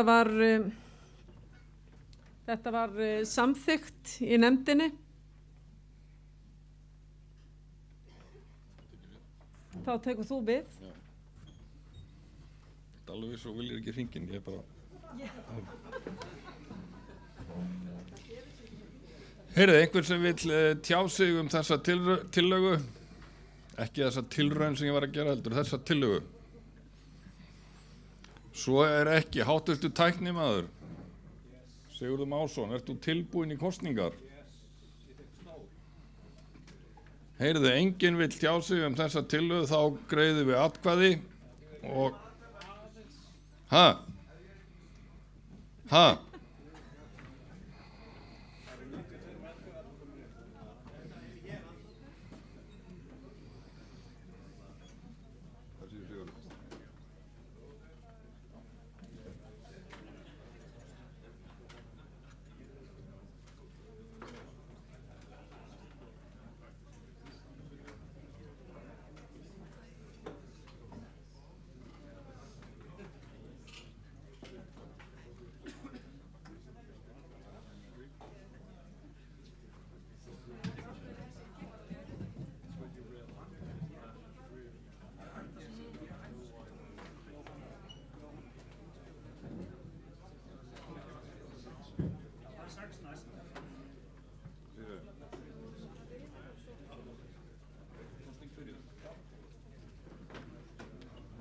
kosning er hafin.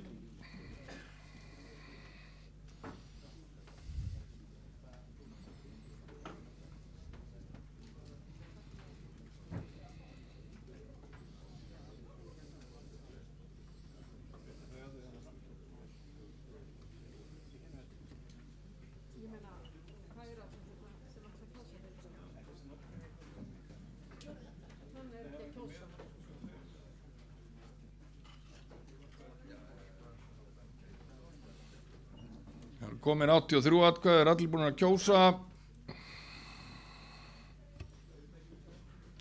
Það virkar ekki hjá einum, það alltaf einn. Sigurður. Hérna í þriðju eftirstu, fyrir miðju.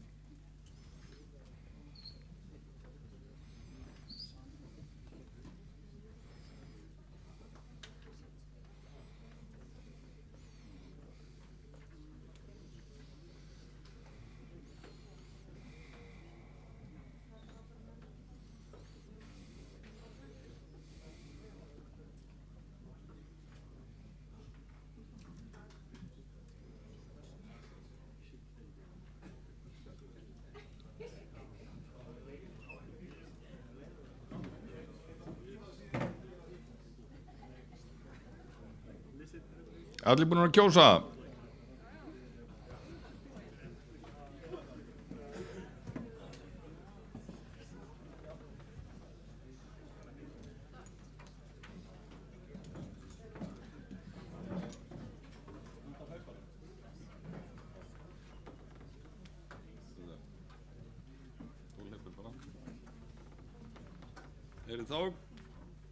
Þá er komin fyrsta niðurstaða í þessa merkilegu rafrænu kosningu. Það eru 127 sem að kusu, já sögðu 117, nei sagði 10. 127 atkvæði sem eru virk á fundinu. Já, það er náttúrulega sumir eru með 2 og það kemur skýrt fram hér í kerfinu að þeir sem eru þegar með 2 að það... Það eru 92 kjósendur. Ég vil ekki bara stýra fundinu. Einhver þarf að gera það. Þessi tillaga er samþykkt. Hérna, Jóhanna. Áfram. Já, þá er það næsta þingskjal, það er númer 6 framtíðarsýn og það er verið að beina því til stjórnar að móta nýja framtíðarsýn, í raun að vera dusta rykið af þeirri gömlu og móta nýja. Framtíðarsýnin skal ná til allra þátta í starfsemi KKÍ og taka mið af viðmiðum og kröfum FIBA og ISI. Vinnu við framtíðarsýnina skal kynna á formannafundi í janúar 2024 og stefnt að því að henni verði lokið í september 2024. Og þessu var fyllt úr hlaði, allt mjög jákvætt í nefndinni. Nefndin leggur til að þetta þingskjal verði þá samþykkt. Takk fyrir það, einhver sem vil tjá sig. Svo er ekki. Mér finnst ég var svo lítill í þessum sal. Hérna, þá göngum við til atkvæða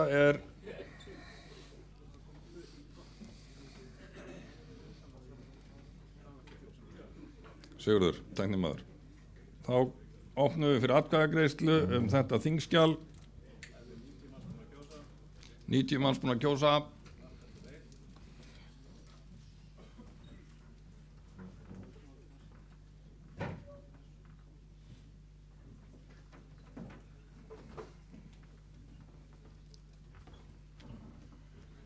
Þá er komið niðurstaða. Þetta gengur miklu hraðar og betur heldur en í Borgarnesi árið. Það eru sem sagt já sögðu 120 og nei sögðu 7, þannig að tillagan er samþykkt.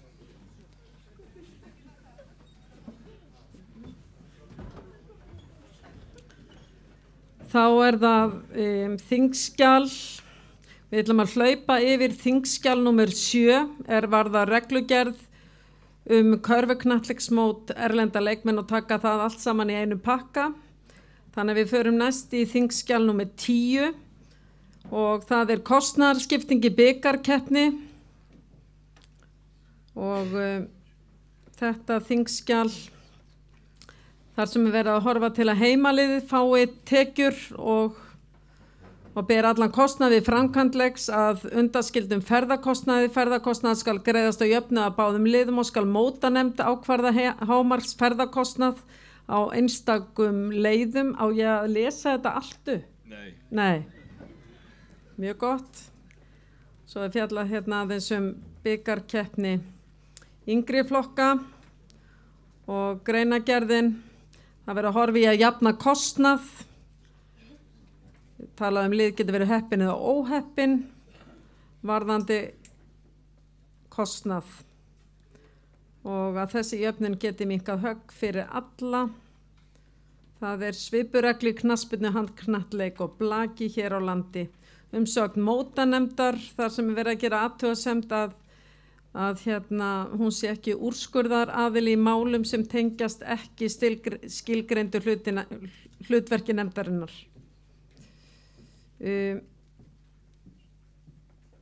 Í nefndinni var svona jákvæð umræða þetta skjal.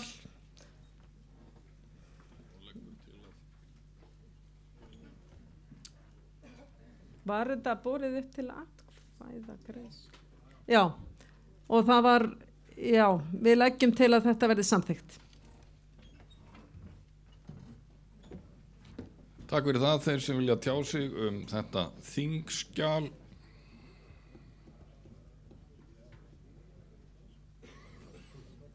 Enginn kveður sér hljóðs, þá göngum við til atkvæða. Sigurður, opna. Allt í góðu, segir hann.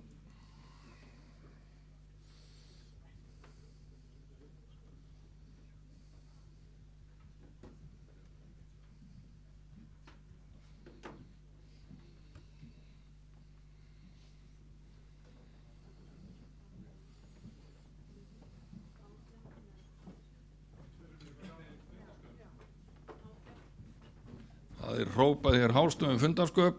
Hvað?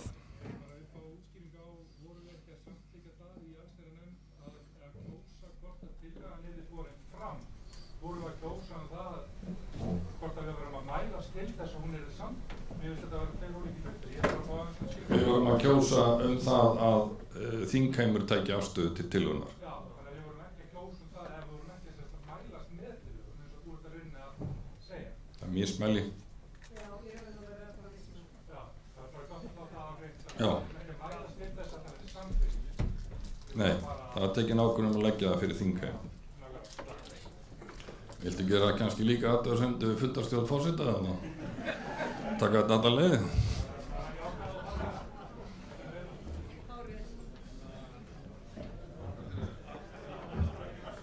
88 búin að kjósa, ætla allir að kjósa. 30 sekúndur eftir. Ég býð ennþá eftir að fá vísu.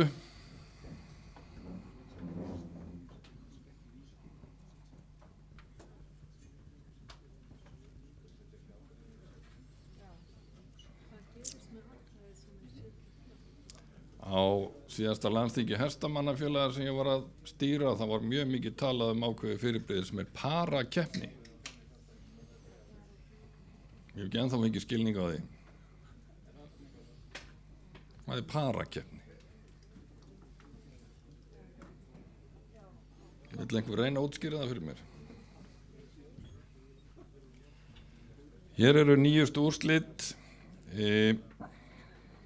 varandi þingskjal 10. Þeir sem eru samþykir eru 83. Það núna gleru við. Það er lesa fyrir þig? Nei, það er ég á að lesa. Við vorum saman í námi hérna í gamla daga, þetta er allt í lagi. Heyrðu, það eru 127 sem að tóku afstöðu, 93 samþykja, 34 á móti, þannig að þetta er samþykkt. Takk fyrir. Næsta. Þá er það þingskjal númer 18. Það er reglugerð um aga- og úrskurðarnefnd, viðurlög við brotum og þetta varðar að beina því til stjórnar að breyta viðurlögum í úrvals- og fyrstudeildum karla og kvenna, að það sé sett inn sektarákvæði og með þeim hætti munu leikmenn spila í stað þess að fara í leikbann fyrir stökað endurtekið minniháttar brot og sektarákvæði þessi væri hægt að setja inn í samninga leikmann og þjálfara sem fylgir greinargerðinni. Þannig að við berum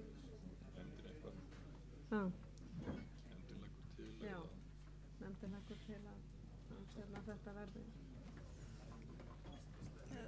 nefndin leggur til að þetta verði borið undir atkvæði hér. Já, alveg rétt. Það var ein breytingartillaga. Það er þetta gula. Við verðum að byrja á breytingartillögunni. Já, við þurfum að byrja þarna. Já. Ertu komið eitthvað í loftið?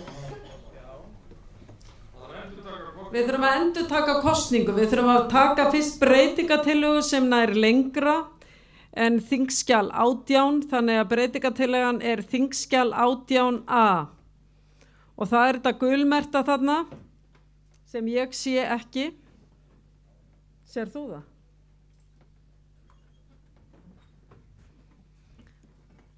Þannig að skoða að refsa þáttakendum sem fá margar tæknivillur á tímabili og eins að búa til refsikerfi fyrir mörg brot í einum leik. Þannig að þetta er breytingartillaga sem að nefndin óskar eftir að verði borið upp hér fyrir þingmönnum.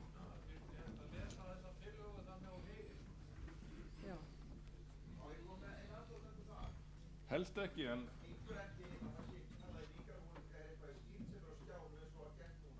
Já, ég ætla að ná mér í gleraugun. Á fullt gesti, áður heldur en að sagt hefur verið frá afgreiðslunni í nefndinu og öðru, var gert núna, þetta gengur ekki. Það var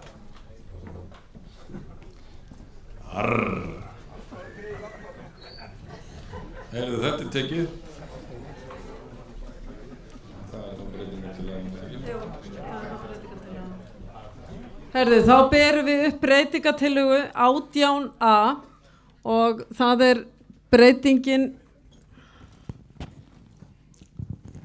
þar sem er viðbót, þannig að þingið samþykkir að beina því til stjórnar KKÍ að breyta þeim viðurlögum í úrvals- og fyrstudeild karla og kvenna sem birtist í reglugerð og svo framvegis og umræddu breytingu skal lokið fyrir 30. maí 2023 og til viðbótar nefndin mun jafnframt skoða að refsa þáttakendum sem fá margar tæknivillur á tímabili og eins að búa til refsikerfi fyrir mörg brot í einum leik.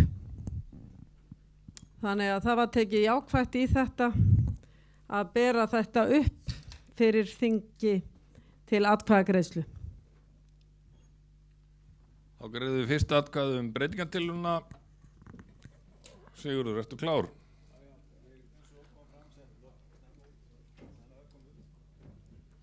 Kosning er hafin.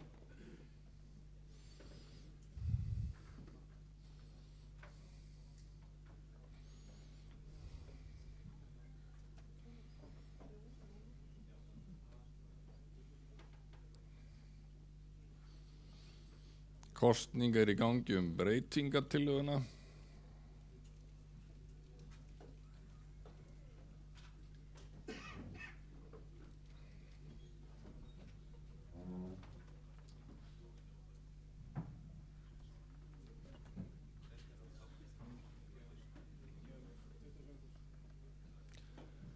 Gefum 20 sekundur í viðbót.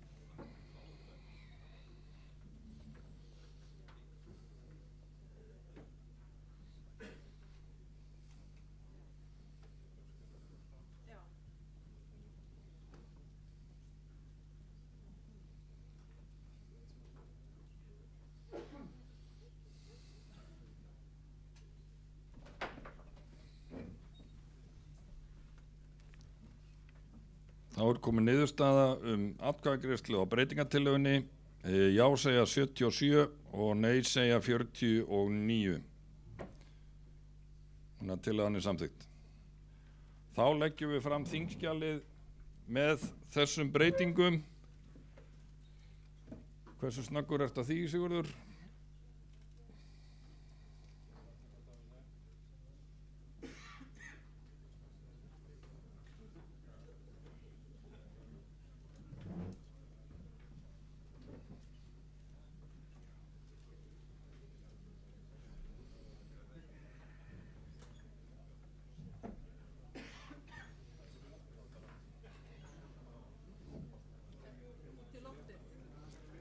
Þá greiðum við atkvæði þingskjal 18a svo breytt. Kosningar hafin. Ha. Við vorum að klára það. Ef það var samþykkt þá fellur hitt niður, dautt. Ok. Sammála. Þannig að við þurfum ekki að kjósa þetta. Nei. Næsta.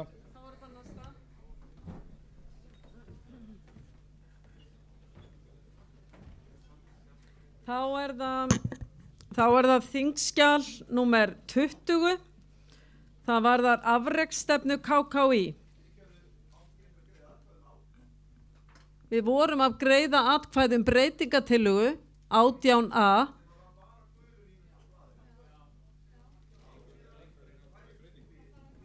Var ekki búið að setja þetta saman inn í, hún er greidd atkvæði breytta þingsályktunar, breytt þingskjal. Nei. Það er bara breyting á þingskjalinu og það er þannig að þegar það er breyting á þingskjali og það er merkt sem aukaskjal A, B og C, þá er það borið upp í heild sinni. Gula er svo breyting sem verður á skjalinu sjálfu.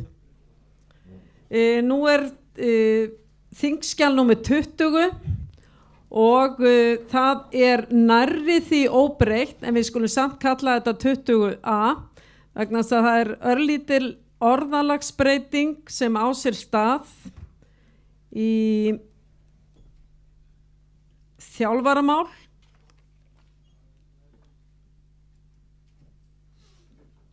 Ertu komið með þetta, Kristín?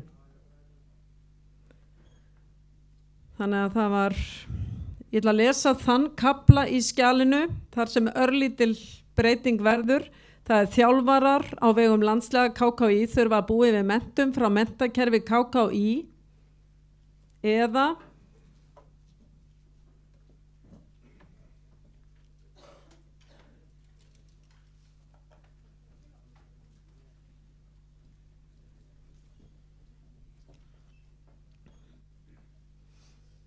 þetta er alveg að koma.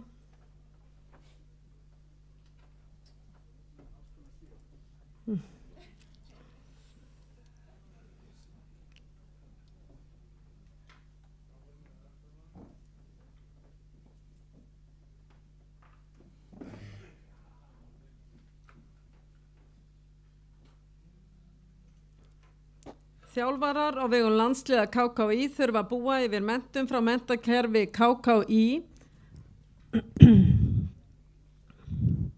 eða fá aðra reynslu sína metna af fagnefnd KKÍ. Mikla kröfur eru gerðar til þeirra þjálfara sem veljast til starfa hjá KKÍ en það fylgir því mikil ábyrgð að vinna með ungu og efnilegu afreksfólki. Þannig að það var þessi örlitla viðbót sem bætist í þingskjalið sem við erum sammála í nefndinni að bera hingað til atkvæðagreiðslu í þinginu. Allt skjalið.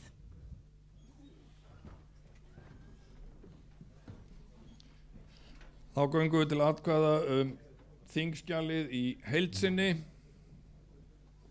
Atkvæðagreiðsla er hafin.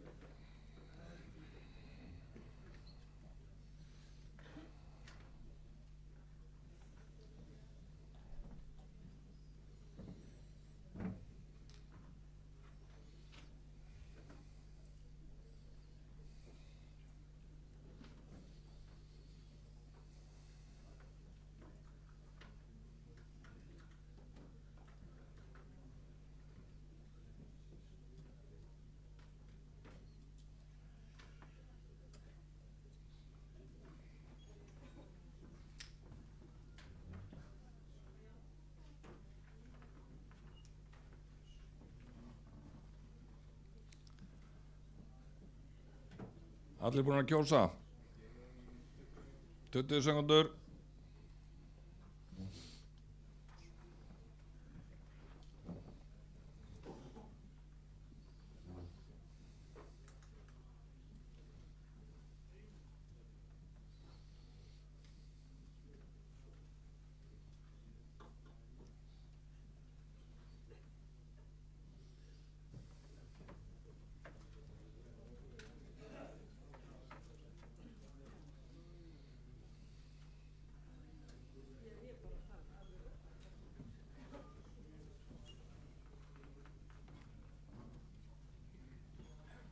Atkvæðagreiðslu lokið afreiksstefnuna 124 greið atkvæði, 121 með og 3 á móti, þannig að hún er samþykkt.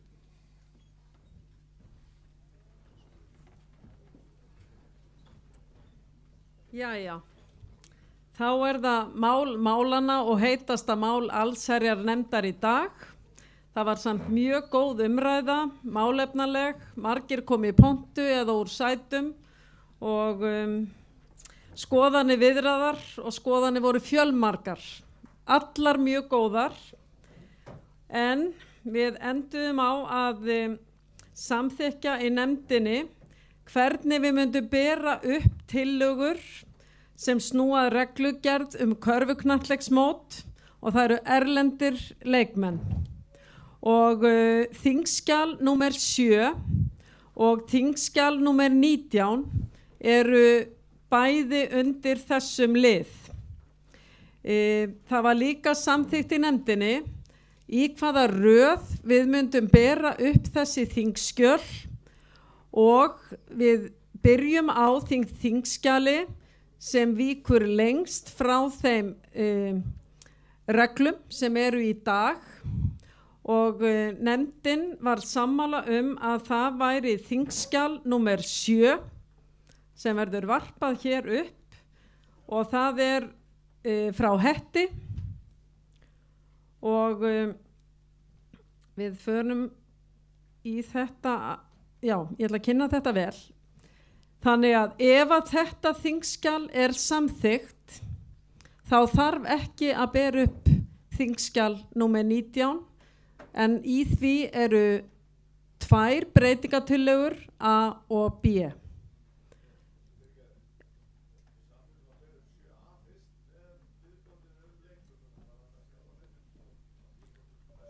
Já, 7A vegna leikklukku. Já, en sko ég held við verðum að kynna fyrir þingheimi allar breytingatillögurnar áður við berum upp til kosninga. Er þið ekki sammála því? Svo þið vitið eitthvað hvað við erum að fara að gera hér eftir þingskjal númer 7. Þannig að þingskjal númer 7A er breyting og hún er örlítil. Þið sjáu hana þarna gulmerta.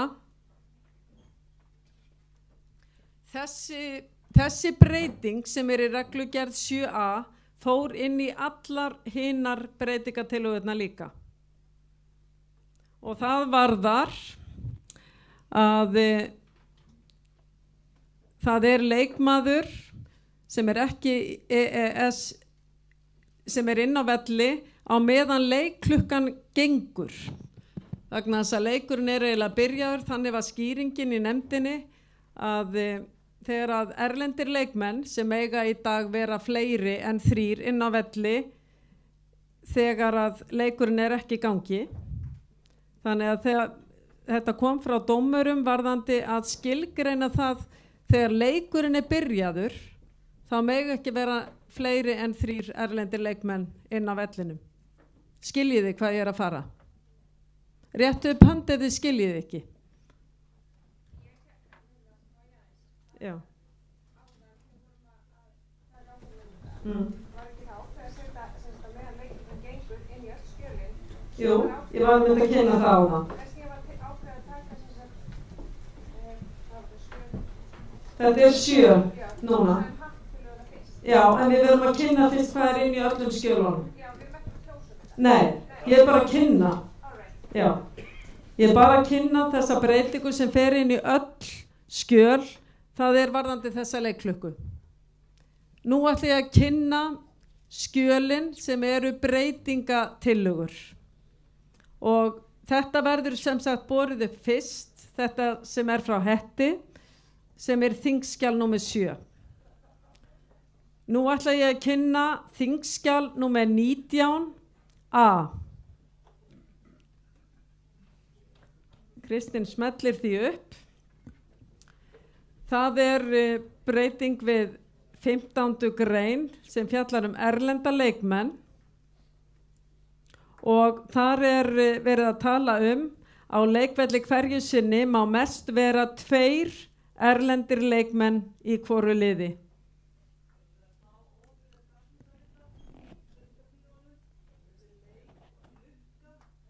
Já, það er lukka sko. Nei. Kristinn, þú lagfærir þessa ásláttarvillu, köllum við þetta?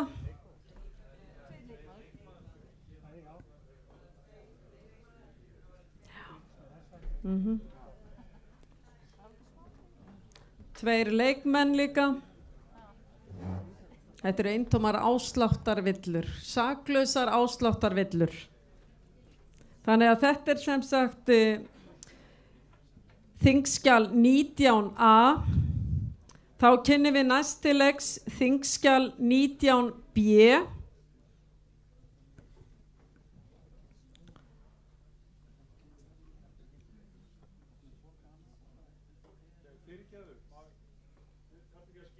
Þessi tillaga sem kom þarna áðan, ég held að hún hljóta að ganga lengst. 2 sem ekki eru EES-borgarar. Það var samdóma álit nefndarmannar í allsherjarnefnd áðan að tillaga Hattar myndi ganga lengst þar sem var talað Ég get ekki, sá þetta bara hratt og það var fleiri erlendir og svo EES, þá er það bara fórnáleik.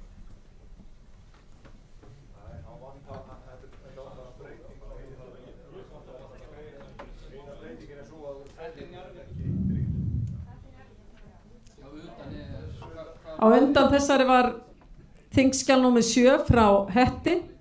Það er talað að í öllum deildum meistaraflokka karl og kvenna gildir á leikvelli hverju sinni má mest vera 1 leikmaður í hvoru liði sem ekki er ríkisborgari EES ríkis. Bara 1 bandaríkjamaður, annars er frjálst flæði Evrópumanna.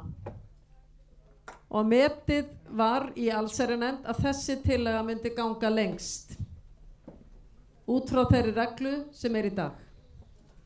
Þarna er frjálst flæði EES leikmanna. Nei. 1 bandaríkjamaður og frjálst flæði EES leikmanna.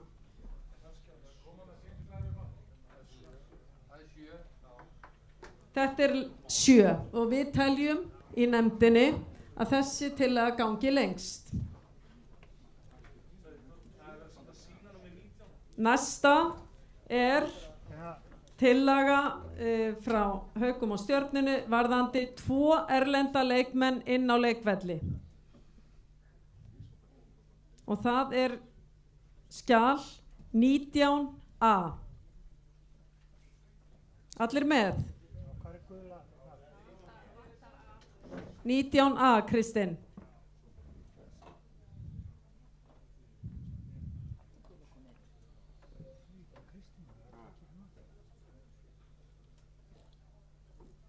Komið?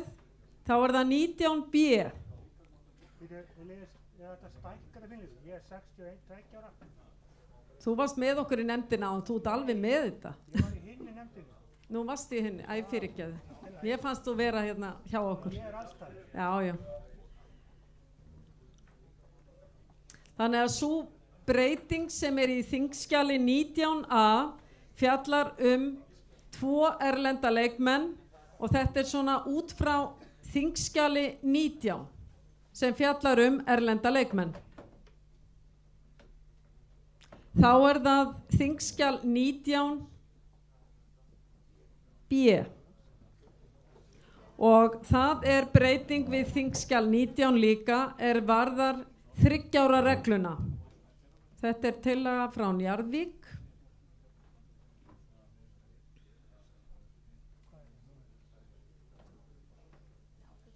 Og þarna er verið að tala að þeir sem er á 3 ára reglunni í dag að smám saman feitar út þeim leikmennum sem eru á 3 ára reglunni og eftir x mörg ár þá verður svo tala 0.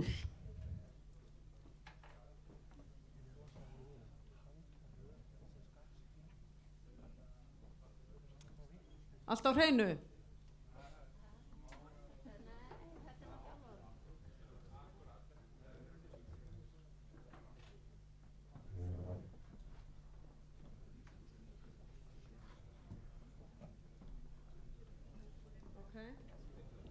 Þá ferðum við þetta til Kristins. Já, ok. Það er svona örlítil leiðrétting á þeirri á 19. greininni A, þar sem voru 2 erlendir leikmenn. Þannig að á leikvelli hverju sinni mega mest vera 2 leikmenn í hvoru liði sem ekki hafa íslenskt ríkisfang.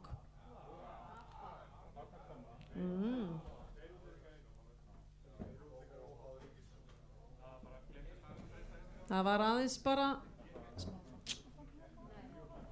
allt á hreinu. Síðan kom þarna reglugerð, breytingatillaga 19b varðandi 3 ára regluna. Þið eru með það á hreinu, eða ekki?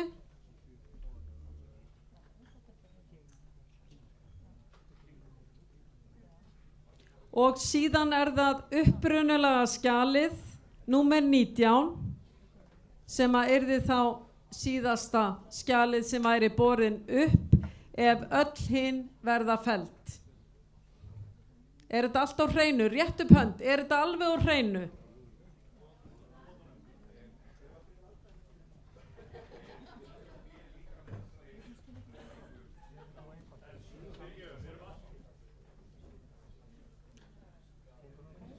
(19b) með 19b fjallar 3 ára regluna og hún er hliðar, þetta er breytingatillaga við þingskjal 19. Allt sem eru breytingaskjöl, það er bara ákveðin lína sem við vorum að kynna sem er breytingaskjöl við þingskjal 19. Allt á hreinu núna. Þannig að við byrjum á að bera upp tillögu í þingskjali 7. Svo er það 19a sem fjallar 2.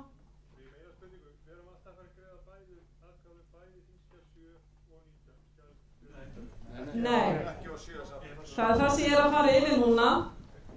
Við byrjum á þingskjali sem að teygja sig lengst að okkar mati í allsherjarnefnd. Það er þingskjal 7 sem fjallar körfuknattleiksmót erlenda leikmenn. Síðan tökum við þingskjal 19a sem fjallar fjölda erlenda leikmanna með, hvernig var þetta? Nú er ég búin að fá erlend ríkisfang, 2 erlenda leikmenn sem ekki eru með Íslands ríkisfang inn á leikvelli. Þingskjal 19b er eins og þingskjal 19 nema með 3 ára reglunni sem feitar út smám saman. Og síðan er það upprunalega þingskjalið óbreytt númer 19. Allt á hreinu? Nei.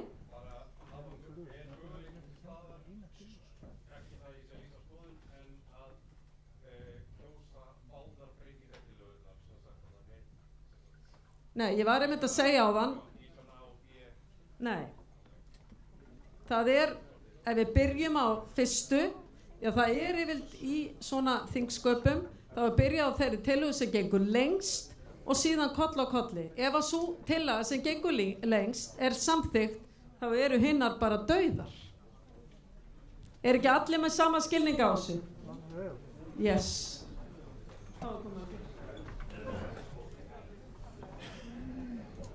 Jæja, allt á hreinu. Þá göngum við til atkvæða fyrst þingskjal 7. Hvað segir tæknimaðurinn? Já.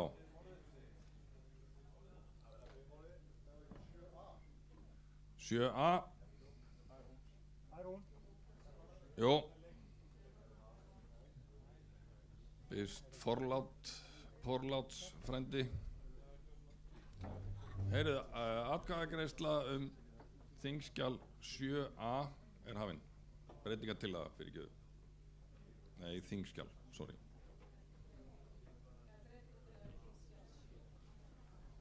Já.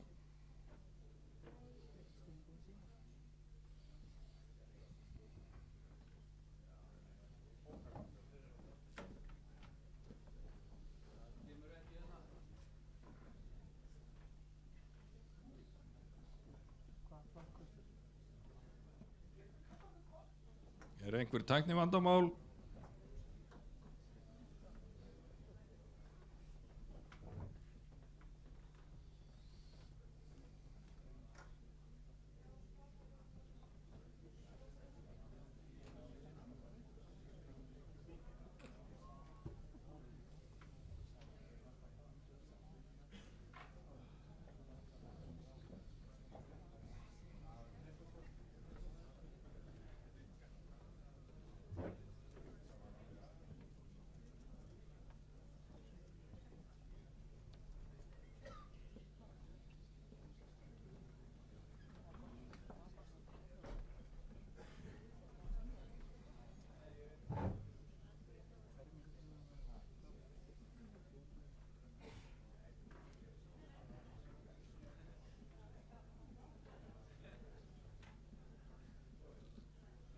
Allir búin að kjósa?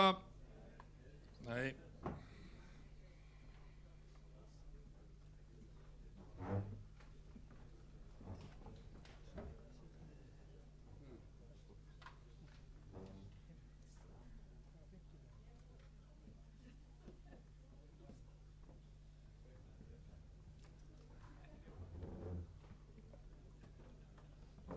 Lokum eftir 20 sek.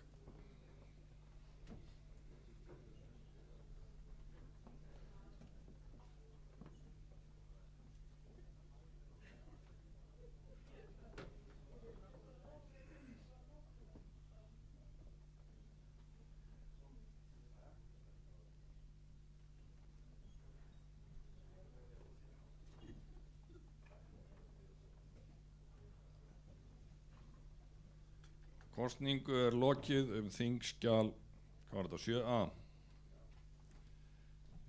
126 greiddu atkvæði, 69 sögðu já og 57 sögðu nei.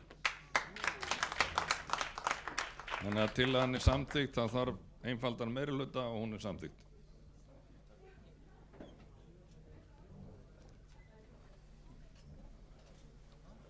Þá fall...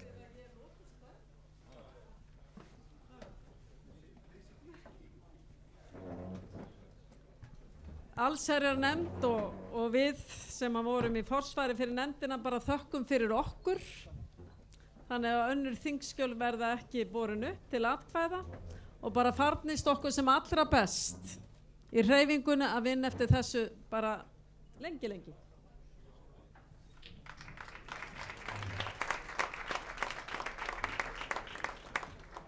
Við þakkum Jóhönnu og nefndinni fyrir og ég ætla að biðja annan þingforsta, Hörð Oddfríðarsson, að gjöra svolítið taka við stjórnþingsins og laga og reglu eitthvað.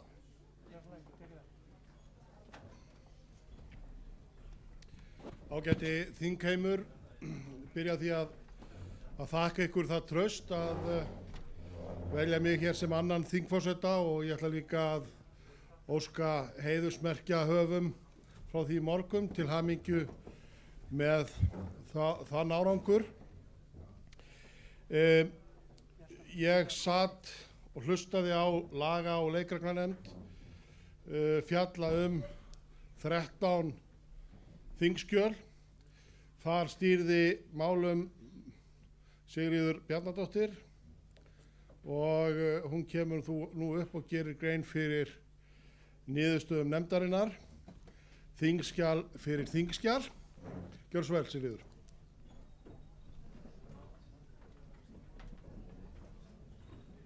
Fyrirgefðu, hvað er?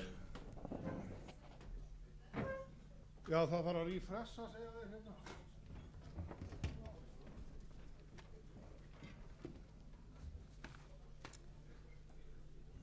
Þingforsetar, gestir og góðu félagar.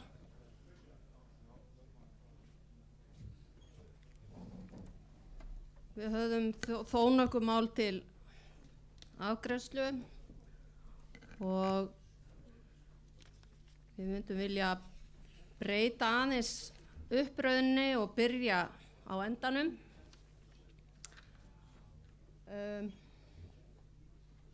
Erum við þar? Já.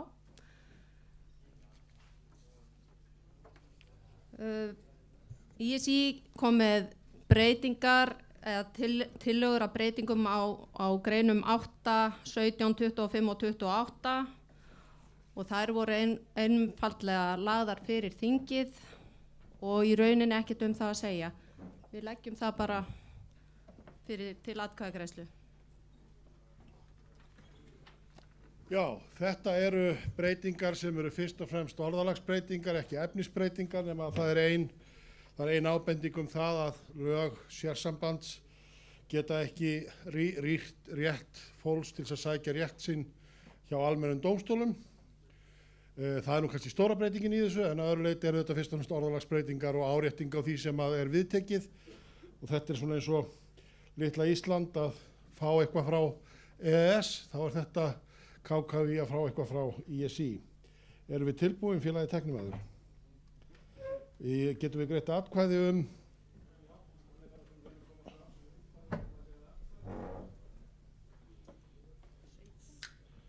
þingskjal númer 17? Já. Og meðan að það er, þá ætla ég að segja ykkur það, ég ætla að árétta það með það sem að kjörbréfanefnd sagði hér í morgun, þá eru 131 atkvæði sem eru gild og já, þá hefur ekki verið leiðrétt hvað eru mörg atkvæði gild. Það eru 127 atkvæði gild. Til þess að lagabreytingar hljóti náð þá þarf 2/3 af 127 sem er þá hvað?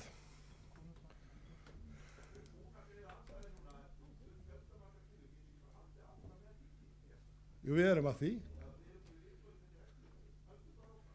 Ég ætla að segja ykkur frá því að við Þorsteinn Þorbergsson, við vorum samtíða í Vestlunarskólanum. Á þeim tíma var hægt að kaupa tap á grundastíknum. Það er, ég veldi sem öll sammála því að hérna það voru miklar framfæri þegar hægt var að selja tap og einhver góður maður sagði daginn að það var líka jafn miklar framfæri fólknar því ef að ég og Þorsteinn hættum að skipta okkur á íþróttamálum. Kosning er hafin, það þarf 85 atkvæði til þess að tillagan teljist samþykkt.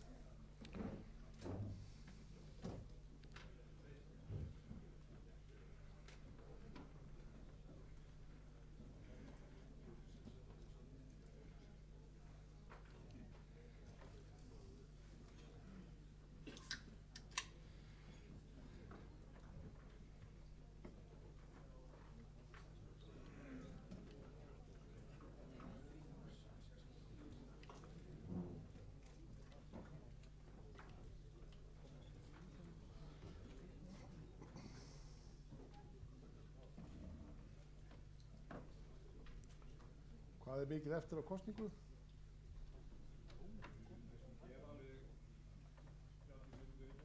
Það eru 30 sekundur eftir á kosningum.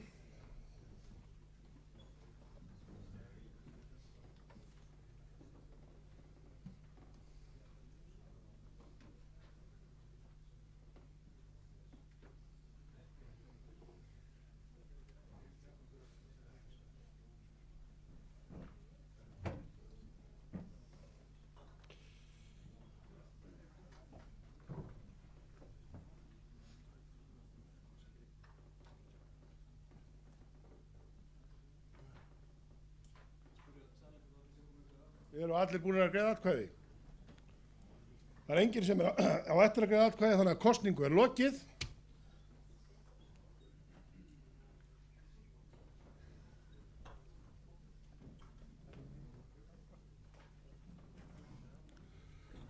Svona á þetta að vera. Það eru 111 sem greiða atkvæði, 109 segja já, 2 segja nei, þannig að þetta telst rússnesk kosning.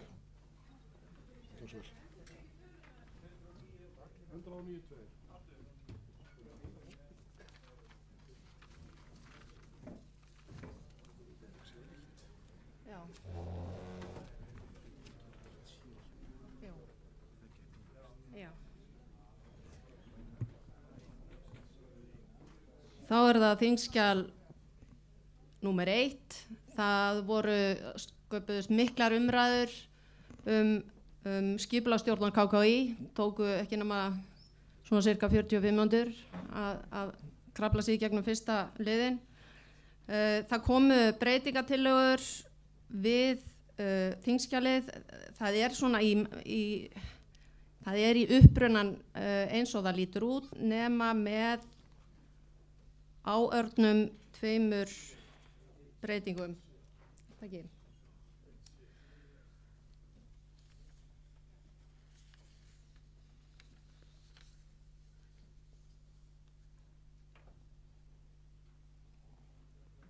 Þannig að skjal lítur þannig út.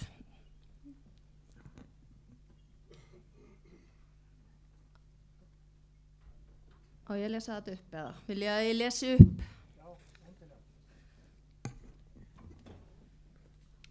Hvað byrjar? Já.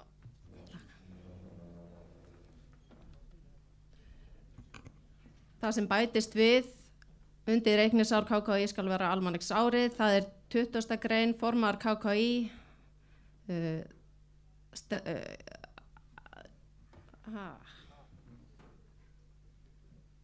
Já, 20. greinin óbreytt í þessari tillögu, sérst frá lögunum runni og annað er svo það er hérna. Já, þarna kemur þetta. Það er að segja, við bætum því við að formaður KKÍ fær greitt fyrir störf sinn og eru kjör ákveðin og samþykkt af stjórn KKÍ. Svo er það hérna í lokin, bráðabirgðaákvæði og við bætist bráðabirgðaákvæði breytingar á grein 17 og 21 að sami aðili geti ekki verið formaður og framkvæmdastjóri skuli taka gildi á ársþingi KKÍ 2025. Umræðurnar voru það hvort að við ættum hvort að það væri gerlegt skipulagslega og fjárhagslega að koma með þessa breytingar strax, og við vorum í grunninn öll sammála því að það þyrfti að slíta í sundur þessi 2 hlutverk, en við þyrftum aðeins tíma til þess að klára það, og þess vegna leggjum við til atkvæðagreiðslu eins og þetta lítur út, að þetta öðlist gildi á ársþingi KKÍ 2025. Við byrjum á þeirri tillögu sem að gengur lengst, og það er í rauninni þessi tillaga.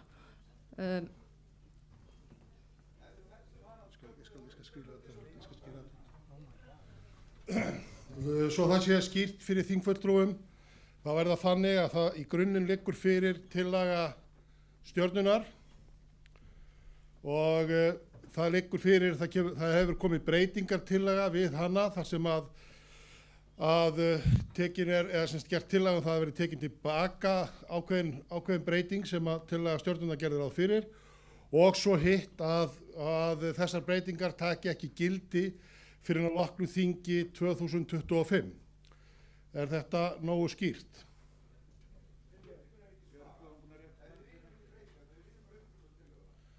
Já, við berum upp breytingar tillögurnar sérstaklega. Ef að breytingatillögurnar verða felldar, þá berum við upp tillöguna sérstaklega eins og hún var lögð fyrir þingið.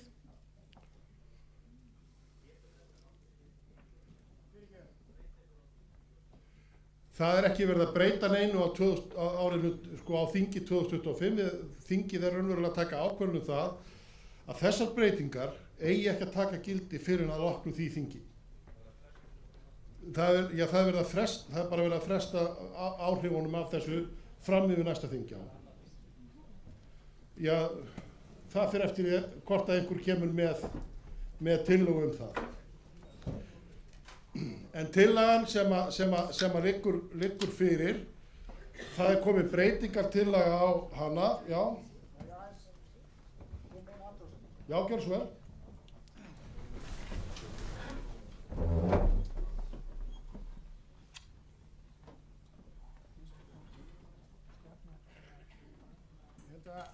Ég var aðeins aftur máið bara hvað Bryndís var að meina. Ég fattaði ekki alveg hvað var að meina í athugasemdinni. Því ég held að hennar skilningur hafi verið að orðalagi í 20. grein sem er hérna þýddi að við varum að leggja til að starf formanns væri ólaunað. Og ef við lesið þá tillögu aðeins betur, þá segjum við að það er að greiða formanni laun í samræmi við umfang og eðli starfsins. Þannig ef að stjórn ákveði sem svo að hlutverk formanns kalli á fullt starf, þá er það sjálfsögðu launa sem slíkt. Ég held að það sé í rauninni það sem Bryndís er að leggja til, en það er í rauninni til staðar í upprunalegu tillögunni. En ég held hvað það snertir sé ekki ástæða að taka það fyrir, hins vegar hitt atriði, varðandi hvort þetta er að taka gildi á næstunni eða að loknu samþykki á næsta þingi, ég held að það sé valið, en hinn punkturinn er í mínum huga óþarfur. Það er engin eðlismunur á texta okkar upprunalega og þeirri breytingartillögu sem Bryndís kom með.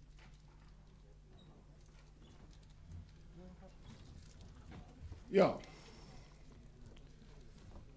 en liggur þessi breytingartillaga fyrir nema að Bryndís vilji draga hana tilbaka? Nei? Ok, þá greiðum við, ef að þingheimur gerir ekki athugasemdir þá greiðum við athugasemdir báðar þessar örbreytingar á tillögunni og ég tala ekki að því ég kalla þetta örbreytingar, ef það hefur ekki hvort þið er áhrif á upphaflegu tillöguna í raun, þannig að þá erum við bara að greiða atkvæði þetta orðalag sem að Bryndís leggur til, síðan tökum við þá fyrir tillöguna annarkvort breyta eða óbreyta. Erum við tilbúin í kosningu? Nei, við erum að greiða atkvæði þessar tvær breytingartillögur, annars vegar það að inni standi áfram þetta ákvæði að formaður KKÍ fær greitt fyrir störf sín, hvað kemur svo? Nei, ekki fara, stækkaði þetta aðeins. Formaður KKÍ fær greitt fyrir störf sín og eru kjör ákveðin á samþykkt af stjórn KKÍ og hins vegar erum við að greiða atkvæði það frestun réttaráhrifa, þar að segja að ákvæðin taki ekki gildi fyrir eftir næsta þing. Og, já, nei, ég ætla að bera þessar tvær, þetta er bara ein breytingartillaga. Gjörðu svo vel. Ég leyfi stuttar athugasemdir, þó að umræðan hafi farið fram í nefndinni, þá ætla ég samt að leyfa hér stuttar athugasemdir. Gjörðu svo vel. Já, vil ég loka fyrir kosningunum, við hefjum hann aftur og eftir. Forseti, ágæti þingheimur, mér finnst kannski pínlítið vanta hér upp á að þessum tillögum sé fyllt örlítið úr hlaði og ég er sammála Björgvini í því að fyrri hluti breytingarinnar á þessari tillögu er tilkomin held ég vegna þess að það má mistúlka orðfærið í tillögunni. Það er að segja, ef þú rýnir hana vel að þá má skilja það sem svo að það eigi að greiða stjórnarsetu, en það er bara ekki alveg skiljanlegt við fyrstu yfirferð og þess vegna held ég að Bryndís hafi komið með sína tillögu. Mér hefði þótt eðlilegra að, og mín vegna finnst mér ekki kannski ástæði til að afgreiða þetta sérstaklega. Seinna ákvæðið, seinni gula línan er kannski það sem að málið snerist inn í nefndinni og fyrir ykkur sem ekki hefur tök á að sitja þar og voru hér upptekin við önnur störf, þá er minn skilningur eftir að hafa setið í nefndinni sá að það er mikill vilji til þess að gera þessar breytingar í anda þess sem að stjarnan leggur til og tillagan í heild sinni góð.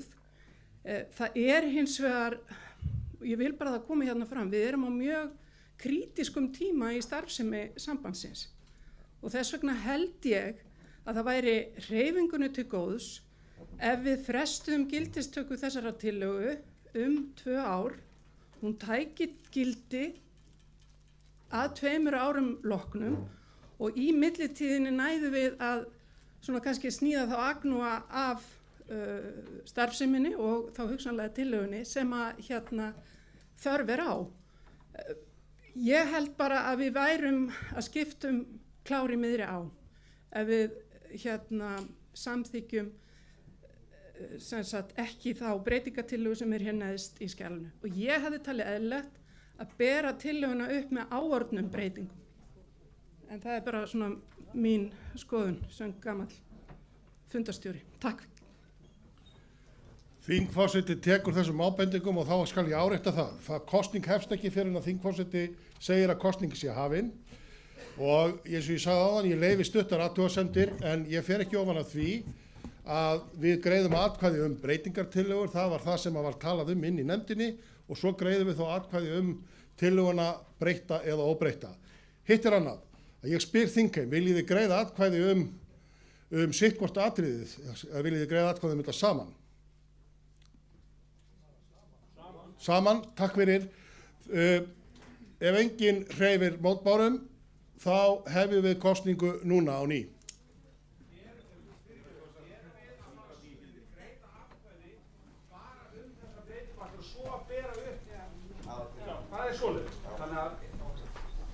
Við erum bara að taka afstöðu til þess hvort að við viljum sjá þessar breytingar inni í tillögunni, svo greiðum atkvæði tillöguna breyta eða óbreyta. Og kosning er hafin.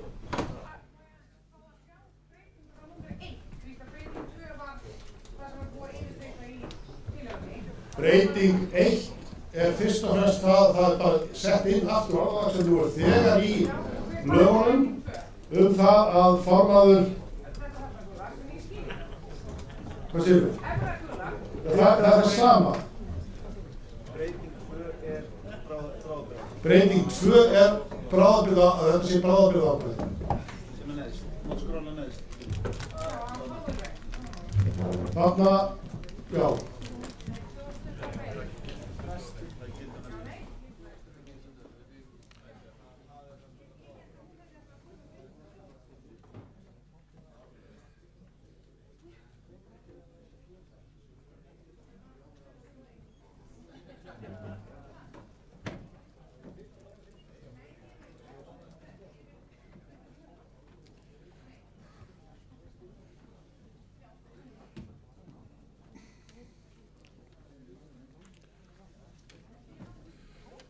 Það er verið að greiða atkvæði þessar 2 atriði sem er þá 1 breytingartillaga.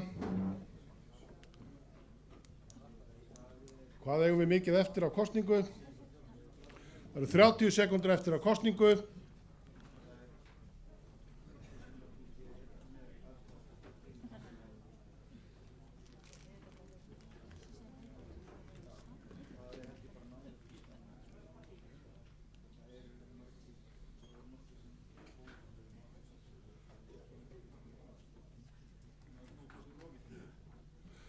Og þá er kosningu lokið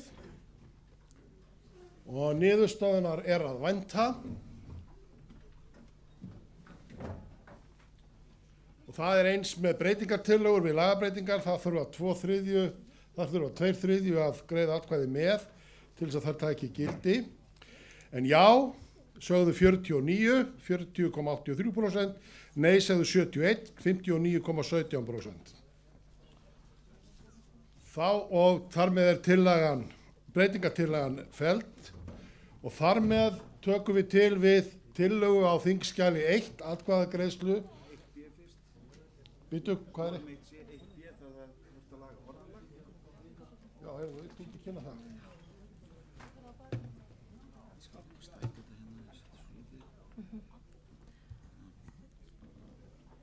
Þá tökum við til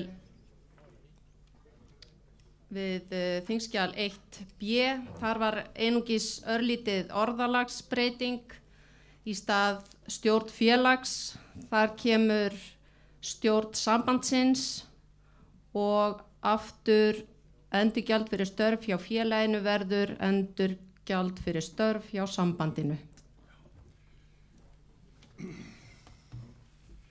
Gerir þingheimur athugasemd við það að við greiðum ekki atkvæði þetta? Þetta er einfaldlega eðlileg editering þar sem að við erum að tala körfuknattleikssambandið. Er einhver sem gerir athugasemd við það að við greiðum ekki atkvæði þessa orðalagsbreyting á tillögunni? Takk fyrir það, þá greiðum við atkvæði þingskjal eins og það stendur 1b, þar að segja með þessum orðalagsbreytingum, upphaflega tillagan með þessum orðalagsbreytingum og allir tilbúnir. Og kosning hefst núna.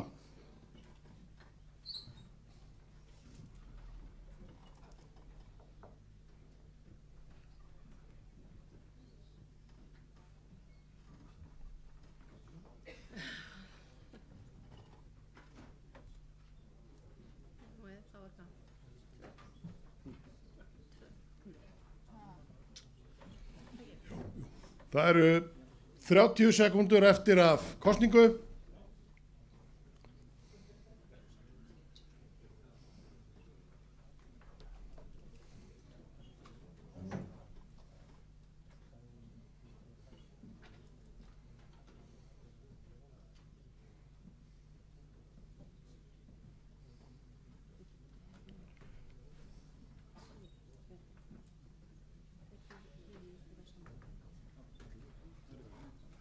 Kosningu er lokið og niðurstaðan þar með ljós. Ég vil ekki að geyma það bara þangað til síðasta.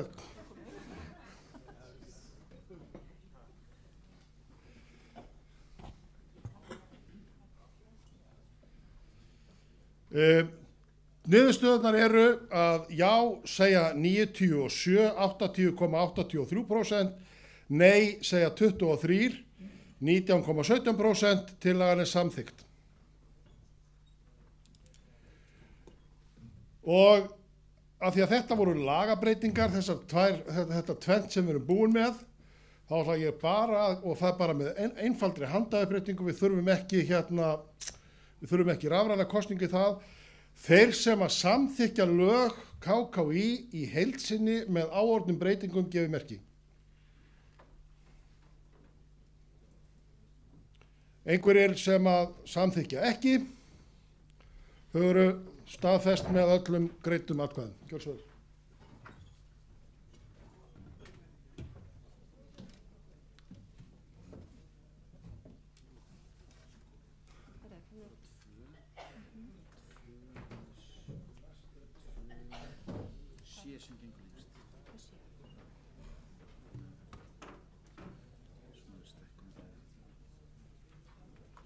Er fyrri parturinn eins? Já, það er henni bara byrjar hérna. Já. Þá förum við yfir í þingskjal 2b.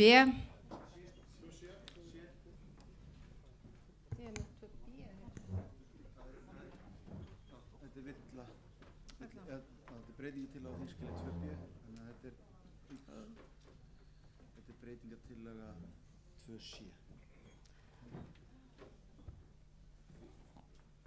Þarna í 3. greinarskilum, þar koma fram breytingar.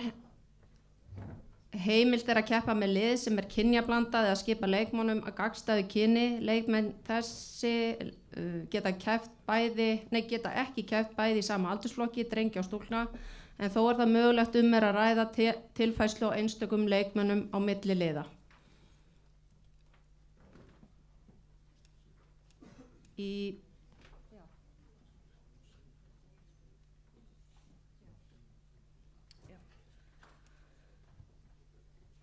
Til upplýsinga þá var upprunalega tillagan sem kom sem sagt á þingskjali 2, hún var dregin tilbaka af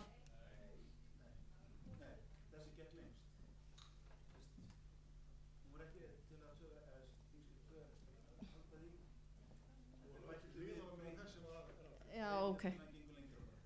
Afsakið.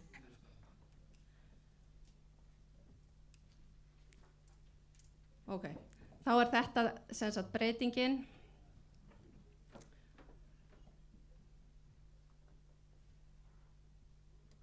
Á móti, þið sjáið að á móti í textanum sem yfirstrikaður, þar felst breytingin, ef sótt slíkt leyfi fyrir lið geta leikmenn þess almennt ekki keppt bæði í flokki karla og kvenna, en þó það mögulegt ef að ræða tilfærslu á einstökum leikmönnum á milli liða. Þetta nú það sama.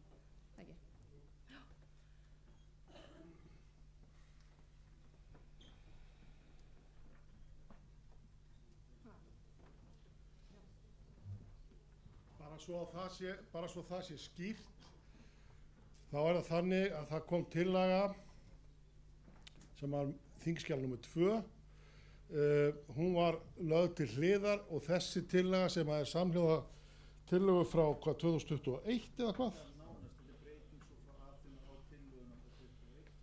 Já, og með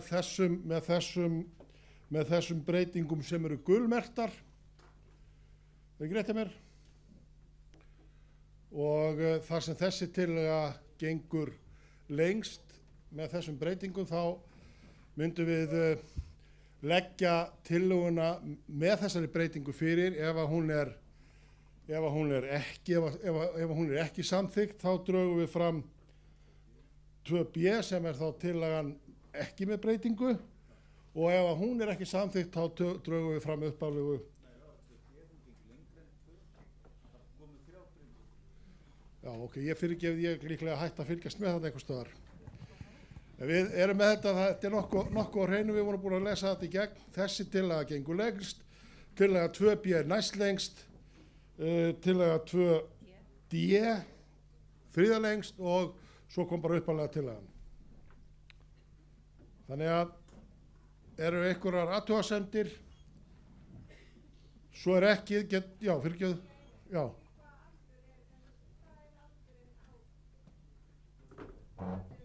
Spurt hver er aldurinn á blönduðu liðunum, upp í hvað er þetta?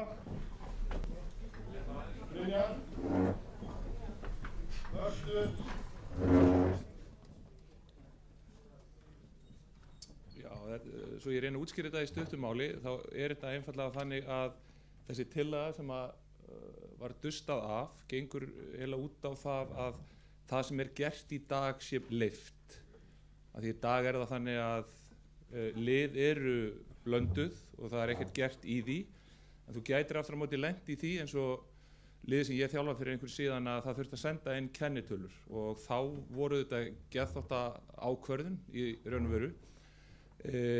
Við reyndum að fá umræðu það hver rökin væri á móti því sem verið að gera í dag, í raun og veru þá ólöglega eða hvernig sem það er.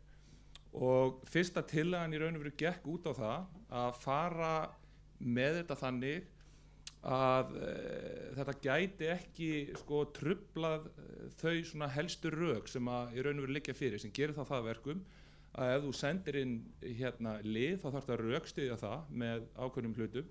Síðan einhvers konar nefnd hjá KKÍ sem fer yfir það, þannig að búið að búa til ákveðið svona nálarauga sem þessi hlutir fara í gegnum. Það var umræðan það í dag eru blönduð kyn í 10. bekk en fyrsta tillagan gerir í raun og veru grein tekur til þess að það sé upp í 9. flokk því að fólk hefur eitthvað verið að tala það og svo var þessi síðasta tillaga í þessum lista, hún var þannig að ef það blandað lið til þess að verja þessa kynja meistaratitla að þá myndi það lið í raun og veru bara draga sig út og þá efstu 5 hreinkynjuðustu hóparnir, þeir myndu þá spila Íslandsmeistaratitil. Við sátum að inni og fólk fannst þetta ekki vera nógu, fara nógu langt og ég ætla bara að vona það að þetta verði ekki eins og á þinginu. Já, býtu. Já, en bara til þess að þetta fari ekki á sama hátt og í fyrra, þar sem að koma engar raddir gegn þessu, þannig að ég hægt að taka umræðina að þá kom þessi tillaga og hún gengur raun og veru út á það að þetta sé bara eins og þetta í dag, nema það við treystum á almenna skynsemi félagana í raun og veru til þess að gera þetta. Takk fyrir. Þetta í raun og veru fyrir allan aldur, já. Takk fyrir það. Þingforseti áréttar að stutt athugasemd á að vera stutt athugasemd, ekki endurtekning á umræðu sem að fór fram inn í nefnd og alls ekki heilu ræðurnar hér. Gjör svo vel.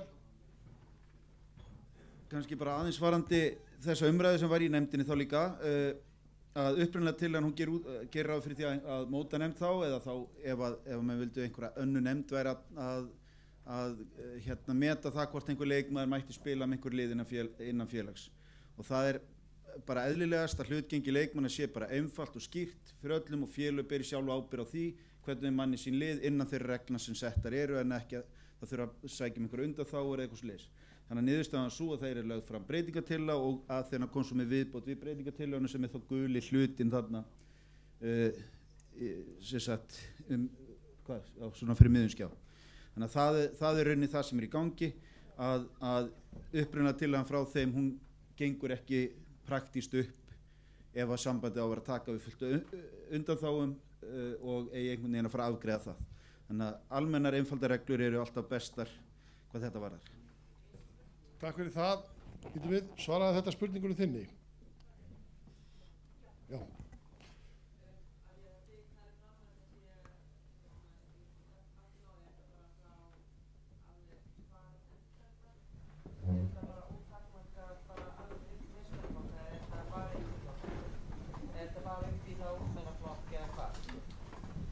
Þessi grein hún tekur til flokkaskiptingar og það gildir í öllum flokkum. Þessi grein hún fjallar almennt flokkaskiptingu í körfuboltamótum, þannig að þetta ætti þá við í öllum flokkum. Umræðan kannski út af þessi spurning, og það var eiginlega spurning frá Grindavík líka, var með upp í hvað aldur. Við vitum það að það eru leikmenn í 10. drengja að spila, að það eru stelpa fyrir austan að spila þar til dæmis. Ef við ætlum að fara að banna þetta raunverulega, þá þýðir það að það stelpa fyrir austan sem getur ekki spila körfubolta en svo ef hún má ekki keppa. Þannig að það raunni það sem liggur á bakvið það að það eðlilegast að félögin beri bara ábyrgð á sinni liðaskipan innan almennregla. Þetta náttúrulega opið í meistaraflokki líka.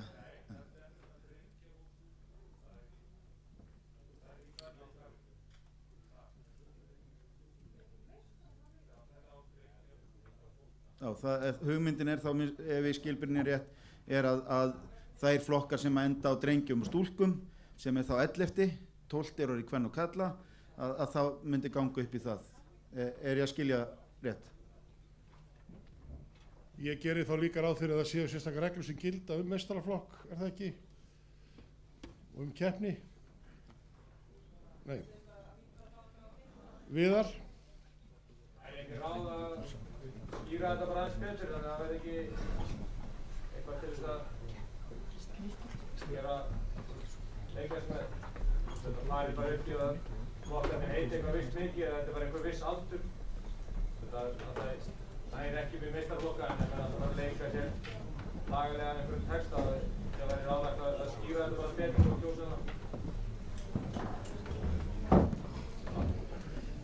Hér komin hugmynd, það er auðvitað þetta að skýra og skýra ekki, það var nánast bara einhugur tók ég eftir í nefndinni það að leggja fram þessa tillögu og ef ég skil það rétt þá hefur þetta verið skýrt mjög oft áður af mörgum.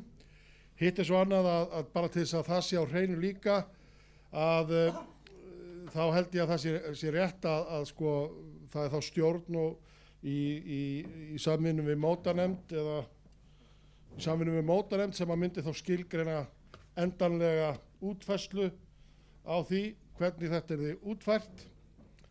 En tillagan liggur fyrir og nú legg ég svo til að því þetta er reglugerðarbreyting að við greiðum atkvæði bara tillöguna alla með þessari breytingu. Þannig að við þurfum ekki að fara í aðra kosningu, þannig að ef þetta er samþykkt á annað borð, þannig að ef þeir eru tilbúinir með kosningu, þá hefst kosning núna.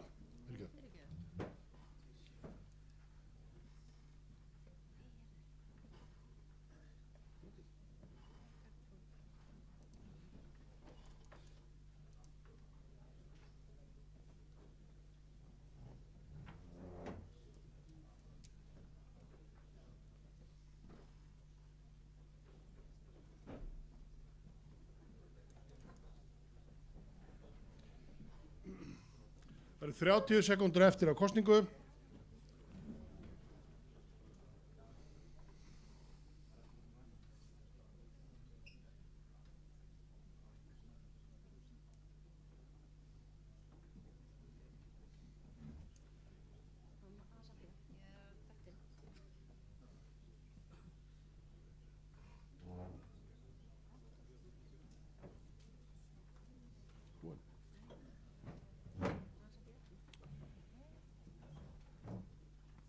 Það er að minnsta kosti einn sem að ég veit sem er að reyna að komast inn á kerfið, það eru fleiri í vandræðum.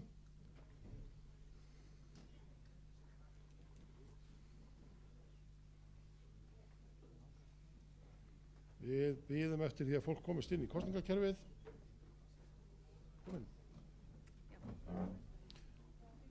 Allir búnir. Kosningu lokið.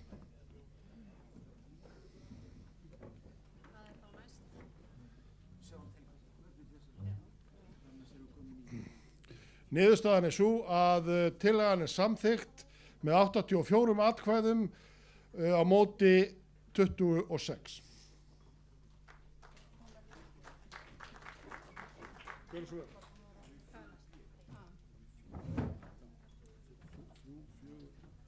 3, 4 og 9 bara eru fleiri tilbaka.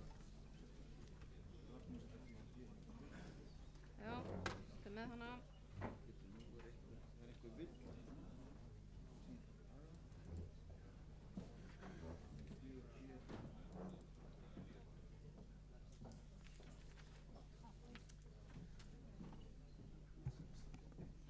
Þá erum við komin að þingskjali 4.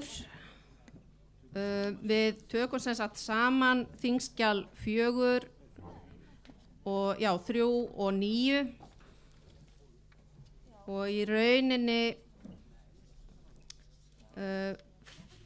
fellum við út þingskjal 9 og 3 og það kemur breytingartillaga við þingskjal 4 sem mun heita þingskjal 4b.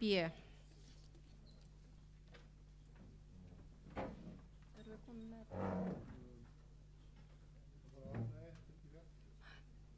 4b geti?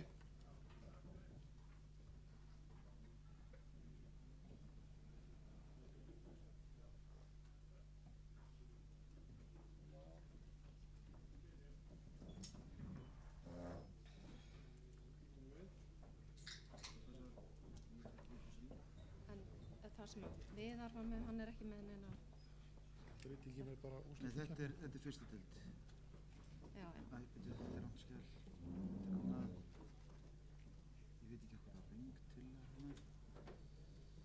Uppi, það ætla ekki við, ég er búin að laga það. 4b hérna, svona. Bara breytingin er núna úrslita hluti. 12 eða deild með 8 úrslita gegn.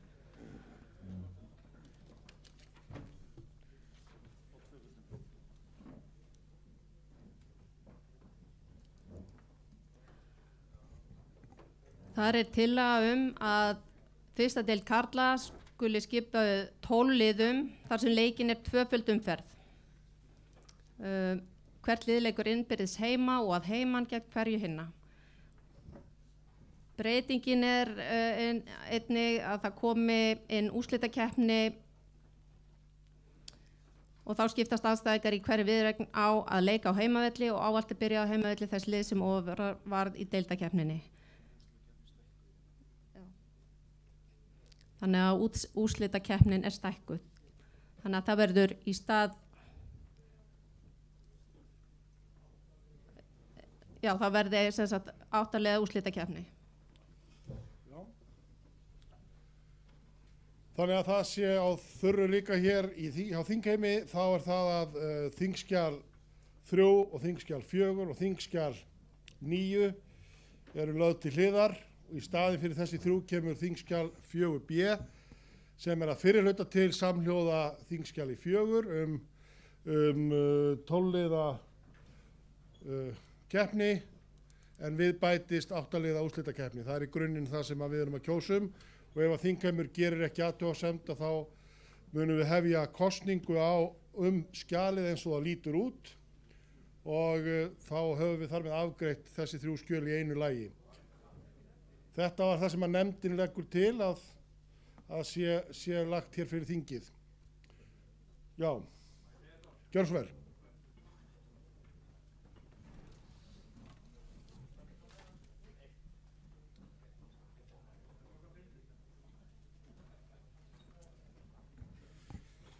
Mér langar bara aðeins að tala fyrir þessu vegna þess að inn í nefndinni þá voru tillögur alveg frá því að fara með 10 liðnir í 2-falda umferð og spila 18 leiki og upp í það að vera með 12 lið í 3-falda umferð í 33, þannig að þetta var bara, ég held að það veri bara góð lending. Þetta eitt af því sem var bara jákvætt samtalum sem að komst einhver lending sem að fólk getur verið sátt við, þannig að það bara komið svolítið skýrt fram að þetta var, ég held að verið allir sem að komu niður á þetta, þannig að það var bara jákvætt, þannig að það bara komið fram. Takk fyrir það, eru fleiri athugasemdir? Svo ekki, þá hefjum við kosningu núna, það einföld kosning skjalið bara eins og það lítur út. Skjal númer 4b.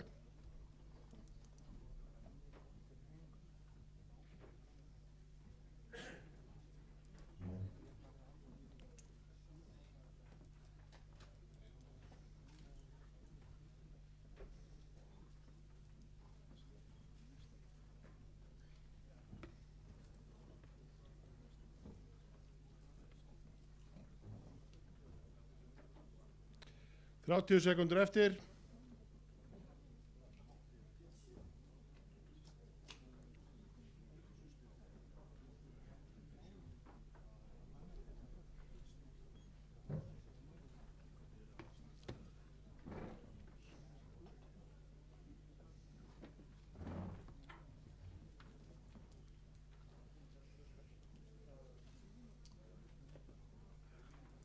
Og eru allir búin að kjósa? Þá kosningu lokið.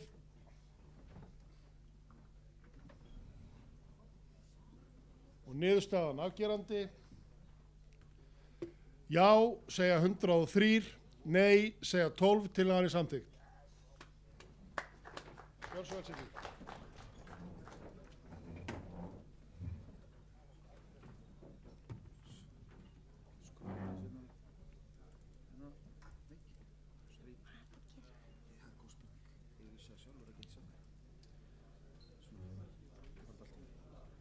Þá erum við komin að þingskjali 8, þar að segja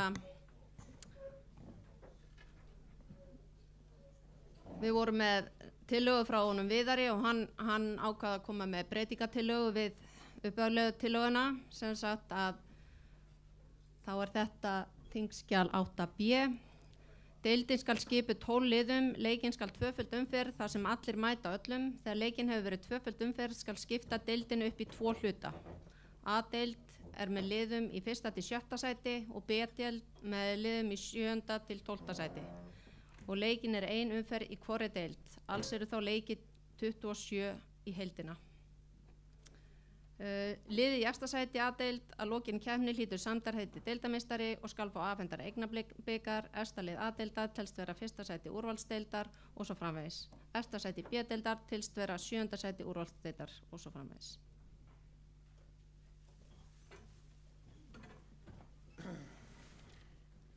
Þetta er tillaga og þingskjal 8b, það er að segja tillaga Viðars með áorðnum breytingartillögum Viðars.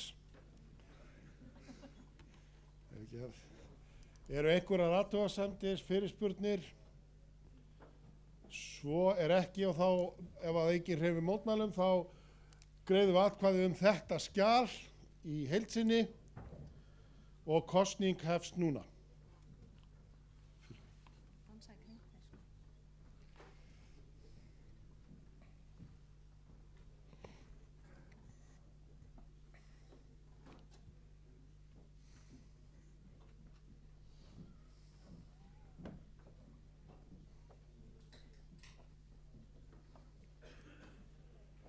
Það eru 30 sekúndur.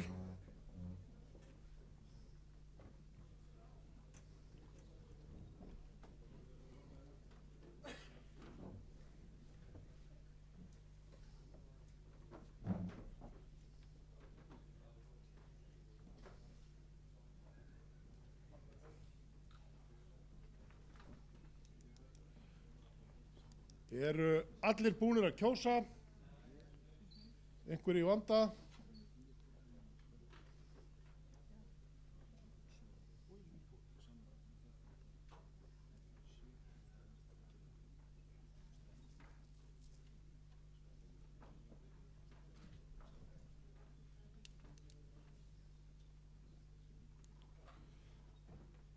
Allir búin að kjósa? Ein eftir. Já, við hingrum. Einhver sem að datt út úr kerfinu. Var ekki búið að segja það, var búið að taka af þér réttindir. Takk fyrir, kosningu er lokið og úrslitin liggja fyrir.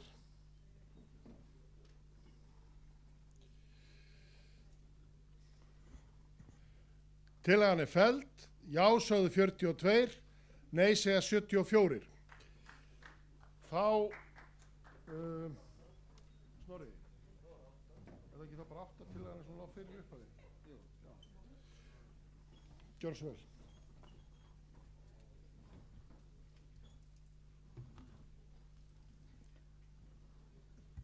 Þá er það upprunlega tillaga Viðars. Úrvalsdeildin skal skipi 12 liðum sem leika þrefalda umferð. Í fyrstu 2 umferðunum leikur hvert lið innbyrðis heima og heiman gegn hverju hinna. 3. umferðin er alveg eins og 1. umferðin liðir aðeins í lokastöðu deildarins samkvæmt reglum FIBA. Ef reglugerð körfuboltaaldismót kveður ekki á annað. Þetta er upphaflega tillagan sem að lá fyrir þinginu, þingskjal nr. 8 og er lagt hér í atkvæði þingsins og atkvæðagreiðsla hefst núna.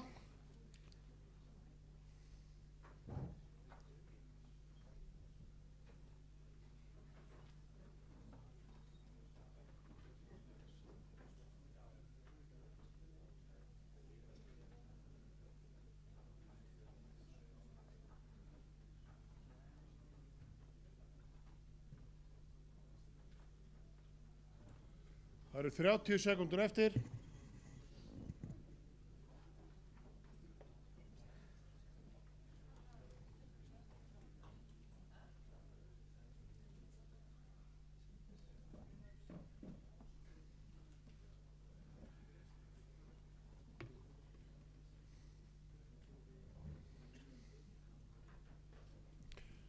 Eru allir búnir að kjósa? Enginn sem að hreyfi mótmælum við því að við ljúkum kosningu núna.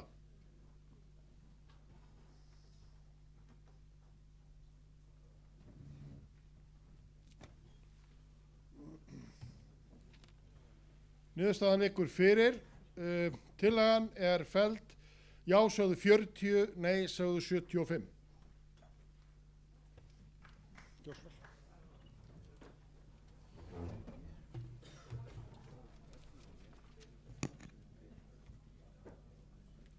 Þá er komið að þingskjali 11b. Þar var tillaga að fella út sem sagt 11. flokk kvenna eða stúlkna. Það í rauninni kemur upp breytingatillaga, tillagan stendur en það er þarna örlítil breytingatillaga við varðandi heiti, að það sé 12. flokkur en ekki stúlknaflokkur. Tillagan komin upp.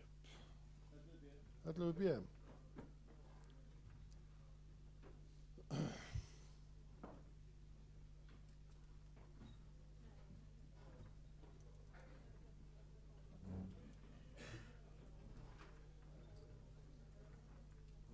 Það sem að ræðir, ef ég skil þetta rétt, þá er verið að sameina raunverulega 11. og 12.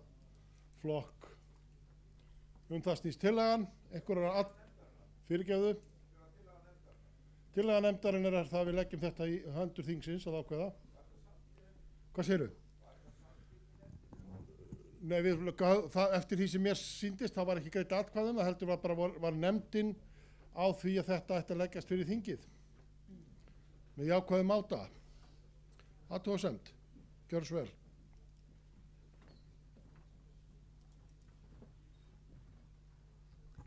Já, komið sæl.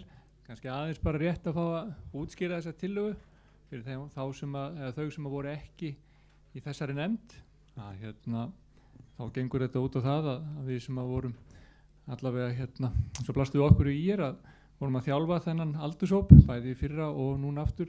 Þá fannst okkur þetta ekki vera jákvætt og kannski ekki tímabært skref með bara fjölda leikmanna stúlknamegin á þessum aldri. Þannig að þetta skilaði sér í tölvöld færri liðum og sérstaklega held ég að það bitna á landsbyggðinni og svona svigrúm fyrir getu skiptingu hafi minnkað tölvöld mikið. Að halda úti heilum flokki á einum árgangi svo að segja, þessum 11. flokki eins og staðan er í dag, lýsir sér því að það eru 4 lið þar sem voru þar núna og eru þetta tímabil. Þannig að við teljum að það sé ekki tímabært að gera þessa breytingu strax og það verði kannski seinna. Takk fyrir.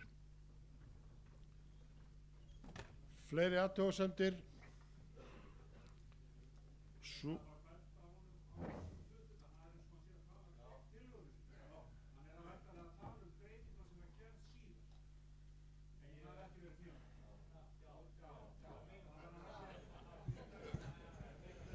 Það er nú rétt að túlka það sem að sagt er hér í pontu.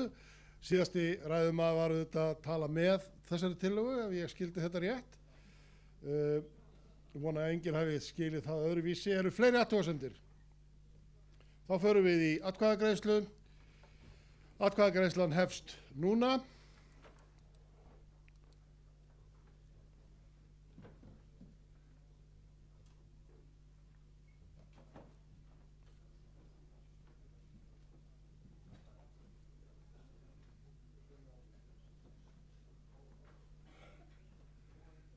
Það eru 30 sekúndur eftir.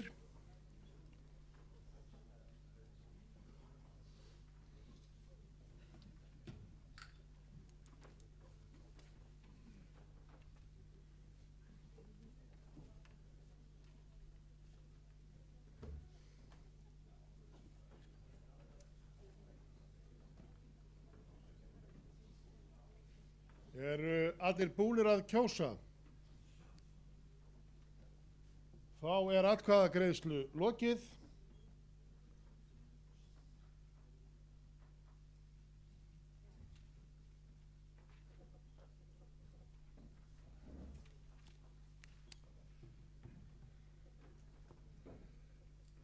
Það eru 113 sem greiða atkvæði, tillagan er samþykkt með 96 atkvæðum, nei segja 17. Gjörðu svo vel, 11.7.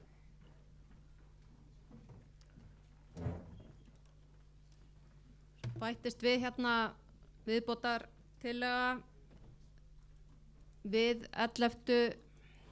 þingskjal 11 sem sagt þingskjal 11C og það er áskorun til stjórnar og mótanefndar KKÍ. Laga- og leikreglanefnd skorar á stjórn og mótanefnd KKÍ að endurskoða heiti aldursflokka eftir 10. flokk. Að samræma þetta þarf að segja U16, U18 og svo framvegis eins og er í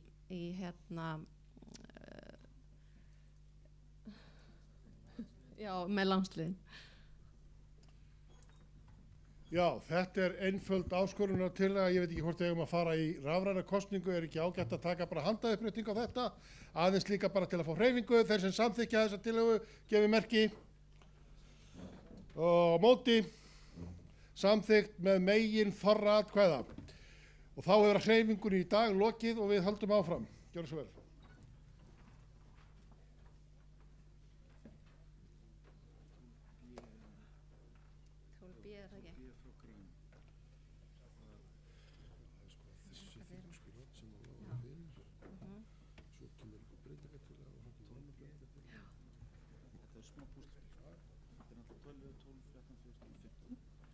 Mér finnst ótrúlega gott að hafa þessa reynslubolta hérna í kringum mig. Það væri alveg stamandi hérna út í eitt ef það var ekki hérna. Við tökum saman núna þingskjöl 12, 13, 14 og 15. Og úr því verður þingskjal 12B. Þetta varðar úrvalsdeild kvenna og breytingin undir A-lið. Deildin skal skipuð 8 liðum en önnur lið leika í fyrstu deild. Leikin skal þreföld umferð. Í fyrstu 2 umferðunum leikur hvert lið innbyrðis heima og heiman gegn hverju hinna. 3. umferðin er alveg eins og 1. umferðin. Svo kemur þarna texti. Breyting næst neðsta lið deildarinnar. 7. sæti tekur þátt í umspilsleikjum áframhaldandi veru í efstu deild ásamt liðunum sem endu í 2., 3. og 4. sæti í fyrstu deild.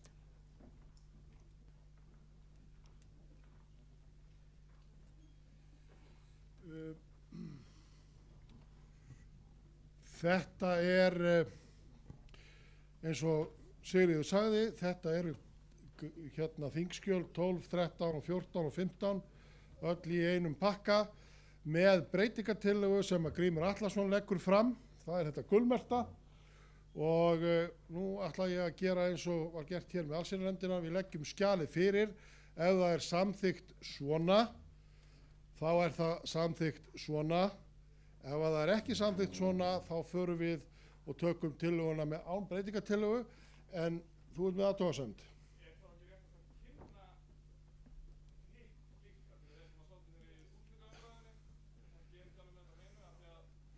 Já.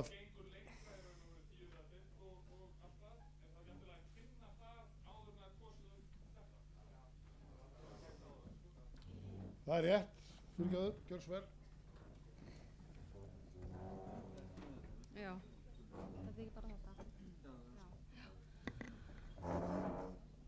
Upprunalega tillagan var það að deildin skyldi skipuð 10 liðum í stað 8. Leikin skal tvöföld umferð þar sem allir mæta öllum. Þegar leikin hefur verið tvöföld umferð skal skipta deildin upp í A-deild sem er skipuð 5 efstu liðunum og B-deild sem er skipuð 5 neðstu liðunum. Innan hvorra deildal skal leikin tvöföld umferð. Lið raðast í lokastöðu deildarinnar samkvæmt reglum FIBA ef reglugerð körfuknattleiksmót kveður ekki á annað. Liðið í efsta sæti A-deild að lokinni keppninni hlýtur sæmdarheiti deildameistari og skal fá afhentan eignabikar. Neðsta lið A-deildar telst vera í 5. sæti úrvalsdeildar og efsta lið B-deildar vera í 7. sæti úrvalsdeildar. Neðsta lið B-deildar að lokinni deildakeppni fellur í 1. deild og leikur þar á næstu leiktíð. Að lokinni deildakeppni hefst úrslitakeppni með þátttöku 6 efstu liða úrvalsdeildar. Jafnframt hefst úrslitakeppni sæti í úrvalsdeild á komandi leiktíð. Þar sem næsta sæti B-deildar er í úrslitakeppni ásamt 2. til 4. sæti í 1. deild. Í umræðunum úrvalsdeild kvenna komu fram þetta skiptist eiginlega í 2 umræður. Áhyggjur af ungum stúlkum sem að væru að spila undir miklu álagi.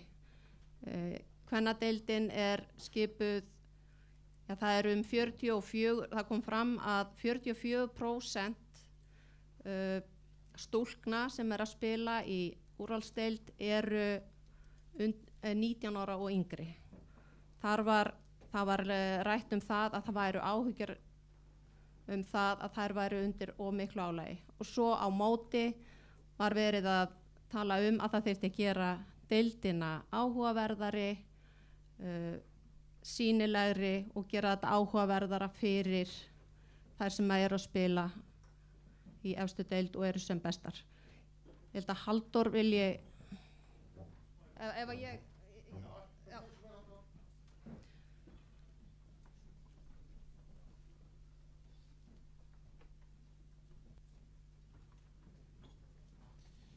Ég ætla nú bara að gera þetta eldsnöggt að er búin að vera miklar umræður og ekki bara núna þingi, heldur fyrir utan þing var þetta. Og þessi ég ætla að segja með ágefni ég held að þessi lið sem að koma upp eru nú þegar til, þannig að það ekki ágefni okkar að þetta fara að aukast. Ágefnum fyrst til kvenna ræddum við líka að með þessum breytingum gætu við séð mögulega líka ný lið koma inn í fyrst til kvenna. Þau lið sem eru ekki til sérst í dag, vonandi eigum við von á fleiri liðum sem munu stefla fram meistaralok kvenna. Við teljum þetta vera skref sem við þurfum að taka. Það er ekki alltaf að segja hvenær og hvenær er best tími. Við teljum þetta bara á meðan fyrst til kvenna svona sterk í dag að fara að auka við úrvalsdeild kvenna og gera hennar einmitt aðeins betri, sérstaklega fyrir okkar bestu leikmenn sem munu græða á því að splitta sérst upp deildinni með því að fá betri leiki í seinna hluta tímabils. Og líka fyrir þau lið sem eru að fóta sig í úrvalsdeild að mynda þá þennan buffer, ef við getum orðað þannig, að þurfi ekki að vera endalaust allt sísoni að tapa kannski stóru leikjum. En ég ætla ekki að vera að koma með eitthvað mjög mikla langlóku. Ég vona að kynnt ykkur þetta vel. Við teljum þetta að vera hárrétt ákvörðun og að fara í þetta skref núna, auka í úrvalsdeildinni, gera hana skemmtilegri og meira áhugaverði og meiri umfjöllun kvennabolta og við gerum það með að hafa fleiri lið í úrvalsdeild. Takk fyrir. Gjörðu svo vel.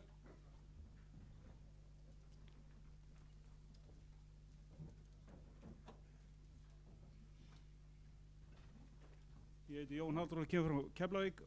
Mér finnst þetta afskaplega falleg hugsun eins og ég sagði nefndin áðan. Ég held að þetta sé ótímabært. Ég held að stútum fyrst til kvenna ef við gerum þetta. Menn eru í einhverjum skýjaborgum með þetta. Þetta gengur ekki upp. Ég held að þetta verði risaskref aftur á bak fyrir íslenska kvennakörfubolta ef við förum í þetta. Þannig að hugsið þetta vel áður en þið kjósið.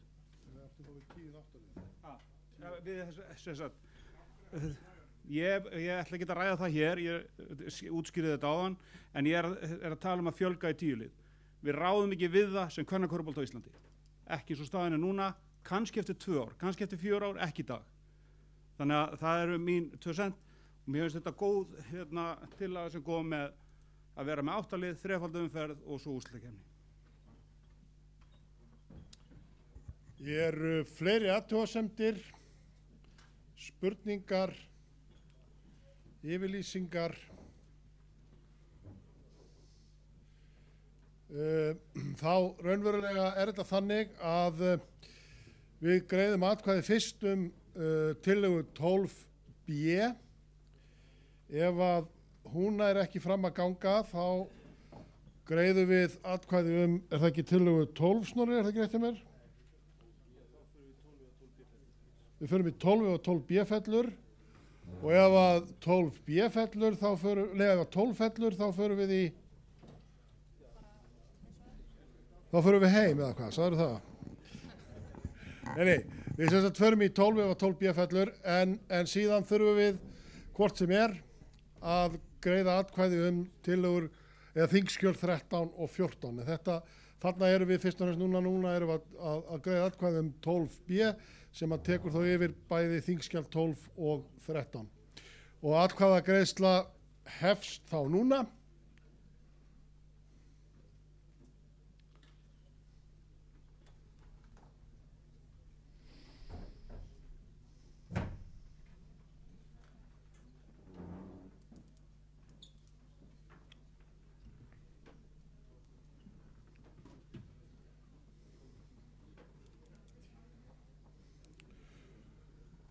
Það eru 20 sekúndur eftir.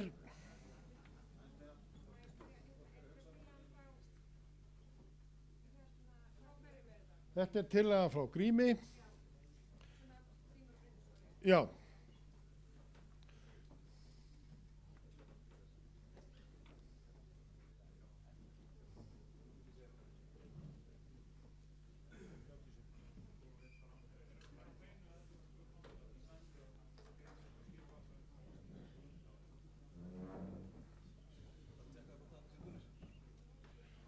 Eru allir búnir að kjósa? Einhver sem að er ennþá í vafa? Það hangir eitthvað? Spurning hvað?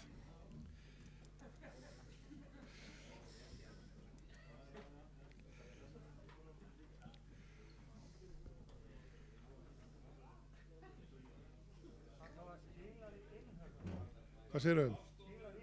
Já, ef það hangir þá þarf að skila það inn, það er rétt, já. Er það komið? Það er ekki komið, við þurfum að, við ljúkum ekki kosningu fyrir við erum vissum að allir þeir sem hafa atkvæðasett geti kosið. Sá sem er komin inn á kjörstað fyrir 10, svona almennt, hann fær tækifæri til að ljúka því að greiða atkvæði. Það eru sömu reglur sem gilda hér.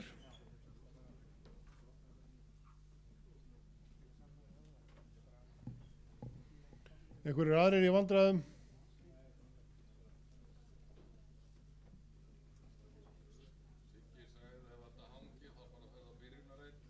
Þetta er svona eins og í slönguspilinu hér í Kanada. Þá rennur þeir bara niður eftir hosunni, eða slöngunni.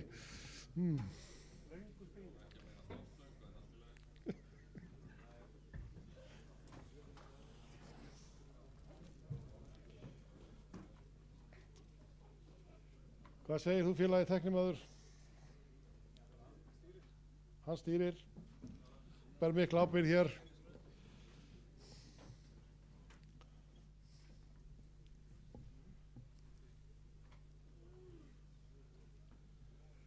Af því að fyrsti þingforseti var að biðja um vísu, þá get ég farið með þessa einu sem ég kann. Hún er eftir langafa minn og ég hugsa að Valdimar hafi heyrt hann áður en hún er svona: lífsins bók er lítilsverð, leitað skjóli og brauði, upphafi var uppáferð og endurinn er dauði.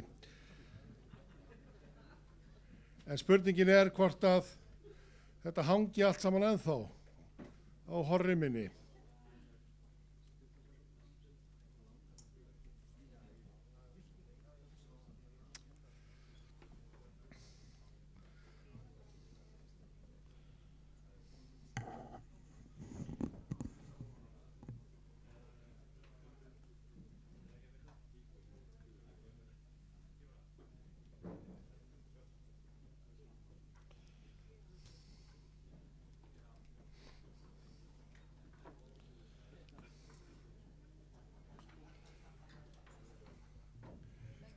Þetta er nú eins og þegar ég tók þátt í maraþoninu hérna árið. Það var búið að taka niður markið þegar ég loksins kom þangað.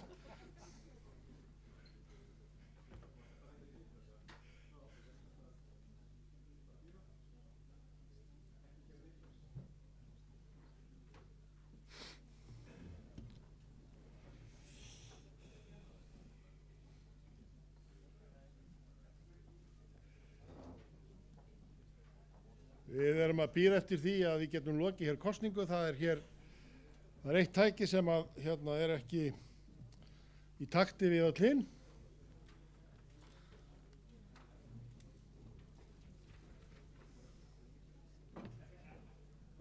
Og spurningin er náttúrulega þessi að kanna það ef að þetta gengur ekki svona innan 5-6 sekúndna, að hérna kanna hvort að þetta eina atkvæði muni breyta öllu.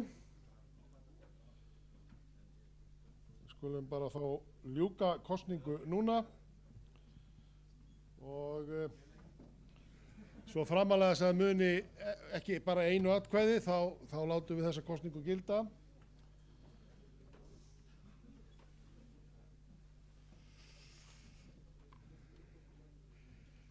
Tillagan felld.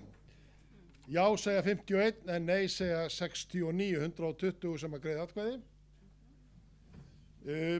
Þannig að þá förum við í 12, bara þingskjal 12, óbreytt, eða hvað? Hvað séru? Tölurnar voru 51, nei, 60, nei, 51 já, 69 nei. Þá leggjum við fram þingskjal 12. Það hljóðar svo: deildin skal skipa 10 liðum en önnur lið leika í fyrstu deild. Leikinn skal tvöföld umferð þar sem allir mæta öllum. Þegar leikinn hefur verið tvöföld umferð skal skipta upp í A-deild sem er skipu 5 efstu liðunum og B-deild sem er skipu 5 neðstu liðunum. Innan hvorrar deildar skal leikið tvöföld umferð, liðraðast í lokastöðu deildarins samkvæmt reglum FIBA ef reglugerð körfuknattleiksmót kveður ekki á annað. Ég verið að las þessa tillögu reyndar upp áðan og það er spurning hvort að við leggjum hann ekki bara til. 12. Þá liggur fyrir þingskjal 12 óbreytt til atkvæðagreiðslu. Já, gjörðu svo vel.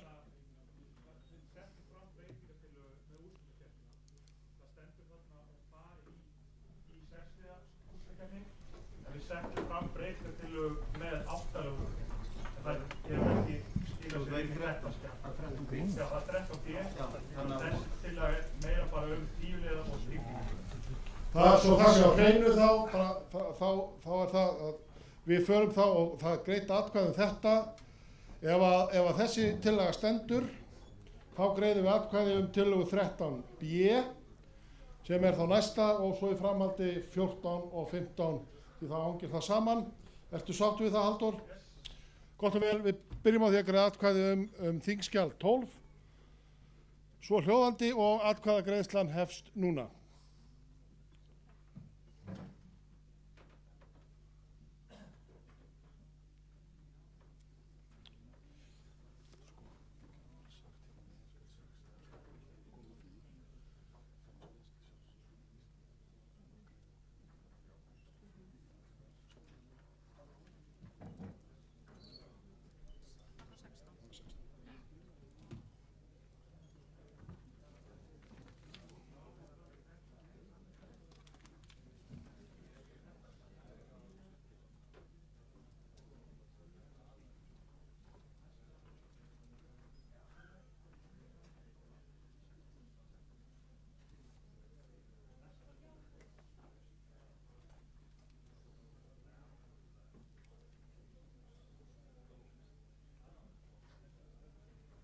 Kristín.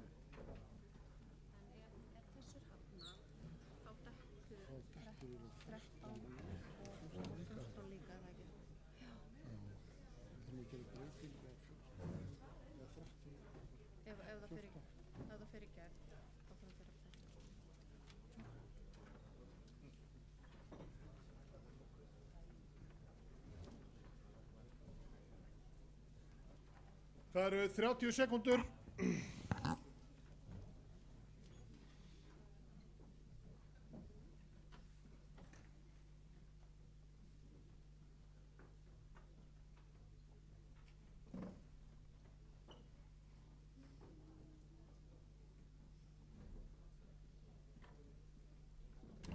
Eru allir búnir að kjósa, allir búnir að greiða atkvæði, einhver sem er eftir,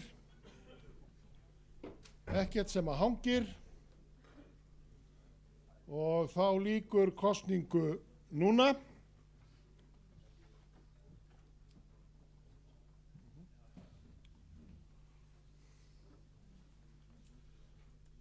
Niðurstaðan, það eru 118 sem greiða atkvæði, það eru 81 sem segir já, nei segja 37, tillagan er samþykkt. Þá förum við í þingskjal 13B. Viltu gera grein fyrir því, mín gera? Eða eigum við að láta þetta bara ganga, þetta hangir allt saman. Já. Þingskjal 13B, er það komið upp á Það er 8 liða úrslitakeppni.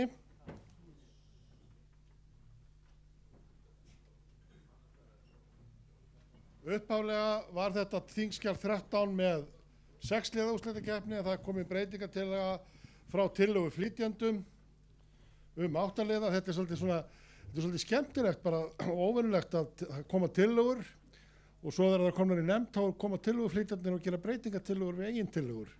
Það er svolítið skemmtilegt. Það er samt að það sýnir þá að það er líf í þessu og allir að hlusta á alla. Einhverjar athugasemdir? Takk fyrir, þá getum við hafið kosningu eða atkvæðagreiðslu. Þingskjal 13b. Kosning er hafin.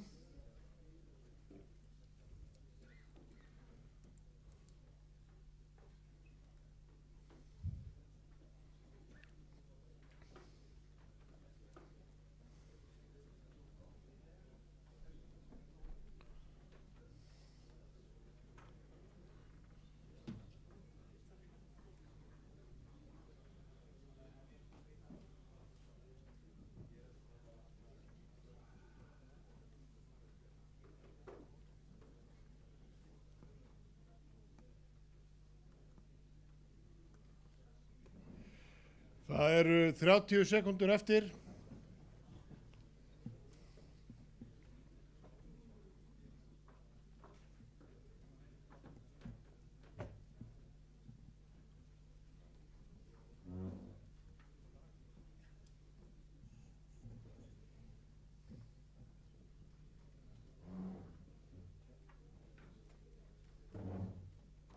Eru allir búnir að kjósa?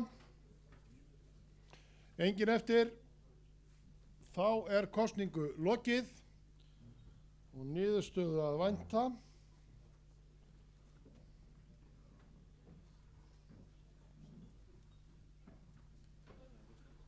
Það eru 112 sem greiða atkvæði, já segja 103, nei segja 9 til að hann er samþykkt. Og ef ég veit þetta rétt, þá förum við bara í óbreytt þingskjal 14.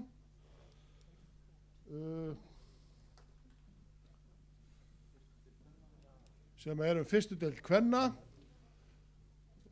Það var, eins og ég sagði, einhugur í nefndinni áðan það að þessar tillögur hanga allar saman.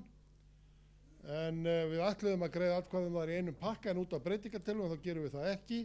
Heldur tökum við þær lið fyrir lið. En kosning er hafin.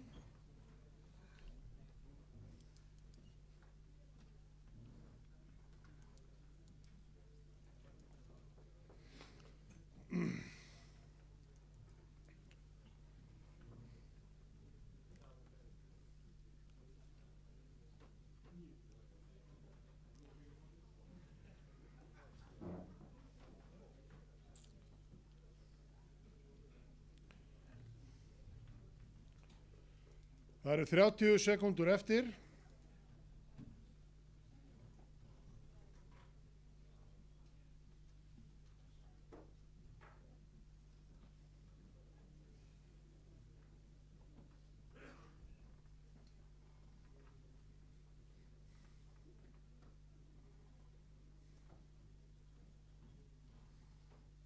Eru allir búnir að kjósa, allir búnir að greiða atkvæði. Enginn sem réttir upp hendi. Þá er atkvæðagreiðslu lokið og niðurstöðu að vænta.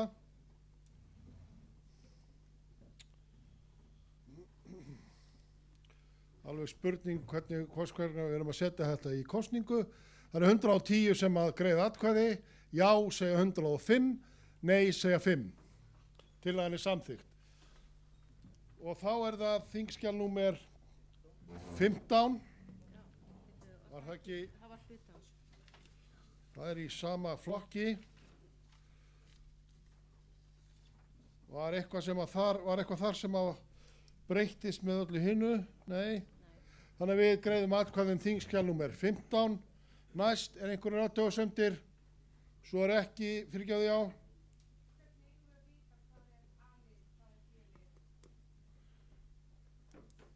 Halldór, komdu hérna upp og skýrðu þetta. Stattu fyrir máliðinu góði.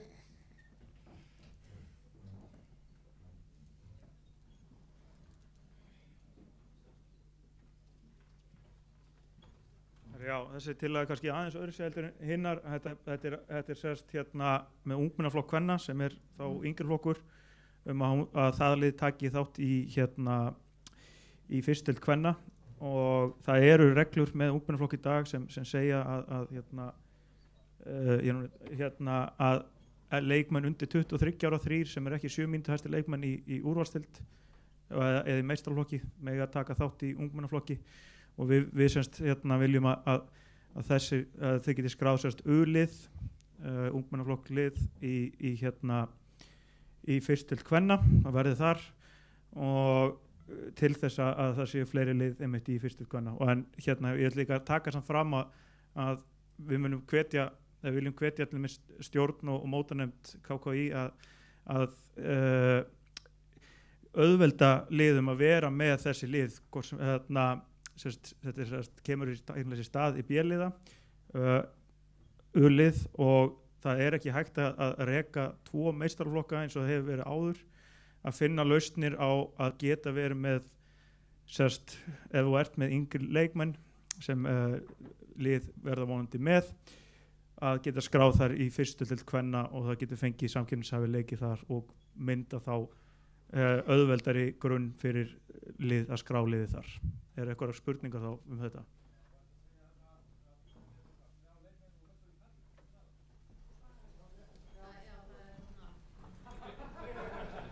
Það er ekki þannig. Þetta er mistök. Ég lét samt fárulega marga að lesa yfir þetta sko, þannig að það er allir jafn heimskir og ég. Þetta er sérst meistarlokk kvenna. Eitthvað fleiri spurningar? Mátti ég taka spurningar? Takk fyrir þetta. Ég vona að þetta hafi verið skiljanlegt fyrir mig sem er nú svona klórlegin. Þá var þetta svolítið torskilið en það er allt í lagi. Eina sem að ég skil er þetta með sko karla og kvenna. Það sem stendur meistaraflokkur karla á þetta standa meistaraflokkur kvenna og ég vona að þið taki vilja fyrir verkið og leyfi þingriturum að leiðrétta það bara í frágangi gagna. Gjörðu svo vel, það er fyrirspurn. Hvernig á að vita hvað er A-lið og hvað er B-lið? A-liðin er yfirleitt betri en B-liðin en einhvers staðar verður að hafa mörk, er það ekki? Nei, ég vil fá að vita hvaða leikmenn eru A-liðinu.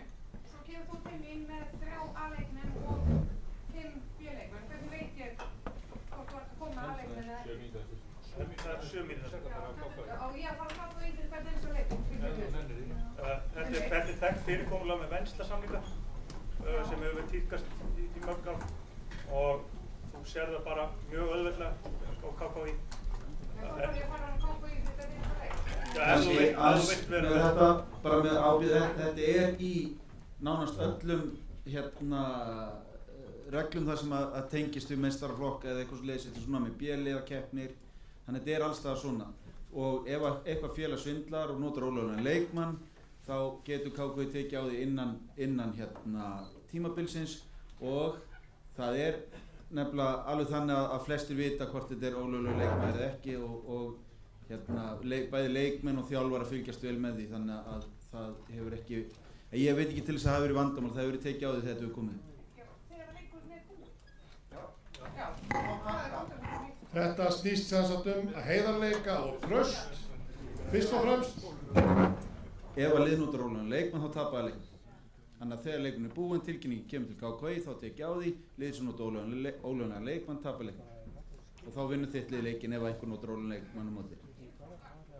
Eins og ég segi þetta snýst heiðarleika og traust og fyrirliggjandi reglur gjörðu svo vel. Bara ein spurning með, við vorum samþykkja á hana B-lið með taka þátt í fyrstu deild. Mætti þá sama félag vera með B-lið og ungmennaflokk í fyrstu deild? Má sama félag vera með B-lið og ungmennaflokk í fyrstu deild er spurt. Eins og þetta er þarna, samkvæmt orðan og hljóðan, já.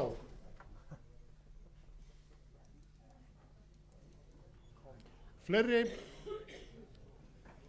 Þarna skal ég alveg viðurkenna við vorum komin doldið aftarlega á meirina með tíman inn í nefndinni. En eru fleiri athugasemdir, spurningar í sambandi við þetta? Það liggur fyrir, það eru til reglur um A- og B-lið, það mega vera sem sagt ungmennalið og B-lið í fyrstu deild. Eitthvað fleira? Þá hefjum við atkvæðagreiðslu þingskjal númer 15, eða ekki? Þingskjal 15 og atkvæðagreiðslan hefst núna.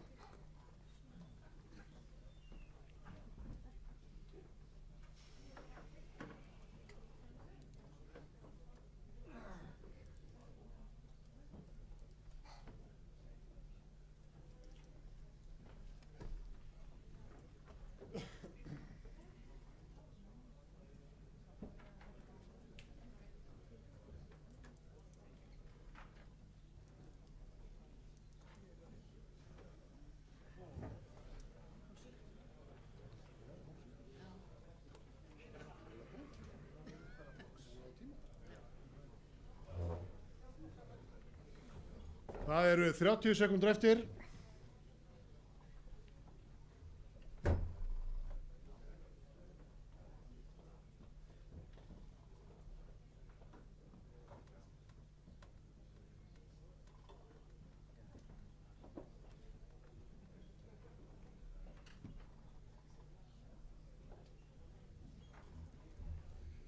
Eru allir búnir að kjósa á einhver eftir að skilin atkvæði?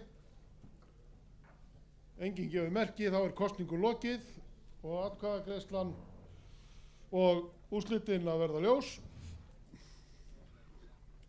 Þingskjal númer 15, það eru 109 sem greiða atkvæði. Já segja 90, nei segja 19, tillagan er samþykkt.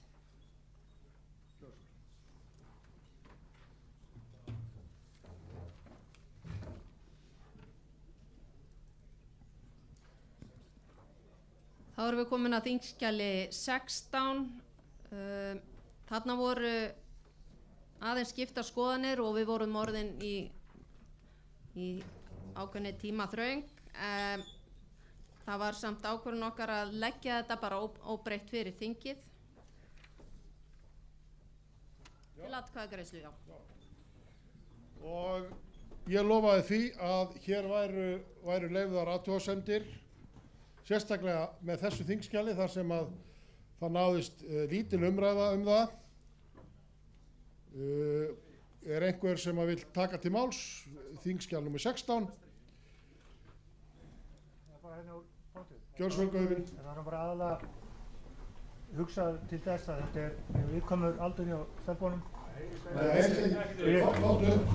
Fátu með því nýju mjög. Þú ert alveg svo vel hreyfanlegur núna. Ha. Svo verður að taka mynd af mér. Ég þarf að fá mynd af mér á síðunni það.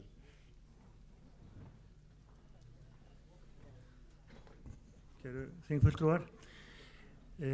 Þetta kemur frá vestra og aðalega út af því að þetta fyrirkomulag að leika heim og heiman var orðið eins og að leika fjölliðamót. Það sem að vera að leika 3 leiki í ferð eða sem ég með leika báða leikina heima og það er bara margt annað að gerast hjá þessu krökkum heldur en bara þetta og þess vegna vildi við komast aftur í fjölliðamót. Já, that's about it. Bara svo þið skilja.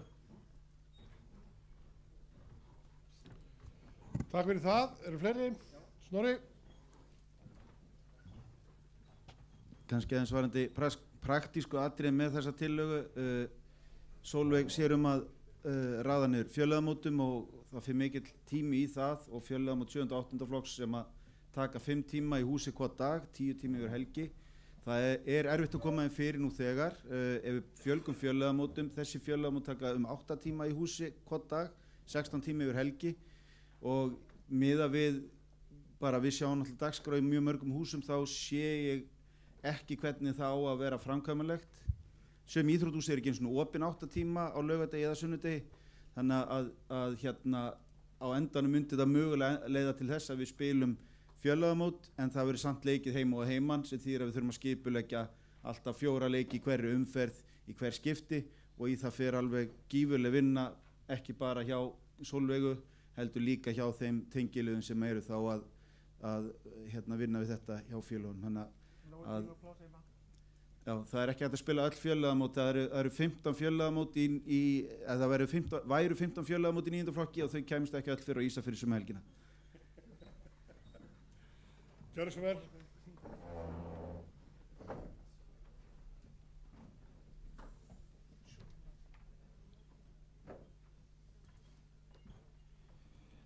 Góðan daginn. Við vildum skjóta hérna frá hetti að við erum á öndveru með því í þessu máli. Okkur finnst þessi breyting með deildakefni vera til batnar, auðveldara manna dómgæslu. Við erum að fá staka leiki heim þannig að mótið er bara dreifðara og fyrirsjónleikin bara ef við horfum á frá okkur sjálfum með ferðarlög að geta panta flug að hausti fyrir alla deildarleiki. Við erum að taka 2 leiki í hverri ferð. Þannig að við myndum vilja halda þessu óbreyttu. Takk.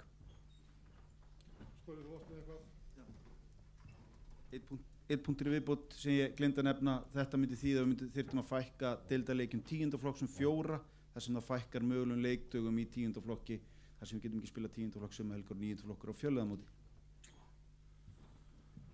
Gott og vel. Þá hafa allar athugasemdir og sjónarmið komið fram hér. Þannig að við getum farið í atkvæðagreiðslu. Erum við tilbúin? Atkvæðagreiðslu er hafin, gjörðu svo vel. Þingskjal 16.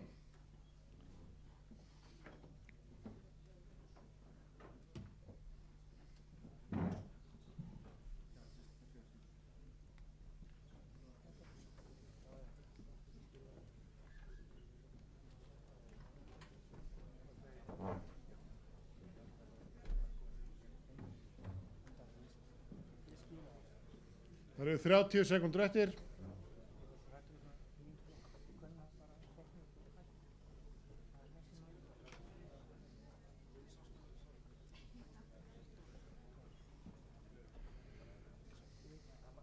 Ég vek athyglingar hérna á körfuboltanum sem er hérna fyrir framan þingforseta. Hann er svona settur hérna tillitssemi við þingfulltrúa, þurfi ekki að horfa framan í okkur þingforseta allan tíman sko. Er allir búinir að kjósa, allir búinir að greiða atkvæði, ekkert sem hangir. Atkvæðagreiðslu lokið og úrslitað að vænta.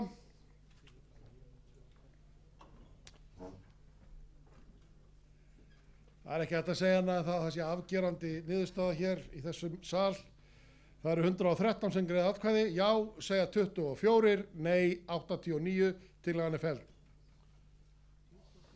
Lokaorð. Þá vil ég bara nota tækifærið og þakka fyrir góða vinnu í nefndinni. Mér fannst þetta mjög áhugavert og mér finnst það bara jákvætt þegar fólk sem að leggur fram tillögur kemur og breytir þeim og það sýnir bara að við erum tilbúin til þess að komast að niðurstöðu. Takk fyrir mig.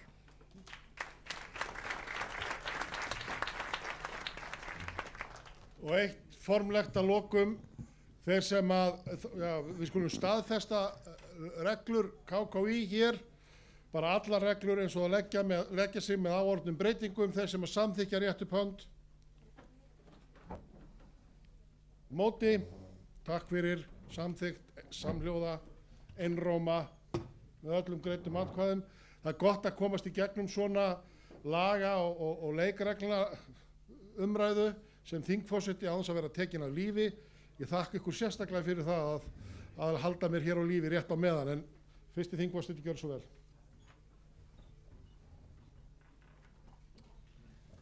Við þakkum Herði Oddfríðarsyni kærlega fyrir, rösklega framgöngu og Sigríði Bjarnadóttur formanni nefndarinnar. Herði, þá er komið að fjárhagsnefnd sem er búin að sitja hérna tilbúin í 4 klukkutíma. En yfirleitt tökum við hana síðast ef skekkinni að hinna nefndinar samþykja hvað sem hefur áhrif á fjárhagsáætlun. Gjörðu svo vel, Gunni. Þakka þér fyrir. Þingforsetar, það er ekki laust við að sé eins og Bjarni Harðarsson á Selfossi myndi segja að sé komin í salinn. En fjárhagsnefnd fundaði og hún fundaði svo aftur núna eftir lagabreitingar að frátaldir, hún Ásthildur frá UIA var með okkur, Hannes og Lárus komu og við vorum við Kristín og Salvör og Eyvi og við vorum uppálega með þá tillögu að leggja fjárhagsáætlun óbreytta til samþykktar, en það er ljóst að breytingar hafa verið gerðar á þinginu og samþykktar sem kalla á breytingar á fjárhagsáætlun og fjárhagsnefnd leggur því til að stjórn hafi heimildir til að bregðast við þessum breytingum og öðrum fjárhagslegum mótbyr sem að kallast nú stundum aðgerðir afrekssjóðs sem kann að mæta sambandinu og aðlaga sig að þeim aðstöðum hverju sinni. En við ályktum sem svo að í ljósi þessara lagabreytingar sem hafa verið samþykktar að stjórn þarf að bregðast skjótt við þeim vilja þingsins sem samþykktur hefur verið bæði á gjalda og útgjalda hlið. Og svo mörg voru þau orð frá fjárhagsnefnd. Takk fyrir.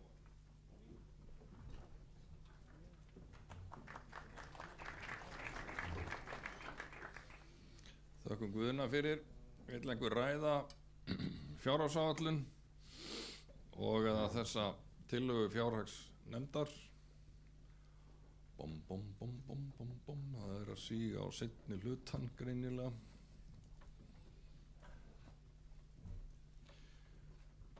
Hvað segir hérna Tóti Tölvukall, erum við klárir að greiða atkvæði fjárhagsáætlun?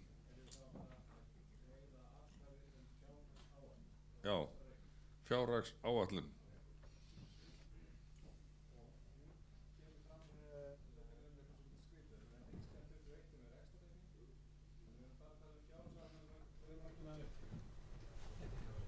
Nei, það er ekki mögulegt.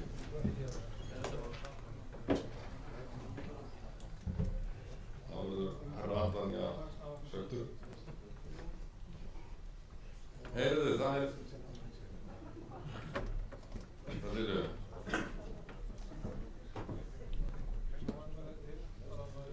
Þá greiðum við atkvæðum fjárhagsáætlun eins og lá fyrir hér í dag með þessum athugasemdum og ábendingum frá Guðna formanni og atkvæðagreiðsla er hafin tölvutæku formi.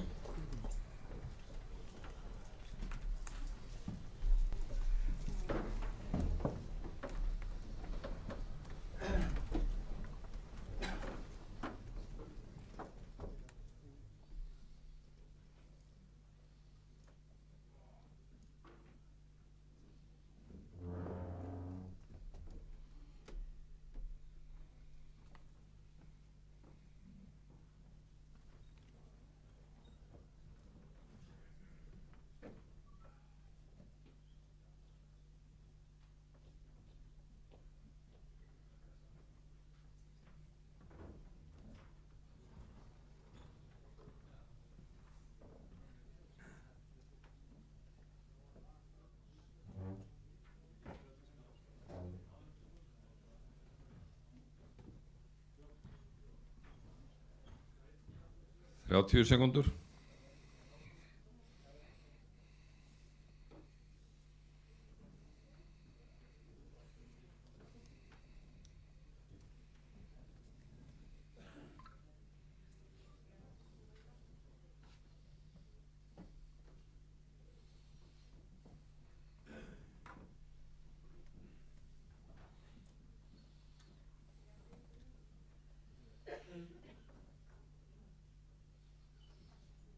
Hafa allir greitt atkvæði?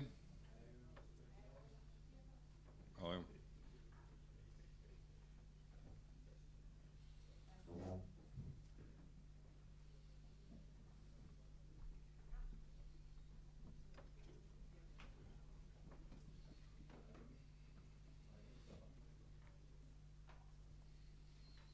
Atkvæðagreiðslu lokið.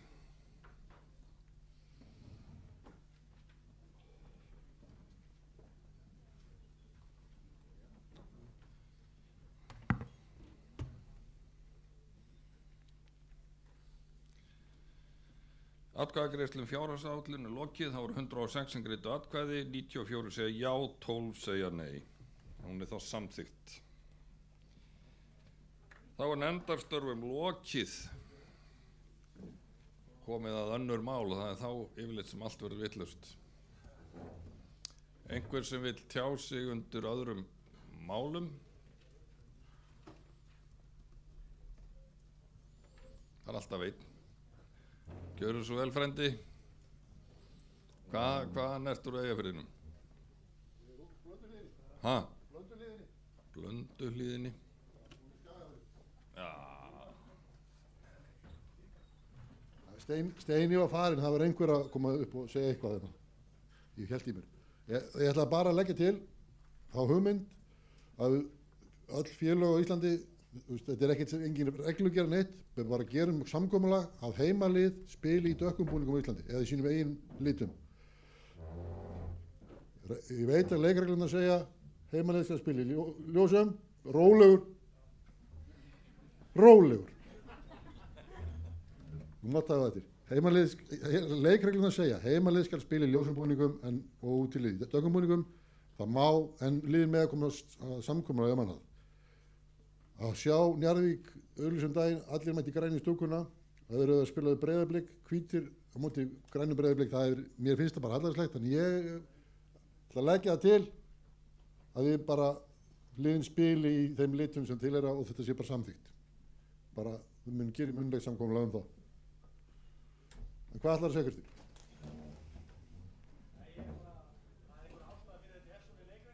Já, við snúum við bara við. Það er bara eitthvað að lögum það. Landsliðið Íslands spilaði í bláum búningum og heimalið.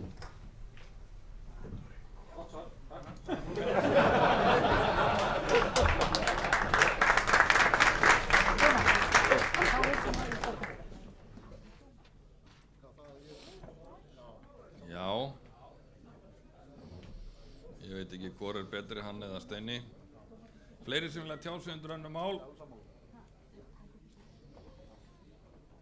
Gjörðu svo vel.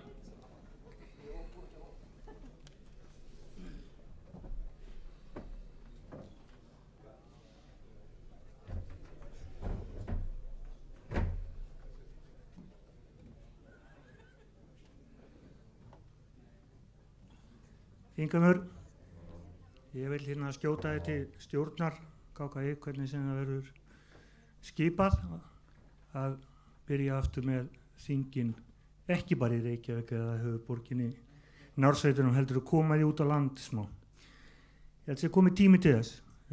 Það tókst ofsalega vel þegar þetta var gert og ég sakna þess. Það voru þetta að rífast eins og 100 köttur á fösti og vera mjög melló á laugardegi. Takk.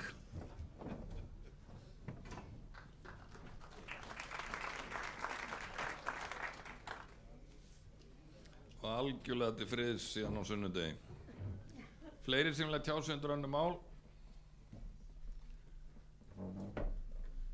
Við í stjórn ISÍ förum með næsta þing út á land. Það verður í Hafnarfirði.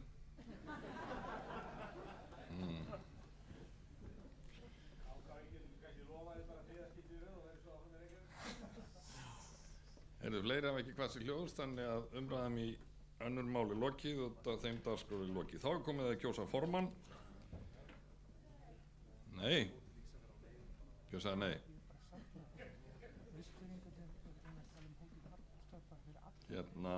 En það sem að formaður er kosin til 4 ára, að þá er ekki kosin fyrir en eftir 2 ár, þannig að sáliður fellur sjálfkrafa niður. Þá er komið að kosningu meðstjórnenda. Samkvæmt B-lið 18. greina. Það eru 6 í kjöri, það eru 5 laus sæti og þeir kynntu sig hér fyrr í dag og það verður sem sagt rafræn kosning sem að herra Advanja stjórnar. Ha?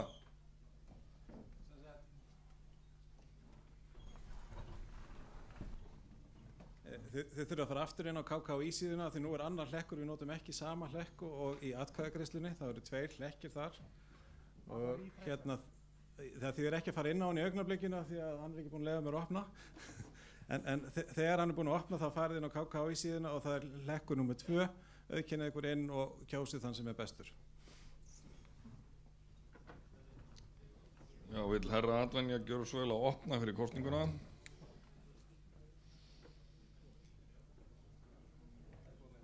Já, Það er búið að opna fyrir kosninguna og eins og kemur fram á atkvæðaseðli þá á að kjósa 5, hvorki fleiri né færri.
Gefum við 30 sekúndur í viðbútt.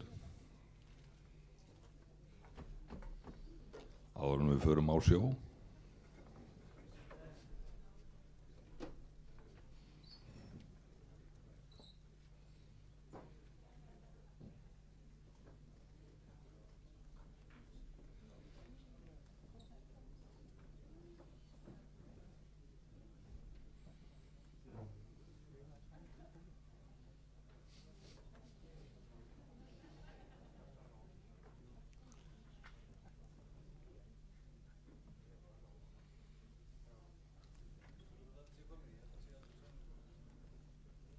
Hafa allir náð að kjósa.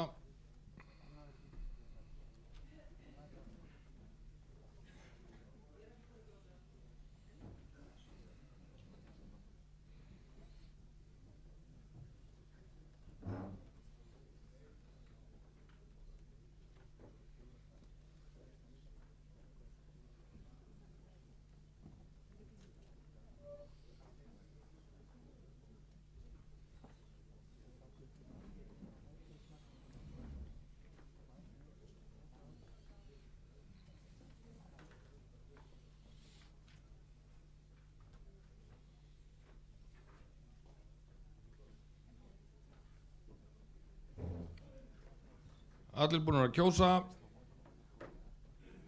kosningu lokið og þá fáum við niðurstöður stjórnarkjöri.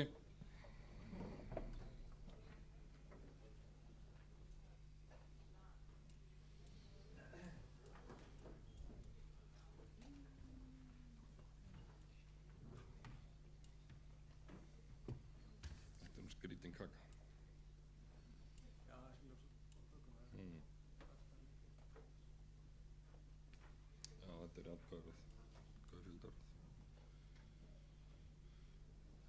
Heyrðu, þá er kosningu lokið og það tóku allir afstöðu. Þeir sem eru þá réttkjörnir í stjórn, það er Einar Hannesson, Heiðrún Kristmundsdóttir, Guðrún Kristmundsdóttir, Ágúst Angantýsson og Herbert Arnarsson. Þetta eru þeir 5 sem eru réttkjörnir í stjórn.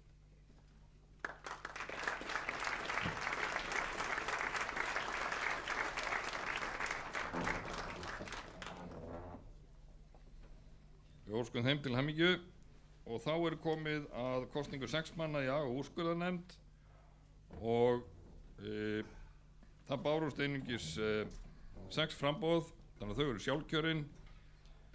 Það er Jónas Már Torfarsson, Leó Daðarsson, Elvar Guðmundsson, Oddur Valsson, Björn Atli Davíðsson og Kristinn G. Kristinsson.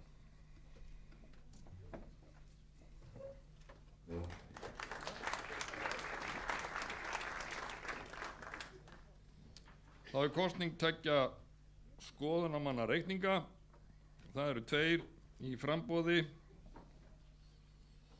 Það er Sigurður Guðjón Gíslason og Guðni Hafsteinsson.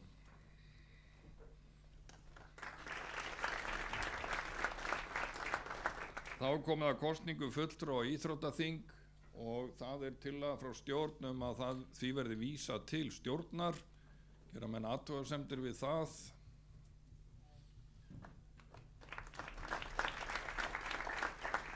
Nei, þá er því vísað til stjórnar. Heyrðu, þá hérna þingforstar og þingritar munu seinna ganga frá þinggerðinni. Hvað þetta gefur puttan? Ha? Ég er búin að því.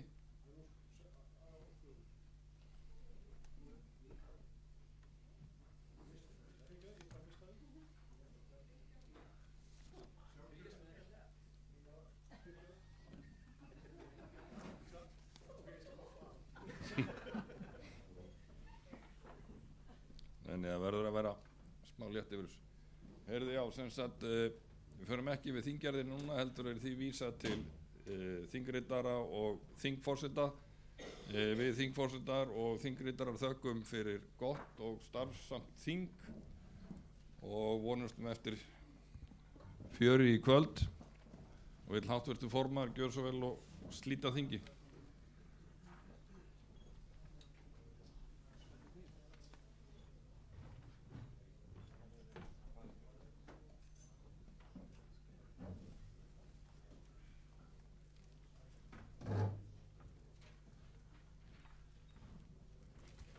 Áður en við slítum þingi formulega þá langar maður að biðja þingforsetana báða að koma hérna upp og taka við smá þakklætisvott frá okkur fyrir vel unnin störf hér í dag við stjórnun á þessu þingi.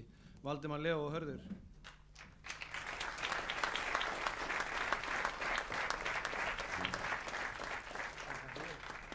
Akkur er ekki með þig núna, maður hefði fengið koss.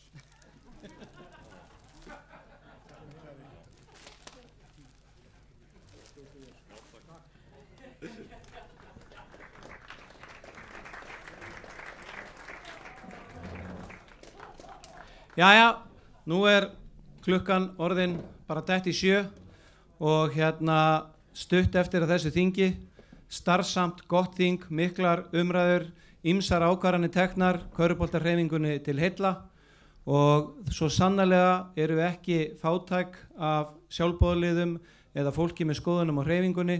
Það er frábært, það er gott fyrir íslenskan körfubolta og ég er afskaplega stoltur af ykkar störfum hér í dag. Nú, það er þannig að hérna út á Kaffi Easy út í Laugardal þá er núna boðið upp á létta veitingar fyrir þá sem vilja fá sér kannski eitthvað smá að borða og eitthvað að drekka áður en farið er heim. Þannig að núna hérna göngum við aðeins frá hér í þingsalnum en þið getið rölt yfir á Kaffi Easy í Laugardalnum bara hérna rétt hjá það sem íþróttamiðstöðin er og hérna fengið ykkur þar að borða.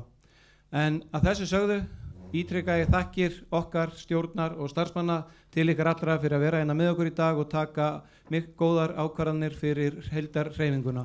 Þingi er slitið.